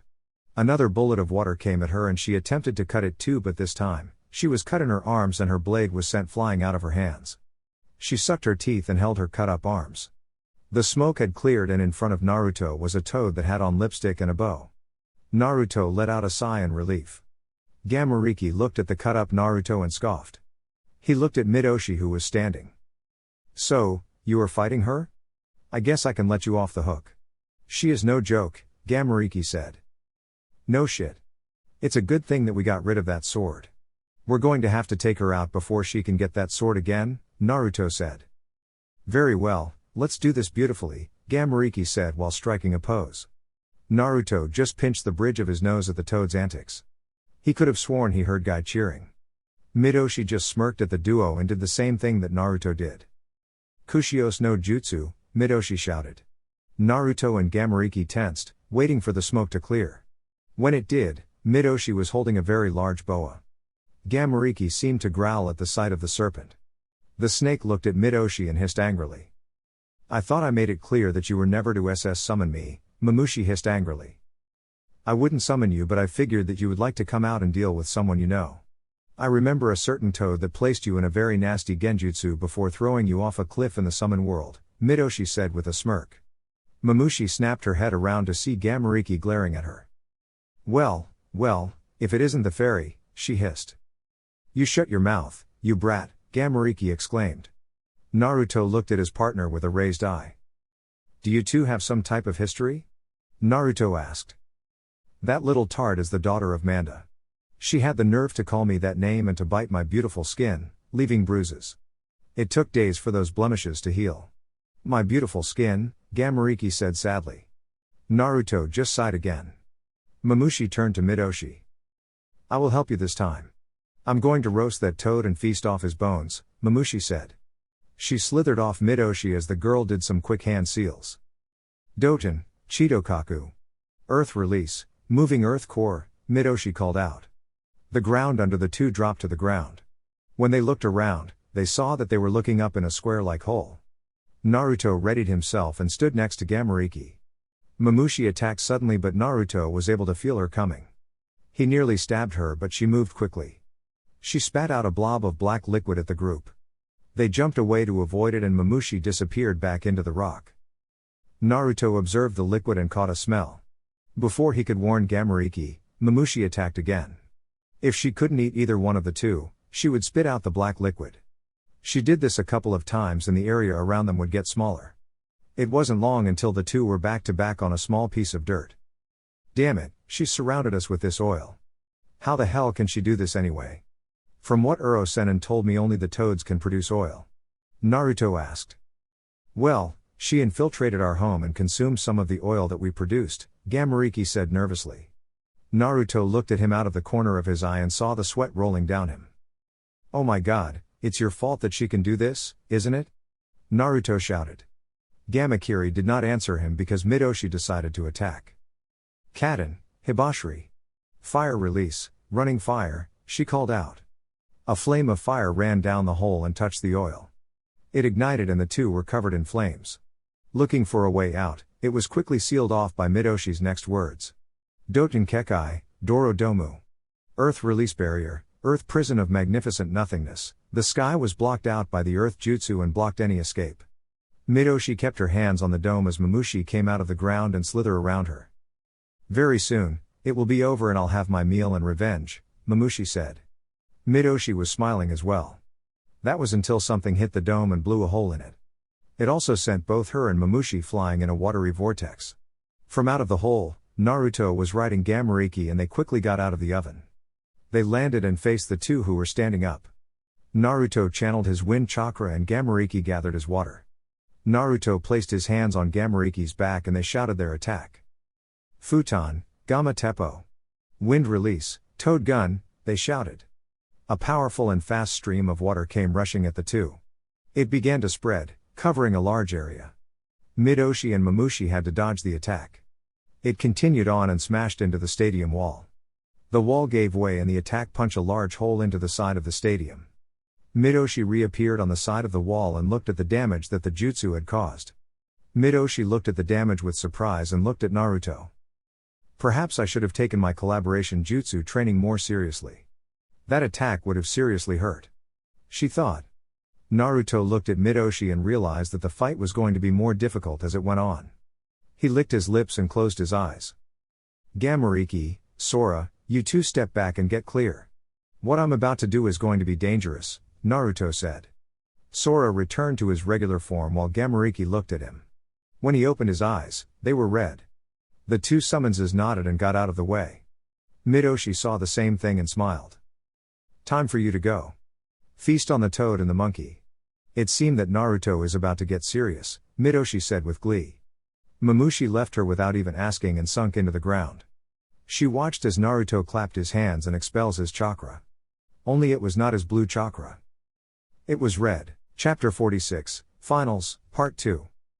Everyone in the crowd started to sweat at the chakra that Naruto was pouring out. Everyone who experienced that day was fearful of what was happening. Anko, Hiruzen and his teammates watched with worry, hoping that Naruto could keep it together. Even the Kazekage watched with some type of worry. Midoshi just watched Naruto as the red chakra he produced began to take shape and shroud him. He gained 2 ears and red chakra tail. His features were more pronounced and he had claws. After some intense moments, Naruto took a few breaths to calm himself down. He looked at the chakra and flexed his hands. When he first used the shroud, which Jiraiya called the Yoko no Koromo, Demon Fox Shroud, it hurt like hell and he was very injured after its use. Through determination and a little cooperation, he managed to use it with a little difficulty. He turned to Midoshi and went down on all fours. In the cage's box, Hiruzen looked at Naruto with a smile. The Kazekage turned his attention to his fellow cage. So he's a Jinchuriki? It also looks like he has some sort of control? He said. Yes, through training and guts, he has found some sort of control. Now we will see just how good his control is, Hiruzen said. They turned back to the fight just as Naruto vanished from sight. Midoshi was surprised when Naruto appeared in her view. Naruto launched his attack and a loud explosion was created.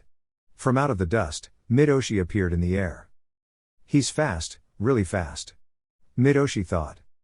Futon, Kazekiri no Jutsu. Wind release, wind cutter technique, Naruto shouted. Midoshi twisted to avoid the blade of wind. She landed on the ground only to see Naruto again. She quickly substituted with a log that was destroyed on impact. Naruto turned and fired another Kazekiri no Jutsu that Midoshi had to dodge. She quickly did some hand seals. Katen, Hozenka no Jutsu. Fire release, Phoenix Sage fire technique, Midoshi shouted and spat out a bunch of fireballs at Naruto. Naruto was too fast and dodged every attack. He took to the air and unleashed a deafening roar. Midoshi raised her arms to block and felt her feet drive into the ground. She found herself in a small crater. She quickly ducked Naruto's punch and launched a punch at Naruto. Naruto moved and caught Midoshi with a kick to the gut. Using the tail, he wrapped it around her wrist. She winced at the burning feeling she got, but it hurt less than the explosion of the fist that connected with her body. He launched her in the air and hit her with a haymaker that sent her toward the wall. He did another set of hand seals. Katen, Karyuenden. Fire release, fire dragon flame bullet, Naruto roared and fired a huge stream of fire. Midoshi was consumed by the flames as it crashed into the side of the stadium. Naruto poured on the heat and some of the wall was starting to melt. Naruto suddenly stopped and ducked a spear hand from Midoshi. He lashed out with a kick that sent Midoshi back some. Naruto turned to see that Midoshi was covered in slime and breathing very hard. She quickly got some distance and made it to her sword. She began to vibrate the blade and started to attack. Naruto met her and the two were engaged in an intense fight. Naruto still could not predict the sword, but it did not really matter. Midoshi saw this as well due to every cut being healed quickly. She broke away and thought about her options. The short break had everyone gather their thought about this fight. It was just awe-inspiring. The pariah was using the reason for the hate of the village and he was in control. Seeing that he had some type of control over the beast that caused such destruction, the crowd began to change their minds about Naruto. Midoshi was another one that they were worried about. They knew that the moves she used belonged to their greatest traitor, Orochimaru. They wondered if she would attack, but it looks like that she was way into the fight. They could only watch as the fight continued. Midoshi needed a way to deal with Naruto. Her chakra was dwindling due to the fact that she had to use the Hebashe Kawarimi no Jutsu, snake-shedding body replacement technique. She needed to end this fight and she needed to do that now. Lucky for her, the break gave her an idea on how to do that. She made a move that made Naruto launch himself at her. She quickly did some seals and slammed her hands on the ground. Doten, Ritsudo Tensho. Earth release, tearing earth turning palm, Midoshi called out. The ground spiraled into itself and Naruto began to lose his footing. Midoshi quickly did another set of hand seals, making Naruto jump into the air. Doten, Tobitsubute. Earth release, flying thrown stones, a large amount of stone created by the loose earth attacked Naruto. With another roar, Naruto destroyed the rocks and quickly launched his arm upward. Midoshi was very surprised as a chakra arm caught her. She cursed as she was now caught. Naruto flung her into the ground with some speed and charged at her dazed form. He slammed his knees into Midoshi, making her spit up some bile. Naruto stood over the out-cold Midoshi only to watch her dissolve into mud. Naruto suddenly went rigid. He looked down at his stomach to see a blade through it. He looked back to see Midoshi behind him. She pulled the blade out and Naruto dropped to the ground. The shroud had disappeared and Naruto was struggling to stand. The heavy breathing Midoshi just looked down at Naruto. "That was intense, huh?" she asked Naruto. Naruto grunted and got to his knees. This made Midoshi smirk a little. "A brave attempt, Naruto, but you will bleed out if you don't stop. You did well. You've excited me like none other. However, this victory is mine." "I wouldn't be too sure of that," Naruto said weakly. "Oh? Why is that?" Midoshi said. "Because you allowed me to get that first punch." "Foon. Seal," Naruto exclaimed and Midoshi froze up. Marks began to appear all over her skin and Midoshi could not move. What is this?" Midoshi exclaimed. "If I activated that seal earlier, you would have easily broken it," Naruto said. He did a seal and summoned a clone. The clone helped Naruto up. Midoshi could see that the red chakra was around the wound that her sword pierced through. Naruto held out his hand and the clone began to work with the chakra that Naruto released. "From what Uro-sennin told me, the guy that you work with would use a kawarimi that was similar to a snake. From what I understand, it takes a lot of chakra to do. You shouldn't have used those last two jutsu because it dropped your chakra more." "You've had a plan since the beginning?" Midoshi said. "More like a contingency." "Now," Naruto said, holding a familiar jutsu that had the crowd gasping. "This is my victory. Rasengan." Spiraling sphere, Naruto slammed the ball of swirling chakra right into Midoshi gut. The girl screamed as the ball grinded into her. She was sent flying in the air and crashed right under the crowd. She was on her feet and leaning in a man-sized crater. Naruto just kept watching and was shocked to see Midoshi take a step. She took another and another before falling flat on her face. Everyone watched and waited, but Midoshi was no longer moving. The fight was finally over. Genma walked over to Naruto. "The winner of the first match is Uzumaki Naruto," Genma said. There was a loud cheer that rang throughout the stadium. Naruto just looked on before dropping to his butt. He held his stomach, which had finally closed. "Thanks, Fox, I owe you one," Naruto said to the Kyuubi. The fox just scoffed at him. That's when Anko appeared next to her student and smirked. "Hey sensei," Naruto said with a slur. "How are you doing, kid?" Anko asked. "I'm just happy. I'm going to pass out now," Naruto said and passed out on the ground. Anko just smiled, proud of her student. She lifted him and placed him over her shoulder. She turned to see Midoshi's sensei holding Midoshi in her arms. The two stared at each other before Guren vanished with her. Anko made her way to the medical bay to get treatment for Naruto. 30. Man, that pipsqueak had me worried there, Jacken said. Yeah, he took a gamble on that move. Midoshi had him dead to rights. But that should teach us that we should never underestimate Naruto, Yakumo said with a relieved sigh. Tamari looked at her little brother who had a crazy smile on his face. She looked very worried and hoped that Gaara would keep it together. In the crowd, Kotetsu and Izumo were going over the match they just watched. Well, what do you think? Izumo asked. That was a great match. I don't see how it can be topped, Kotetsu said. So do you think that Naruto deserves to be promoted? Izumo asked. They both need to be promoted. Both showed amazing power, cleverness and the ability to think ahead. I think either one could lead a group of ninja into battle and come out well. Naruto has my vote for Chunin, Kotetsu said. Mine too. Anko has a gem of a student, Izumo said. In the cage's booth, the Kazekage turned to Hiruzen. You have been keeping secrets, Hiruzen. Your Jinchuriki is very strong and the fact that he could control such power without losing himself is impressive. You are still a crafty man. The Kazekage said. You praise me too much, Kazekage. However, that was a very intense match.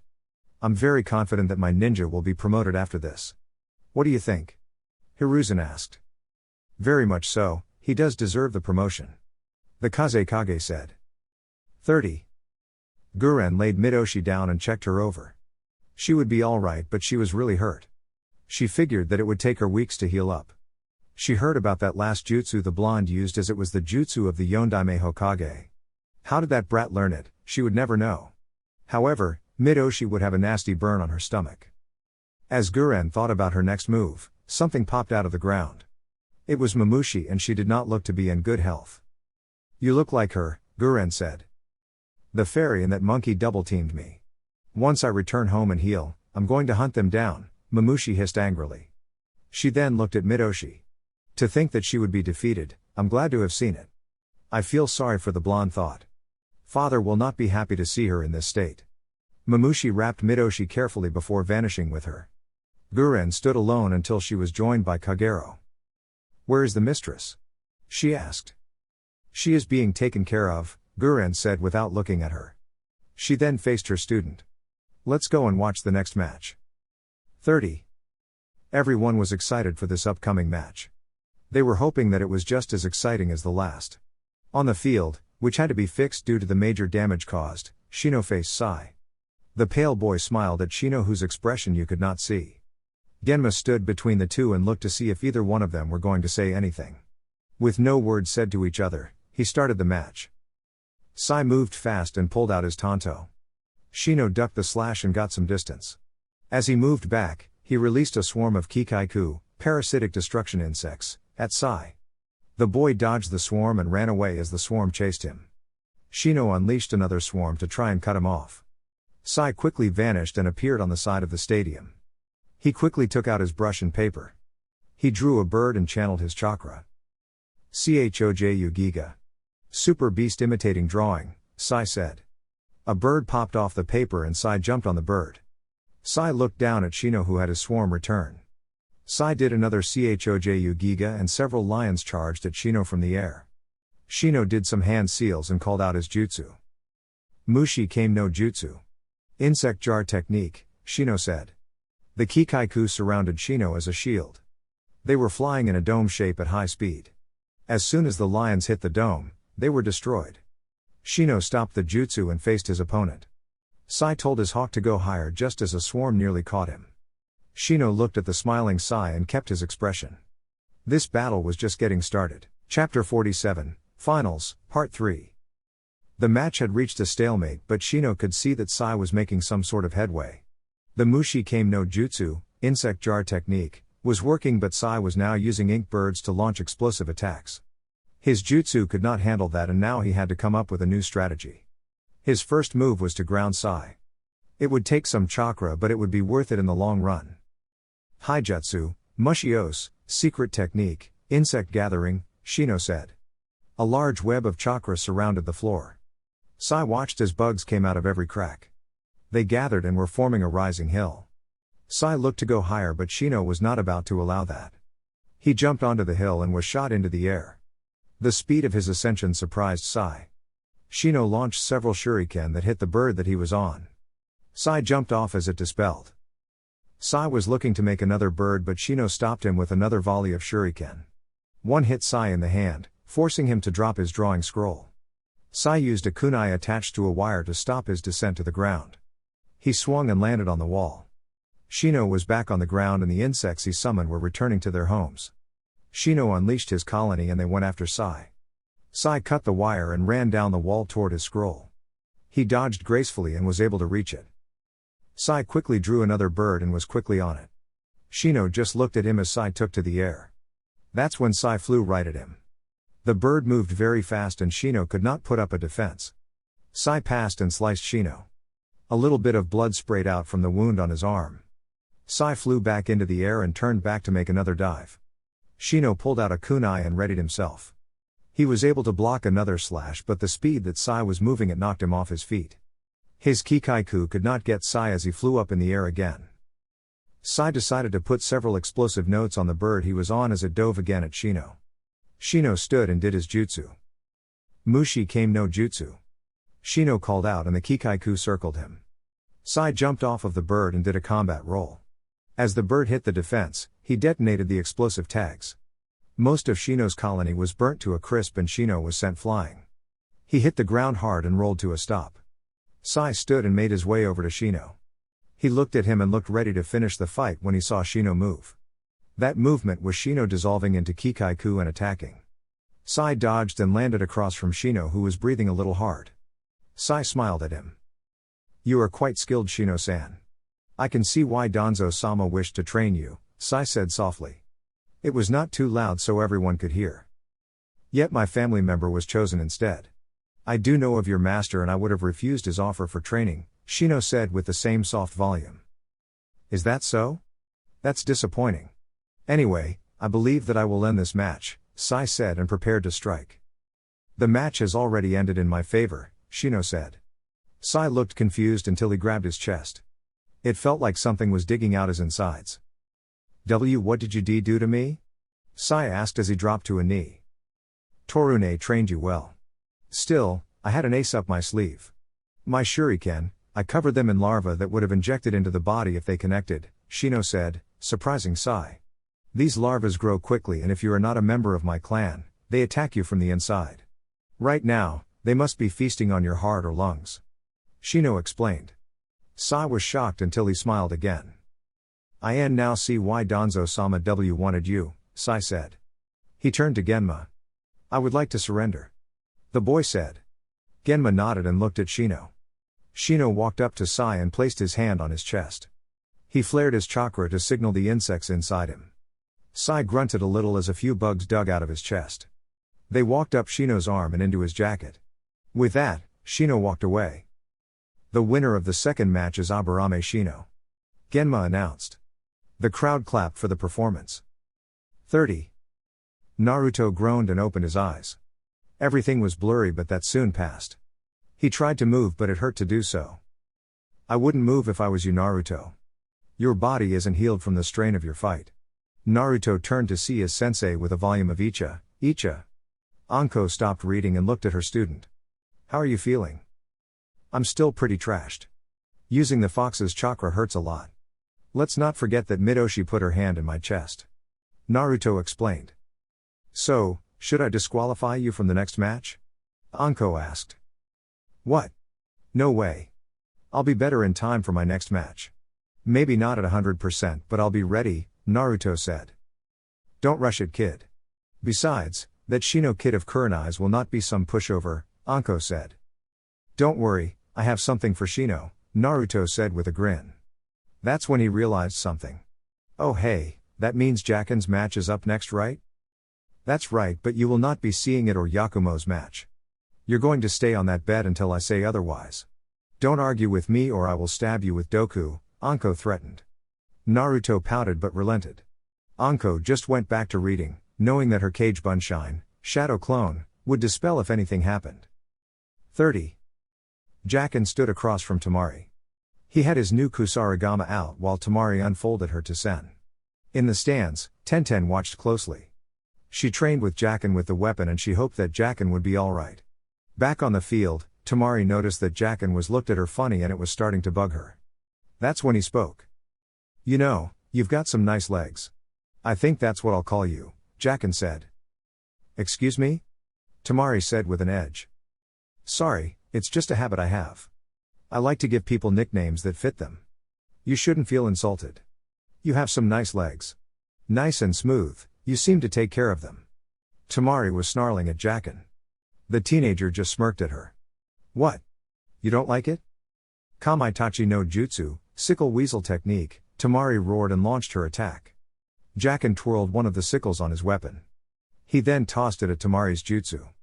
Tamari was shocked when his weapon was not blown away. She quickly rolled out of the way of the buzzsaw as it passed. Jacken pulled the chain and it returned to him. The smirk never left his face. That's a bad thing, their legs. You can't allow anger to rule you actions, Jacken said mockingly. Tamari snarled and swung her fan again. Jacken did the same thing and launched his weapon. Again, it cut right through her jutsu. Jacken threw the other sickle as Tamari. Tamari was forced to use her agility to dodge Jacken's attacks. She would launch a jutsu but Jacken would quickly beat it with his kusarigama. He managed to maneuver Tamari into the path of one of his sickles. Tamari used her closed fan to block the weapon. Metal grinded on metal before she batted it away. Jacken was inside her guard and brought the other sickle down in a chopping action. Tamari blocked it and had enough strength to keep Jacken from pushing the tip of the blade into her forehead. She then kicked Jacken's arm, forced him to release the sickle. She flung it upward and away. This left Jacken defenseless. Tamari was about to clobber Jacken until he pulled the chain. Tamari saw the two sickles closing in around her stomach and quickly substituted with a log, which was bisected. Jacken turned to face Tamari, who unfolded her Tesen. Jacken got into a stance and began to twirl his sickles again. Tamari was trying to think of a way to beat this guy. She already deduced that his weapon was able to cut through her attack. It was probably because of the spin that he could do with the weapon, or the weapon was designed to do just that. Either way, her most used jutsu was out. She needed to get her head in the game and finish him off. She suddenly did 3 big swings. The final swing created a sandstorm that came at Jacken. Jacken did hand seals and slammed his hands on the ground. Doten, Doriku Geishi, Earth release, Earth return shore. Jacken called out. A large slab of the earth rose to protect him from the sandstorm. He stayed close to the wall as the storm passed. When it cleared, he was surrounded by clones. Jacken did a wide sweep with his weapon but Tamari vaulted over it. She landed a dropkick that backed Jacken up. She popped up and threw a spinning thrust kick. Jacken dodged the kick that hit the wall. Tamari used her Tesen and the wall to hold herself in the air. She caught Jacken in the jaw and Jacken stumbled. While he was stumbling, Jacken pulled on his chain. This jerked Tamari forward and into a kick from Jacken. He then whipped the chain, launching Tamari into the air. Jacken followed her and threw a roundhouse kick. Tamari blocked it and was sent flying into a sandbar. Jacken landed on the wall and jumped up, whipping his weapon around. Knowing what was coming, Tenten, Yakumo and every other ninja hit the deck. Kyofu Dejishin, quake with fear, Jacken shouted and launched the sickle into the ground. Tamari was quick to her feet just as chains popped out of the ground and launched all around the stadium. Jacken landed on the chains as did Tamari. Wow, those legs aren't just for walking, huh? He asked with a smirk. Stop looking at my damn legs, Tamari shouted. That's when Jacken grabbed the chain. Raiten, Kangekaha, lightning release, wave of inspiration. Lightning erupted from his hand and through his chains. Tamari realized too late and was shocked with some volts. She hit the ground, twitching from the volts of lightning that she got hit with. Jacken stopped his jutsu and landed on the ground. He dispelled the chains and relaxed. Genma checked over Tamari and saw that she would be fine. The winner of the third match is Watanabe Jacken, Genma announced. Jacken just soaked up the cheers and he made his way up to the stands. On his way, he was stopped by Tenten. She did not look happy. What's up with you? Angry that I got to show my greatness? He asked. What the hell was that? Tenten demanded. What the hell was what? Jacken asked confusingly. The flirting that you did with that Suna Kunoichi? Tenten snarled out. By now, the two had a small crowd of people watching them. Flirting? That was strategy. I called her legs to throw her off her game. I just did it to piss her off just like I do to you, Yakumo, Naruto, Anko-sensei, everybody. You lose focus when you're angry and I use that to my advantage, Jacken said. Tenten seemed to calm down after that. Still, I don't know why all you women get so angry about anyway. I actually compliment her. She does have a nice pair of legs. The people around them went ooh when he said that. Jacken looked at Tenten, who began to shake.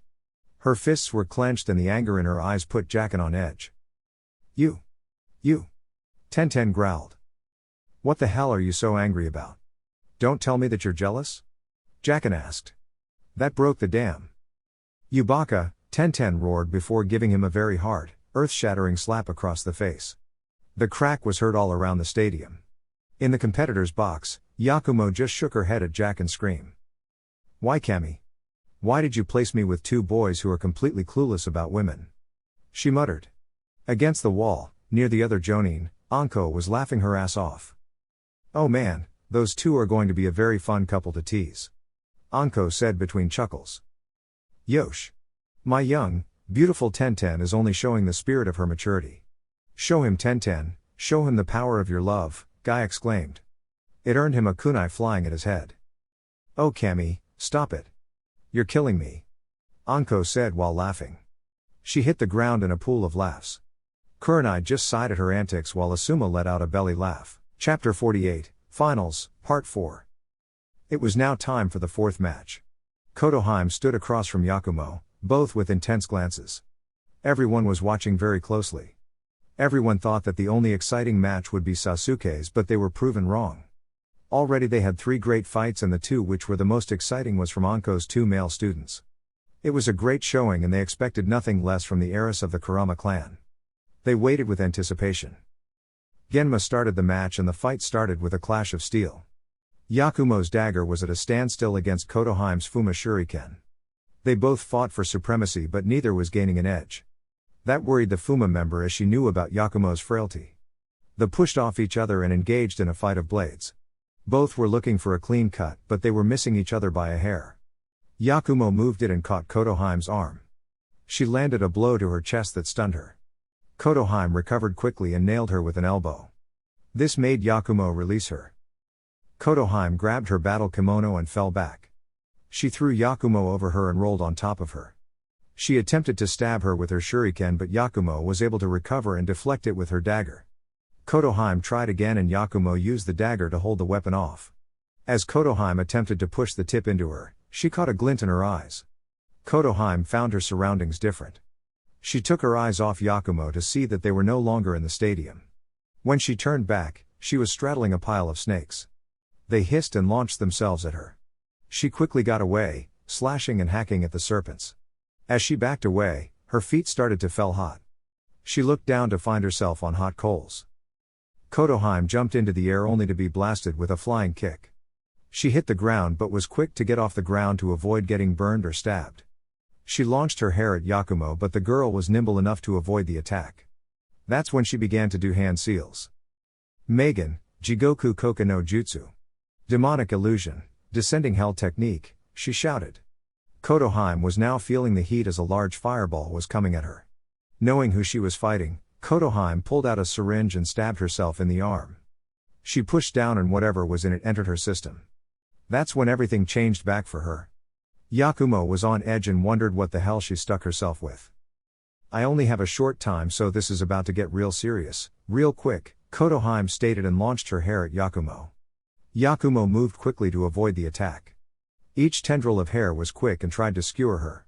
She kept on the move, launching shuriken at the older teen. Yakumo's luck would run out as Kotoheim was able to outflank her and wrap her up. She speared her with her hair but Yakumo only dissolved into blossom petals. Sucking her teeth, she quickly planted her hair into the ground. Kamishigure, Hagane Mori. Hair shower, steel forest, spears of hair shot out of the ground from all sides. It surrounded Kotoheim, protecting her. This would work for her as Yakumo was cut. Yakumo quickly reappeared and was on a knee. She was attempting to hit her with the genjutsu but then she used that technique. While the 2 cuts she received on her arm was nothing, the gash on her leg hurt like hell. That's when Kotoheim pressed her attack. Kamishigure, Roga. Hair shower, Wolf Fang, wolves came out of the forest and rushed Yakumo. Victory was all but assured, but that's when Yakumo began to glow. Megan, Mugetsu. Demonic illusion, moonless sky, Kotoheim watched as everything turned back. Her wolves were shredded to pieces as two huge black wolves appeared. Yakumo looked at her with her waving hair and her glowing eyes. I do not know what you injected into yourself, but it must help you neutralize my genjutsu. However, it will not neutralize this one. This is my special genjutsu and it cannot easily be broken by normal means. You will not escape the nightmare of the Mugetsu world. Genjutsu Kushios, Sen Yurei. Illusionary technique summoning, thousand ghosts. Kotoheim watched with awe as an army of ghosts rose from the ground. They were armed and armored. With a signal motion, the army charged. Kotoheim attacked the ghost, but her attacks would go right through them. Seeing that she could not attack the ghost army, she moved to attack the caster. That would be useless as Yakumo's wolves would not allow it. The army was upon her and quickly overwhelmed her. She tried to fight it, but she could not. That's when Kotoheim began to convulse. Yakumo looked on with worry. She created this genjutsu with the ability to knock her opponents out. What she was seeing, it looked like she was dying. She quickly dispelled her two jutsu and watched as Kotoheim twitched on the ground. That's when Guren appeared on the field. She pulled out another syringe and stuck Kotoheim. Everyone watched as Kotoheim began to slowly stop convulsing. Guren then faced Genma. As her sensei, I am withdrawing her for competition, Guren said. Genma nodded and faced the crowd. The winner of the match is Kurama Yakumo, Genma said. There were some cheers, but they were wondering what was going on with the Auto Nin. Guren took the older teen and placed her over her shoulder. She disappeared in a shower of crystals. Yakumo just walked back to the competitor's box. She gave a happy wave to her family who were cheering her on. 30. Hiruzen watched with a smile. Team Anko had won all of their fights and had done it with some great skill. They all showed incredible forethought and were prepared with backup plans. It was something that was not done in quite a while, but he would be shocked if not all of Team Anko weren't promoted to Chunin. Seeing the smile, the Kazekage looked at him. Something amusing, Hokage? He asked. I'm just happy the Konoha's future will be in good hands. I can truly focus on more important matters, Hiruzen said. Oh? If I may ask, what other matters are you speaking about? He asked. Why, correcting the mistake I made all those years ago, my wayward student, Hiruzen stated. There was a reaction from the guards but not from the Kazekage. He just chuckled at the old man. I wonder what Suna will think when they learn of your betrayal. Very good, sensei. The voice said, changing to a familiar voice. Will you reveal my deception? No, I know that you will not launch your attack until you witness Sasuke's match. For now, let us enjoy the complete blunder that you made when you released a talent like Anko. She's done much better at teaching than you, Hiruzen said. Orochimaru just scoffed and turned his attention back to the match. 30. Outside of the stadium, Guren looked at Kotoheim with a frown. Next to her, Kagero stood and looked at her teammate with concern. You are a stupid child. 8 minutes and you went over it. That venom would have killed you if I did not interfere. Did you forget the promise that you made to Midoshi? Guren chided. I just wanted to win, to defeat that girl. It was why she gave me the venom. I just wanted to make her proud, Kotoheim said. How can she be proud if you're dead? You swore to her, just like Kagero, to stay at her side forever. Do not throw your life away for victory, Guren said. Kotoheim just nodded and kept her head down. What is our next move, sensei? Kagero asked. You two are to get out of the village and return to Otto. You will not participate in this fight. Get out as quick as you can, return to the cave and wait for me to return. Guren ordered. Yes, sensei, they said and left. When they were out of sight, Guren turned slightly to her left. I will assume that they will be let go. Guren asked. Maybe, maybe not. It all depends on how good you're trained, those two, Anko said. Well then I do not need to worry. I will see you on the battlefield, Guren said and walked away. Anko just grinned and vanished with a puff of smoke. 30. Rock Lee was excited as he faced his rival, Neji. He was ready to show Neji just how much hard work he had done to win. Neji just looked at him and settled into his stance. Rock Lee did the same with a smile on his face. Genma started the match immediately. Lee charged at Neji and attacked. It was an amazing showing of taijutsu. Lee was not afraid to engage Neji, who used the Juken to the best of his ability. Lee was able to take the blows and keep on going. Still, Neji was still a prodigy and he was showing just exactly how good he was. Konoha Senpu. Leaf Hurricane, Lee shouted. He lashed out with 3 kicks. Neji dodged 2 but the third landed flush on his jaw. Taking the blow, Neji spun into a palm strike that landed and sent Lee a few feet away. Lee tumbled a little before popping up onto his feet. He got into his stance and had a smile on his face. As expected, you are still so strong. However, I have not begun to fight yet, Lee exclaimed. You may have gotten a little better but it will do you no good. No matter how hard you work, you can never beat me. Even if you take off your weights, it will be useless. Neji commented. We'll see, Lee shouted. As he removed his weights, they made a loud thud on the ground. He began to unwrap his bandages. Crossing his arms, Lee's body began to twitch. Neji was confused until Lee vanished. Neji raised his hands to his face to block the dust that Lee kicked up from circling him. In an instant, Neji felt the ground leave his feet. His jaw hurt like hell and he was stunned. Lee continued his assault with a series of kicks that launched the 2 higher into the air. Lee then wrapped Neji with his bandages and trapped him in a cocoon. He grabbed him and began to spin. Emote Renge. Front Lotus, Lee cried out. As they descended in a tail spin, Neji regained his bearings. Noticing that he was trapped, Neji went back to his training with Hyashi. Jukenpo Ishigekishin. Gentle fist art, 1 blow body, Neji called out. This freed Neji from the bandages and blasted Lee away from him. Because of the spin action, the 2 were sent toward the ground, spinning and twirling like crazy. Neji managed to correct himself and landed. Lee was not so lucky and he hit the group kind of hard. As Lee got to his feet, he looked to see that Neji was in his face. Haki Rakuju Ion Sho. 8 trigrams, 64 palms, Neji shouted. Neji hit Lee with 2 consecutive strikes. It was soon followed by 4 strikes, then 8 strikes, the 16 strikes, then 32 strikes and finally 64 strikes. The final 2 strikes were very powerful because Neji stepped into them. Lee was sent flying and hit the ground with a thud. Neji got his breath back while he looked at Lee on the ground. Genma was about to call the match but to his and Neji's surprise, Lee pushed himself to his feet. He stood on his feet shaking. Neji looked at his teammate with surprise but he quickly schooled his features. It's pointless, Lee. I'll agree that you are better than before but you cannot defeat me. Neji spoke. We will see about that, Lee said tiredly. He crossed his arms again and gave Neji a very serious glance. Remember my friend, the lotus always blooms twice, Lee said. With a shout, Lee began to unleash chakra, something that should not be possible. Simon. Gate of life, Lee exclaimed. The ground cracked around him. His skin began to turn red and veins were beginning to show. Showman. Gate of pain, Lee coiled like a serpent before launching himself at Neji, creating a huge explosion. Neji felt incredible pain as Lee's foot connected with his face. Lee moved around the arena and battered Neji. He knocked him around like a pinball. Taman. Gate of limit. Lee glowed for a brief moment before he blasted Neji into the air. He then reappeared above him and blasted him back toward the ground. With that attack, Lee managed to tie one of his bandages around his waist. Lee pulled him back toward him, using the bandage. Neji opened his eyes and saw that Lee was preparing to use a very powerful attack.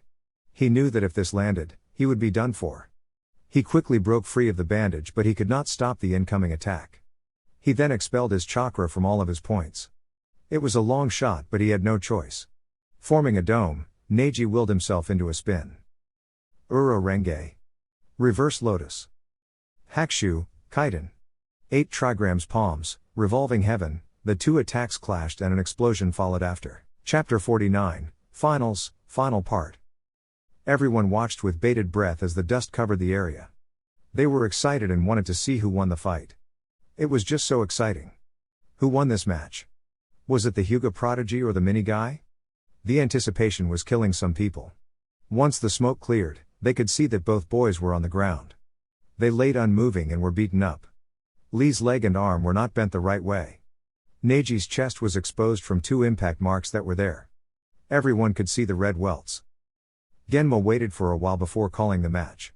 He was about to call this a draw, when the most amazing thing happened. Neji and Lee were finally moving. Through sheer will, both teens forced themselves to their feet. They ignored the pain that was shooting right through them. They faced each other and it looked like they were going to continue their fight. However, after a while, Genma noticed that neither was moving forward. He made his way over to Neji, was barely standing. He could see blood coming out of his mouth. He checked on Lee and saw that he was unconscious. "Sensei, I can no longer continue. I will like to surrender," Neji stated. Genma just smiled at the boy before facing the crowd. "Due to Hyuga Neji's forfeit and Rock Lee's unconsciousness, this match is declared a draw," Genma said. Neji looked surprised and saw that Lee was indeed unconscious. He began to chuckle, but it hurt greatly too. The medics made their way to the two. Guy arrived to help Lee while Tenten checked on Neji. She yelled at him and Lee for going so far. The crowd cheered for the two teen males of Team Guy. 30.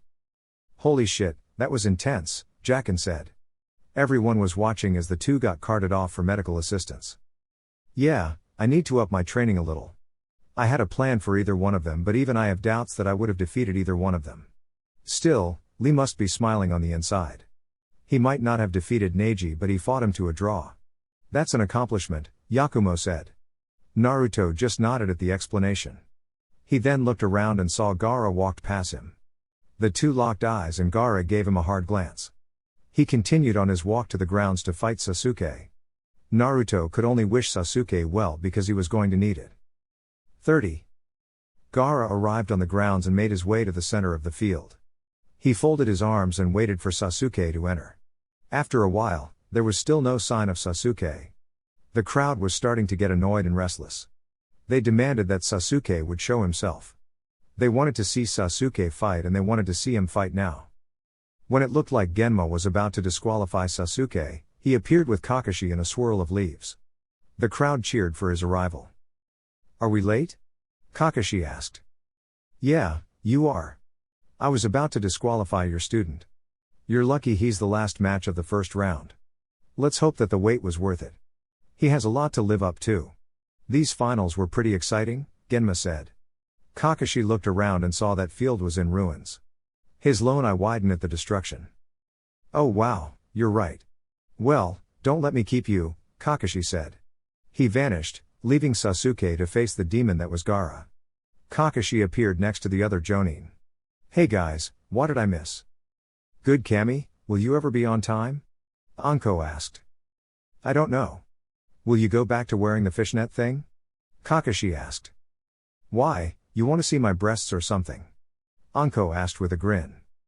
"If you two are done flirting, what took you so long, Kakashi? If Sasuke had got disqualified, Pops would have demoted you to Jinan," Asuma said. "Yeah, I just need to make sure that Sasuke's new jutsu was ready. He will need it against this kid. He isn't normal," Kakashi explained. "You got that right, but if you taught him what I think you taught him, you might come to regret that. I've looked into his eyes and I know you have too," Anko said. "I know, but I will have faith in him," Kakashi said. Everyone turned their attention to the grounds as Genma started the fight. 30. Sasuke moved fast and was inches from Gaara. He launched a punch that was easily blocked. Sasuke tried again, but it was once again blocked. Sasuke increased his speed and attempted to hit Gaara from every direction, but the sand was just too fast for him. Sasuke was starting to get frustrated. Gaara was starting to get annoyed and stopped defending. Sasuke moved with swiftness and escaped the sand. Sasuke decided to go with Kakashi's plan, despite the time it would take finish the fight. He did some seals and took a breath. "Suten, Mizurappa. Water release, wild water wave," Sasuke shouted, spitting out a large volume of water. Gaara raised his sand to protect him. Sasuke moved around him and did another Mizurappa. Gaara defended against this as well. Sasuke did the same jutsu for a third time and Gaara protected himself again, but Sasuke saw that the sand was slow and Gaara got splashed. Sasuke moved it. The sand moved to catch him, but Sasuke was able to dodge. He was in Gaara's face and smashed his fist into Gaara's jaw. Gaara was shocked by this and was sent flying. His sand could not get to him in time. With a smile, Sasuke charged at Gaara. 30. That wasn't a bad plan, Kakashi. Soaking his to make it slower was a great strategy. Still, he should have kept it up, Anko said. What do you mean? Kakashi asked. Anko pointed at Gaara and Kakashi noticed cracks along the boy's face. I see. He uses his sand as armor as well. I didn't see that considering how quickly he dealt with that other boy. Still, I don't think that Sasuke would have continued to use the jutsu even if it was going to give him an edge. What are you talking about? Kurenai asked. Sasuke only wanted to learn the one jutsu I was training for. He felt that it was all he needed to beat him, but I reconsidered it when he approached him during the training. He fought me on it when I had enough and ordered him. It was not a pretty sight, Kakashi said with a sigh. That's a cause for concern, Kakashi. Maybe you should consider talking to Pop about this, Asuma said. I think I will. Anko, when you speak with Naruto, tell him to stay clear of Sasuke. Gaara pretty much dismissed him for your student and that Midoshi girl. It only added fuel to the fire, Kakashi said. You don't have to worry about Naruto. That kid is stronger than before. I'll relay the message, but if Sasuke comes at him, the kid is in for a big surprise. Speaking of a surprise, it seems that your student has begun to lose his advantage, Anko said. They all turned back to the match. 30. Sasuke jumped away and got some distance. He was now on the defensive and he did not like it one bit. He was having his way with Gaara when he felt his fists begin to hurt. When he looked at Gaara, he saw cracks on his face. He realized that Gaara coated himself with sand and used it as armor. Sasuke ignored it and decided that he would rip that armor away, piece by piece. That was until Gaara changed his tactics. Gaara jumped into the air and landed on a clump of his sand. It took him above him and Gaara was now airborne. This did not bode well as Gaara attacked from above. The sand was still quite slow, so it was easy to dodge. Sasuke attempted to knock Gaara down using his no Katen jutsu. However, they were all blocked by the sand. That's when things got worse as the sand began to pick up speed again. Sasuke was nearly caught several times. He could not understand why this was happening. He just kept firing Katen at Gaara. Gaara finally returned to the ground and gave Sasuke an evil smirk. Suna Shuriken. Sand Shuriken, Gaara said. Several bullets came at Sasuke at an alarming pace. Sasuke was hit and cut by the attack. Gaara launched another volley and Sasuke was sent running. He took cover behind one of the trees as Gaara continued to bombard him with attacks. Sasuke was breathing a little hard and was trying to figure out what happened. Come out, Uchiha, and face your death. I told you, you are only an appetizer to my real target. Do not keep me from them any longer, Gaara exclaimed. That hit a nerve in Sasuke and he growled. He remembered what Gaara said to him that day and he did not forget it. He took a look out and his Sharingan landed on Naruto. He growled and ran up the side of the stadium. Gaara watched until he reached the very top. Once there, Sasuke did some hand seals. He held his wrist as lightning appeared. 30. You have got to be kidding me. Are you seriously mental? Anko exclaimed. It was the only jutsu that could pierce through the shield. I know that you are angry that I showed it to him, but he is the only one who could actually use my original jutsu and be successful. Kakashi explained. But you had to know that Sasuke is not exactly stable. What if he turns that jutsu on a comrade? Can you really be alright with the consequences that come with that? Anko argued. Kakashi had no answer for that. That's when it got ugly when Sakura got up. Hey, leave my sensei alone. He did what he did to help Sasuke-kun. He isn't unstable and would never use it on a comrade, Sakura shouted. What the hell do you know, fangirl? Anko snarled, making Sakura gulp. Anko, that's enough. I will not have throwing killing intent at my student, Kakashi exclaimed. Anko scoffed at the two and walked away before she killed something. Kakashi just stood there and sighed. He scratched his head and hoped that she was wrong. 30. Gaara watched the lightning and narrowed his eyes. He did a seal and his sand began to surround him. It formed a dome of sand. An eye appeared and watched Sasuke. The Uchiha saw this, but it would not deter him from proving to Gaara that he was the strongest. He charged at the dome, his hand digging into the ground. He hit the ground running and sped toward the dome. His Sharingan read all of his moves and was able to dodge. Within range, Sasuke thrust his arm forward. Chidori, Sasuke roared. The jutsu worked and his arm went right through the dome. He felt his hand connect with flesh and felt blood around his hand. He stayed that way and waited for Gaara to fall. However, that did not happen. After a shrill scream was heard. That was followed by a snap of bone. Sasuke roared out in pain and struggled to remove his arm. He was able to get it out, but he would not be fast enough to dodge the spike of sand that came at his head. Lucky for him, Kakashi was able to move fast enough to prevent Sasuke's death. They both looked at his arm and could see that it was snapped in two. Kakashi looked back to see the dome fall. When he did, he saw the crazed look of Gaara. He also saw where Sasuke landed his attack. Gaara looked at the two with nothing more than murder. "I'm going to kill you all," Gaara roared. In his seat, Hiruzen was about to make a signal to stop Gaara when he had to dodge a couple of shuriken. He landed on the roof and threw some shuriken at Orochimaru. The man dodged, ripping off his disguise. He managed to get behind Hiruzen and held a kunai to his throat. He then dissolved into mud, revealing an explosive tag. Orochimaru managed to escape and the two ended up facing each other. While this was going on, feathers began to fall among the crowd. Their eyes began to feel heavy and they were quickly going to sleep. The shinobi, who recognized the genjutsu, quickly dispelled the genjutsu just in time to defend against several Oto and Suna ninja who were in disguise. The fighting began as the Konoha shinobi fought to protect the villagers. The Anbu that was stationed there got the daimyos out of the arena. The invasion of Konoha had begun. Chapter 50, The Invasion, Part 1. Gaara roared as he held his shoulder. He used his sand to stem the bleeding and then thrust his hand forward. The sand rushed at Kakashi who was holding Sasuke in his arms. Kakashi jumped out of the way and kept on his toes. He wasn't about to get caught in that sand. Genma attempted to help by firing the senbone in his mouth but the sand protected him. Gaara lashed out at him as well. Gaara was crazed and wanted the death of the boy who had just hurt him. He would not get away. That's when he felt someone coming for his left. He turned only to get punched in the face. He looked to see it was Naruto. With a growl, a spear of sand impaled him in the chest. However, Naruto burst into smoke, revealing him to be a clone. Naruto appeared through the smoke, his fist already being thrown. Futon, Senpuken. Wind release, whirlwind fist. Gaara was sent flying in the air after a giant, adaptable whirlwind slammed into his chest. Gaara hit the wall and was sent through it. It did not stop him as he went through several trees and a house. Naruto stood there and released a breath. He knew that this would not hold Gaara down. He looked at Kakashi. "Get Sasuke out of here." Kakashi did not want to leave Naruto but he knew that he could come back quickly. He vanished, leaving Genma with him. Naruto turned his attention back to the hole. The explosion of the competitor's box did not distract him.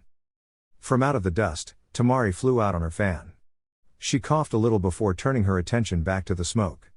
That when several shuriken came flying toward her. She jumped off and used her fan to blow them away. The wind jutsu suddenly dispelled the shuriken to reveal explosive notes. The explosion sent Temari crashing into the ground. She quickly shook off the cobwebs and got to her feet. She opened her fan and kept her eyes on her surroundings. "I know that you're around here. Show yourself," Temari shouted. "Very well." Yakumo's voice said in her ear. Temari spun quickly to dodge the strike. She closed her fan and raised it in one fluid motion. Yakumo dodged the clubbing blow and moved to catch Temari with her dagger. Temari swung her fan, making Yakumo block it. Yakumo was sent a few feet before skidding to a stop. Yakumo got into her stance as did Temari. The two faced each other on the other side of the field. Kankuro jumped out into the streets and took off. Jacken was after him and tossed one of his sickles at Kankuro. Kankuro jumped away and slammed his shoulder into a door. He entered the house and removed the puppet from his back. He immediately fired several senbone at Jacken who just entered. Jacken was forced back as he defended himself from the barrage. When it was over, Jacken got into his stance and waited. The puppet appeared in front of the door and faced him. "Hey, staying behind your doll, huh? That's a safe bet but don't think that it will help you in this fight," Jacken said. "Well, aren't we cocky? Don't think you'll get in my head like you did my sister." "I'm not one to lose my cool like that," Kankuro said from behind his puppet. Jacken just readied himself and prepared for the fight of his life. 30. Kakashi quickly fixed the bone in Sasuke's arm. It hurt the boy but he could not be gentle. There was a battle going on and he needed to get back into it. He fashioned a sling for the arm and carefully placed the arm in the sling. He looked to see Sakura and Shikamaru. He quickly summoned something. When the smoke cleared, it was a small pug. He took a sniff and decided to call them out. "Sakura, Shikamaru, Shino, front and center now," Kakashi commanded. Shino quickly arrived while Sakura took her time due to the flying weaponry. Shikamaru groaned and made his way to the group as well. This is an A-rank mission. I need you three to take Sasuke and lead to a shelter. You are to stay there until further instruction. Is that understood? Yes sir, they said. This is Pakun. He will be your guide to the nearest shelter, Kakashi said. Yo! The pug said. Kakashi then created a hole using an explosive note. He covered their escape as they grabbed the two injured Jinan and left. Watching them, a man with an Anbu mask and 9 auto ninja stood as the fighting continued. Well now, where are you going? The masked ninja said. He made a hand motion and the 9 got ready to move. That was until a voice shouted out Sinayashu, hidden shadow snake hands. All 9 ninja were bit by snakes. When they hit the ground, they began to spaz out. The Anbu was able to escape but his attacker was right on him. She attacked with some vigor, nearly catching him off guard several times. He was able to back her off with a glowing hand. Anko slid back and quickly did some hand seals. Kaden, Hosenka no Jutsu. Fire release, Phoenix Sage fire technique, Anko shouted and fired several fireballs at the man. He was able to get away without too much injury but he got tagged at least twice. He growled at the burns but turned his attention back to Anko. She was right on top of him when another voice called out. Shoten, Shuriken Rambu. Crystal release, Shuriken wild dance, Anko used a Kawarimi to escape the assault. Another volley of Shuriken came at her and Anko pulled out her sword. Using great skill, she deflected any Shuriken away from her. When it was done, the two femme fatales stared each other down. The man in the mask stood up straight behind her. You sure took your time Guren, he said. He suddenly dodged as Guren took a quick swipe at him. While she missed, she did get his mask, which split and revealed who was under the mask. Was that really necessary? You were already caught and they already know who you are. Why keep up the pretenses? Now go, you are not needed or wanted here, Guren said. Kabuto scoffed but did as he was told. Leaving the two, Anko just had to ask her something. So, why exactly are we about to fight? Anko asked. Guren just formed 2 crystal blades on either side of her arms. Why should our students have all the fun? Besides, I've always wanted to fight Orochimaru-sama former apprentice, Guren said with a grin. Anko returned the grin. Just don't come crying to me when I kill you. I could say the same to you. After I skin you, I'll hang it up in memorial of you, Anko said. The two launched themselves at each other. 30. Midoshi's eyes shot open and looked around the area. She realized that she was floating in liquid and there was an open sky. It took her a while to realize that she was back in Ryuchido, Dragon Ground Cave. Be easy mistress, you are in the healing pool. You are still in recovery and will be for some time. A human-sized python hissed. How bad am I hurt? Midoshi asked weakly. You have a great deal of internal damage. I don't know what type of jutsu you were hit with mistress but it must be very powerful. Your snakeskin armor was broken in the area of the damage, she said. Midoshi just relaxed in the pool, calming her breathing and closing her eyes. After a while, she reopened her eyes.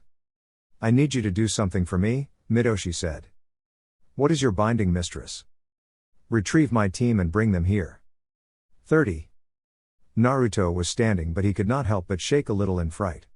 Naruto looked at the hole that he sent Gaara through. He and Genma waited for him to return as that jutsu would not be enough to end it. What stepped right back out of the hole scared the both of them. One side of Gaara's body was covered in what looked as sand. His face looked like that of a raccoon dog. His hand was now a claw and a tail swished back and forth. He glared at him with a regular eye and a black eye, with yellow irises and pupils that each takes the shape of a black 4-pointed star with 4 black dots around it. Naruto had an idea of why that was so. Gaara looked at him with a harsh glare. Genma got in front of Naruto to protect when he saw the look in his eyes. They did not deter Gaara. You have caused me pain. You must pay with your life, Uzumaki Naruto, Gaara exclaimed. Genma was about to use a jutsu when he was attacked by Baki. Both males had to dodge but Naruto was singled out by Gaara. With speed unseen, Gaara rushed up to the blonde and sent him flying with a swipe of his changed arm. Naruto was sent flying into the stands. He traveled as far as the back wall. Naruto was in a daze but he was quick enough to roll out of the way of Gaara's arm. Naruto was able to get to his feet but he was smacked across the air by Gaara's backhand. Naruto summoned a clone and the clone was able to catch him. The two landed on the ground and Naruto was shaking the cobwebs out. His clone charged at the charging Gaara, but he was quickly dealt with. Gaara continued on his trek and raised his arm to finish Naruto off. However, Naruto had recovered enough sense to attack. Doten, Doryu Taiga. Earth release, Earth flow river, a river of mud appeared and Gaara was swept away by the mud. Naruto did another set of seals. Doten, Doryu Dan. Earth release, Earth dragon bullet, a dragon appears and fired several balls of mud at Gaara. Naruto then took a deep breath. Kaden, Karyu Dan. Fire release, Fire dragon bullet, the balls of mud ignited and burned. The fireballs hit Gaara, making him cry out from the attack. The mud then consumed Gaara and sent him crashing back into the field. Gaara struggled to stand with the pain running through him while Naruto regained his bearings. Uzumaki, Gaara roared and turned to go after him. Naruto pulled out 2 kunai and placed 2 tags on them. He tossed them at the charging beast. Gaara blocked it, but he was soon being shocked by several volts of lightning. Gaara ripped out the kunai and tossed them aside. He turned only to get kicked in the face. Naruto landed and slammed a palm into his chest. A seal appeared on his chest and Naruto pushed off. Naruto activated the seal and Gaara went crazy. He grabbed his head as if he was in pain. Damn! You! How dare you hurt Mother, Gaara roared. He unleashed his chakra, blowing everyone back. Naruto covered his eyes only to see that Gaara had once again transformed. Instead of half of his body being covered by sand, all of his body was covered. He now looked like a raccoon dog with big claws and a large tail. Gaara looked at him with rage in his eyes. You tried to seal off my mother. You will not survive past today. Naruto sucked his teeth before calling on the Kyuubi's chakra. He was surrounded by the shroud. He winced a little, but he could not afford to fight at half strength. 30. Hiruzen looked over the village that was currently in battle. He was in his battle attire, a black jumpsuit, which featured mesh segments over the lower portions of his limbs, and a green gauntlet that covered his right wrist, forearm and elbow. He also wore an armored hood with a bandana-like Konoha forehead protector over this, which featured 2 long straps. He could only sigh as he watched his people fight. He would like nothing more than to help them, but his student had trapped him inside the Shishi engine, 4 violet flames formation. Hiruzen sighed and faced his greatest regret, Orochimaru. He could go on and on about what he could have done for his favorite student, but it would be a waste of time. Orochimaru had threatened his village, and as the Hokage, he would defend it. Besides, he was pretty confident in his village. He got into his stance and prepared for battle. Chapter 51, Invasion, Part 2. Explosion was heard throughout the stadium. The sounds of battle were going on as the Konoha ninja protected the civilians. Kakashi stabbed another auto ninja before ducking a crushing blow from a Suna ninja. He lashed out with a kick that sent the man flying into the wall. He spun and caught him with a genjutsu that froze him. He was easy pickings for his thrown kunai. Kakashi turned back to survey the battle. To his left, he watched as Naruto jumped over the stadium wall and moved toward a forested area. Gaara, or what might have been Gaara, took off after him. It was a good decision made by Naruto, as that Gaara boy would have probably killed everyone just to get to Naruto. To his right, he watched as Anko and that Auto Kunoichi go at it. Anko was holding her own and her sword work was difficult to cipher. The Kunoichi was still matching her blow for blow. Each was sporting wounds from their battle. Down on the field, Genma was fighting the Suna ninja, Baki, and Yakumo was fighting the Suna Kunoichi, Tamari. They looked like that they were okay. 2 Auto Shinobi appeared above him, ready to plunge their kunai into his back. Konoha Gariki Senpu. Tree leaf strong whirlwind, Guy shouted and blasted the 2 away from his rival. Guy landed right beside him. Kakashi, you must concentrate on the fight before you. I cannot save you all the time. Sorry Guy, did you say something? Kakashi asked. Guy balked and looked at him with an annoyed glance. This gave Kakashi time to take out 2 more enemies. That makes 30 to 28. That was very unyouthful, Guy shouted. The 2 Jonin just continued to fight for their village. 30. The sound of steel against glass followed the 2 women as they ran along the top of the stands. Guren, with 2 crystal blades, pushed away and did some seals. Kesso, Rokaku Shuriken, Rambu. Crystal, Hexagonal Shuriken, Wild Dance, she shouted. Crystal Shuriken came right at Anko. Anko did some seals of her own and slammed her hands on the ground. Doten, Doryuki. Earth release, Earth-style wall, Anko shouted. Pillars of earth rose to protect her. The pillars looked like that they had scales on it. Guren was preparing another jutsu but cried out when Anko's sword nicked her shoulder. She thanked herself for encasing her body in a thin layer of crystal or she would have lost that shoulder. She batted the blade away and drove her crystal blade into the ground. It extended into the ground. She raised it in a sweeping motion. It ripped Anko out of the ground and threw her against the wall she created. Guren did not waste second. Shoten, Omiwatari no Jutsu. Crystal release, the God's Crossings technique, Guren shouted and put her hands on the ground. A stream of sharp crystal rushed at Anko. It hit Anko and the wall with some impact. Guren waited for the dust to settle. When it did, Anko was skewered against the wall. That was until Anko dispelled. Anko reappeared in front of Guren, a deadly gleam in her eyes. Guren barely had time to raise her arms as Anko's slash came at her with amazing speed. The power behind the blow shattered her swords and sent her flying. Guren tumbled for a while before stopping. She attempted to get to a standing position but she could not. Her arms could not stop shaking. What was up with the strike? I guess I have to practice more. That strike should have cut your arms clean off, Anko said. She positioned herself before dashing at Guren. The fight was about to be over until Anko was sent flying back by the tail of a serpent.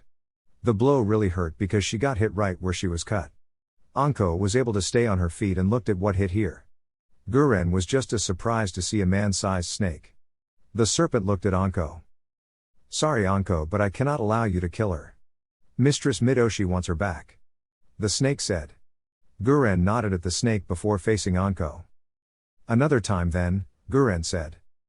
Another time, Anko said and watched as Guren was reverse summoned. Anko turned back to the battle ahead of her. She winced at the wound that she received. It was leaking and knew that she would be useless if she passed out from blood lost. Using the Shunshine, body flicker, Anko took herself out of the battle. 30. Kotohime dodged another volley of shuriken and launched her hair. She caught two Konoha shinobi by their necks. With a strong pull, she tossed the two through a store window. She ducked another ninja and kicked him in the kneecap. He dropped to that knee, allowing Kotohime to crush her knee into her face. She turned to see two fireballs coming at her. Kagero Ninpo, Utakata. Antlion Ninja Arts, Ephemeral, Kagero shouted. 4 firefly wings appeared and a powerful energy blast was released. It consumed the two fireballs and the two ninja who casted them. Kagero dropped to her knees and was barely breathing. Kotohime quickly grabbed her and used her hair to create a shield. Kotohime checked on Kagero and saw that she was still alive. She could hear the sounds of steel hitting her hair and was worried. Damn it, we were so close. She thought. That's when they heard screams and hisses. Then it went all quiet. Kotohime brought down her shield to see that everyone was either out or dead. 2 man-sized snakes appeared before them. Seeing that Kagero was hurt, one of the serpents immediately took her away with a poof. Kotohime suddenly realized why they were here. She nodded at the serpent and she was also reverse summoned. 30. Jacken was breathing hard as he held his Kusarigama in a defensive position. This was one hard fight. Kankuro definitely had the edge as he could hide in the area they were in. He had led him here so that he could hide while his puppet did all the work. It was a good plan and he was at a great disadvantage. He knew that Kankuro was nearby as was his puppet. All he managed to do was take off an arm. He had several cuts and he was sure that he was poisoned. He would not last much longer. What's wrong? Where was that bravado earlier? Either way, you're going to die here, Konoha Ninja. It will be all the sweeter when I do so. Tamari is not going to like that, Kankuro said with amusement. He's really close. I wanted to save this to avoid damage but I don't think I have a choice. Jacken thought. He gathered the last of his chakra and had his arms out. He had a smile on his face. It's a good thing that everyone has cleared out. I can use this new jutsu without restraint. Rensunugi, Midare Gami. Sickle flash secret technique, wild hair, Jacken crossed his hands, tossing the sickles. Chains burst into and out of the houses from all angles. Even where Kankuro was hiding was surrounded by chains. The whole area was covered in chains. The chains began to glow red before a huge explosion took out the surrounding area. Jacken was safe from the explosion due to an area he created with his chains. He dropped to one knee and was breathing hard. The poison was working through his system. He waited for the dust to settle before he began his search. It didn't take him long to find Kankuro, who was laid out. He had several burns and his puppet was in pieces. He began to search Kankuro and found 2 vials. One was a dark purple liquid and the other was an olive green liquid. Going with his gut, he downs the olive green liquid. He goes into a hiding spot and passes out. He would later be found by Onbu and taken to the hospital. 30. Yakumo and Tamari continued their fight in the competitor's box. Yakumo had led her here to gain an advantage. Tamari could no longer swing her fan around as freely as she could. Tamari was forced to fight her close up as many of her jutsu were useless. Like Anko taught her, she must set the battleground. Tamari swung her fan like a club and Yakumo jumped back. She threw several kunai at Tamari, who opened the fan to block it. It tore her fan, giving it holes. Tamari growled and charged at Yakumo. She was able to thrust the fan into her gut hard, making her spit up bile. Yakumo dispelled into sakura petals. Tamari cursed, but she could not move. She looked around and saw that she ensnared in vines. They were choking her out. That's when the vines changed into sand. Tamari looked forward to see Gaara standing in front of her. His arm was out and the sand began to ensnare her. "No, Gaara, please don't kill me. I'm your sister. I'm your sister," Tamari shouted. Gaara did not listen and encased her in sand. That's when she heard 2 words she never wanted to hear. "Sabaku SOSO," Gaara said, and Tamari screamed. Tamari dropped to the ground and was out cold. Yakumo reappeared and made her way to Tamari. She quickly did hand seals and her hands glowed green. She placed it over her head and allowed the healing to work. It was something that she learned to help those she used her genjutsu against people. Yakumo knew that she was the enemy, but she was not about to let her die. 30.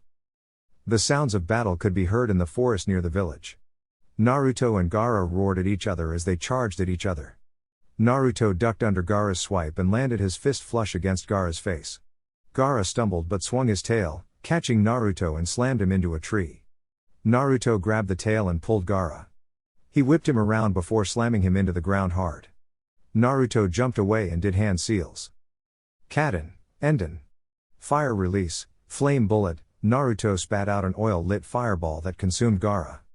It would only be a few moments when Gaara jumped out of the fire and sent his arm at Naruto. Naruto avoided it and moved quickly. Gaara could not keep up and was bombarded with punches and kicks. Gaara hit a tree and struggled to stand. He saw the charge and swung his arm. Suna Shuriken.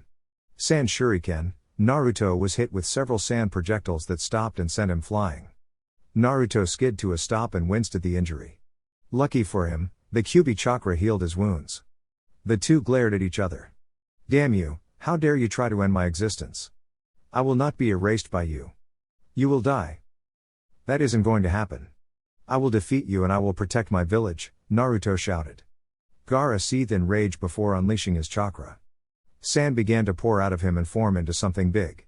When the smoke cleared, Naruto looked up to see a large raccoon dog. Naruto cursed as he realized Gaara just unleashed the Shukaku. Naruto knew that everyone could see it now. He was not going to allow the demon to leave this spot. Using the chakra of his cloak, Naruto did the hand seals that he learned over the month. Kushios no Jutsu. Summoning technique, Naruto shouted. A large plume of smoke rose in front of the Shukaku. When the smoke cleared, Naruto was standing on a giant toad. The toad was Gamabunta, chief of toads. "What the, Naruto? Why have you summoned me?" the large toad demanded. "Look in front of you, boss. We've got a battle on our hands," Naruto told him. The toad did just that and gave an annoyed grunt. "What is with you blondes? First the Yondaime, now you. Don't you 2 ever fight normal enemies?" Gamabunta asked. Naruto just sweat dropped. The 2 got ready to fight the Shukaku. 30. Hiruzen took his eyes off his opponents and looked at the 2 huge figures that were close to the village. To see the Shukaku worried him greatly. Then Gamabunta appeared and everything was just fine. He knew that it wasn't Jiraiya. Jiraiya was at the gates with others. He knew that this was Naruto. Orochimaru was looking as well and was annoyed by it. He also knew that Jiraiya was nowhere close to them. That meant that someone else was allowed to sign the Toad contract. He looked at Hiruzen and saw a smile on his face. "Someone you know, Sarutobi-sensei?" Orochimaru inquired. "Yes, he is my second proudest student next to Jiraiya. He will carry on my moniker when I die," Hiruzen said. It is amusing that you accept your death so readily. Still, what makes you think that he will succeed in stopping Gaara? Orochimaru asked. Because I believe in him. He embodies what the will of fire means and it burns brightly within him. Hiruzen returned his attention back to Orochimaru. Come, my failure student. I will show you why I am the Shinobi no Kami. God of Shinobi. Final chapter, Victory and Loss. Shukaku and Gaara faced off against Naruto and Gamabunta. They just looked at each other, each with their own objective. One wanted to destroy, the other wanted to protect. With a roar, Gaara threw his arms forward. Big balls of sand were shot toward Gamabunta. The large toad ducked and dodged as he got closer to the large tanuki. Like lightning, Gamabunta removed his blade and lashed out at Shukaku. Gamabunta struggled to cut into him, giving the beast time to counter. Jump back! Naruto called out. The toad listened and jumped away from the Shukaku. They landed away from the Shukaku and faced him. That sand is very hard to cut through. I will need an edge, Gamabunta said. Naruto jumped off his head and landed on the blade. Trust me boss, I've got it covered, Naruto said. Alright kid, hang on. Gamabunta charged at the Shukaku. He launched several more balls of sand at Gamabunta. Again he dodged and swung his blade again. As he did, Naruto focused his wind chakra into the blade. He learned about his affinity before the exams and worked on it during his month with Jiraiya. The blade hit the shoulder blade and it easily cut through. The arm flew off and landed a distance away. Gamabunta jumped away and landed behind him. Kid, you are the best summoner ever. I figured that would work. Let's get wild, Naruto said. Get on my head and do the same thing kid, Gamabunta shouted. Naruto flipped onto his head and focused his wind chakra and touched his head. Suiten, Teppodama. The toad shouted and fired two high-pressure balls of water at Shukaku. The balls of water were moving faster than before. When they hit, they blew chucks off the sand demon. Gaara couldn't believe what he was seeing. He quickly did a seal. Gamabunta saw this and quickly fired another Teppodama. However, he was not fast enough. Tanuki Neri no Jutsu. Feigning sleep technique, Gaara shouted. As the ball of water neared, 3 walls of sand popped up and protected Gaara. That's when a crazed cheer was heard all over the village. I'm free. I'm free, Shukaku shouted. Naruto looked on with some worry. I take it that isn't good? Naruto asked. No, it isn't good. The boy has given control over to his demon. His full power is now being released. Gamabunta explained. What's the plan? Naruto asked. We have to wake the boy or we are going to be in for a really hard fight, Gamabunta shouted. That's when they saw the damage they caused begin to restructure. They also saw the gut of Shukaku expands. Hold on. Futon, Rinkudan, Shukaku roared and fired a ball of compressed wind. Gamabunta jumped high in the air to avoid it. Naruto watched as the area behind them just disappeared. Gamabunta landed and dodged another Rinkudan. Gamabunta fired back with his Teppodama but the Shukaku dodged. Gamabunta jumped into the air and Shukaku fired 2 Rinkudan, with a delayed third one. Gamabunta countered with 2 Teppodama but it blocked his view from the third one. Naruto saw it though and quickly did some hand seals. Futon, Senpu Kanta. Whirlwind counter, Naruto shouted and blew out a large tornado in front of the toad. It took a lot of chakra for him to create one that size. It did the trick though as the third Rinkudan was batted away and sent back at double the speed. Shukaku barely had time to dodge as the attack nearly took him out. Seeing that was covered, Naruto quickly came up with a plan. Summoning several clones, Naruto had them all spread out.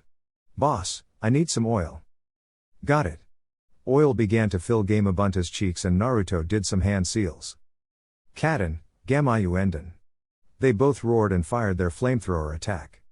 Shukaku fired another Rinkudan but it was countered by the combined attack.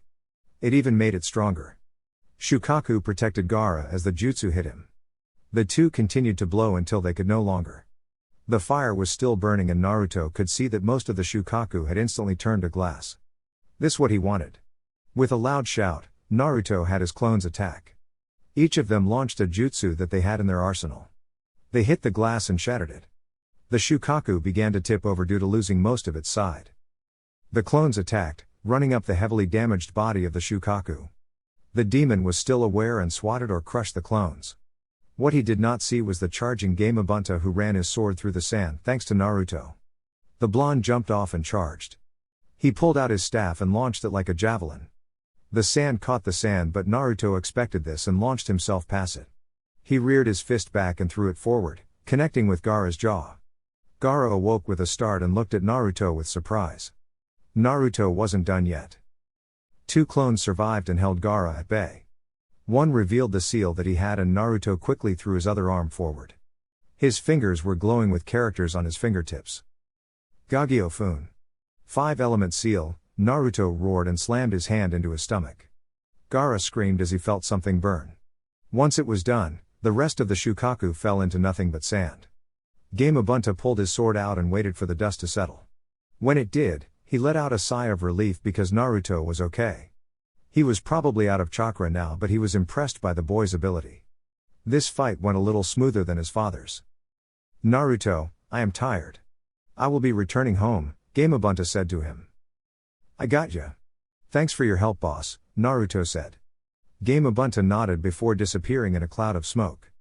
Naruto sat down and watched Gaara as he laid down on the ground. Naruto just rested his head against a tree. He closed his eyes and allowed the fatigue to claim him. 30. It has been 3 days since the invasion. It was dark and it was wet, as the rain just fell over Konoha. Everyone was gathered in black to send a final farewell to the Sandaime Hokage. Naruto stood with his teammates, the Sarutobi family and Iruka. Naruto's eyes were downcast as he looked at the coffin of his teacher and surrogate grandfather. He was very sad when Anko broke the news to him. He actually broke down in tears in the hospital room. He wasn't left alone. Yakumo had him stay with her family at the compound. Jacken, when he was cleared of the poison, also stayed with the Kurama clan. They would sit and talk about the old man. They would joke and reflect about the impact that he made in their lives. If it wasn't for the Sandaime, Naruto would not have the strength he needed to defend his friends. If it wasn't for the Sandaime, Yakumo and Jacken would not have gotten a second chance. Each of them had something to thank the old cage for. Each of them put a white rose on the casket and made a promise to the old cage. They all swore to continue to improve and to protect the village that he died for. This was a promise that they all made. 30. After the funeral, Ibiki confronted Team Anko. He told Anko that he needed Naruto for a second. When she asked why, he explained that Gaara wanted to speak to him. This surprised Naruto, but he suddenly understood why. He agreed to see Gaara. They arrived to a room where Gaara was restrained and seated. Naruto stood before Gaara and looked at him. Gaara faced him as well. The two were silent for a while before Naruto spoke. I guess you called me here to ask about our similar past? Naruto asked. So we have had similar past? However, you seem to have not given in to the darkest. You have friends, people that you care about, and at the same, they care about you. I have not had that luxury. I have been feared, hated and lonely.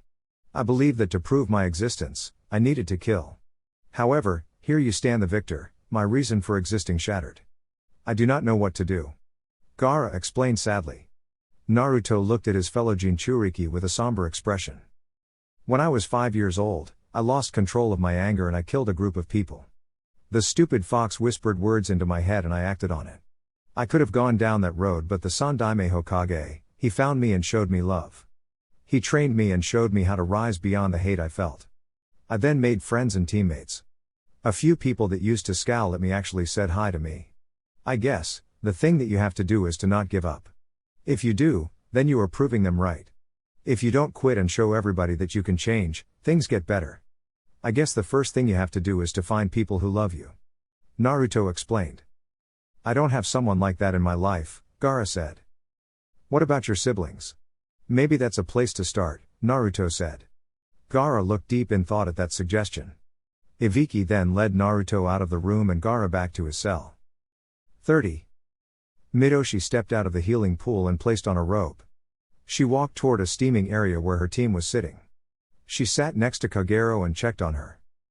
It seems that the pool is doing its job. The steam will further your healing, Midoshi said. Thank you, Midoshi-sama. I am sorry that I am so weak. Kagero said.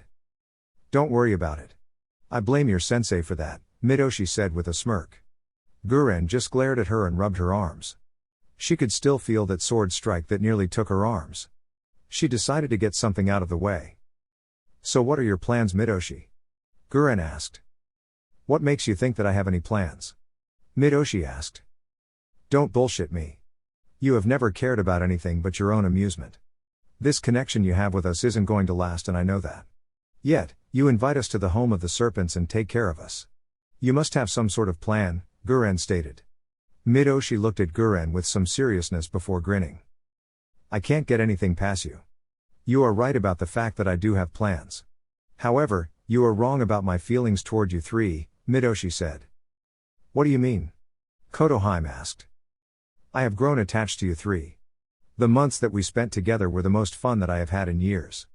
Not to say that you were interesting, but I would feeling something close to sadness if you were to disappear. Besides, you and I both know that you have fallen out of favor with the snake due to your actions. Guren had to admit that. I need you three to stand at my side. I might be cruel and uncaring, but I know that I will need my team for the future that I want to create. So, what do you say? Midoshi asked after a lengthy talk. I will stand at your side, Midoshi-sama. Kagero said. As will I. Kotohime added. Everyone looked at Guren, who had her arms folded. She then sighed and gave the girls a grin. Very well, I will be your ally. However, if you try anything, I will kill you, Guren said seriously. I look forward to watching you try and fail, Midoshi joked. Guren just chuckled at her. A new force was formed. 30. Konoha was back in high spirits. Everyone was working to rebuild their home. They were still hurt over the loss of the Hokage, but they dusted themselves off and continued forward. They would rebuild their village to be stronger than ever. The Jinan were also helping in the rebuild and doing well. However, in the distance, two men watched the village. While they could not see the work that they were doing, they were looking at the village with evil intentions. Enough with just looking at the village, the two robed figures made their way toward Konoha. A new chapter was about to begin in the life of Uzumaki Naruto.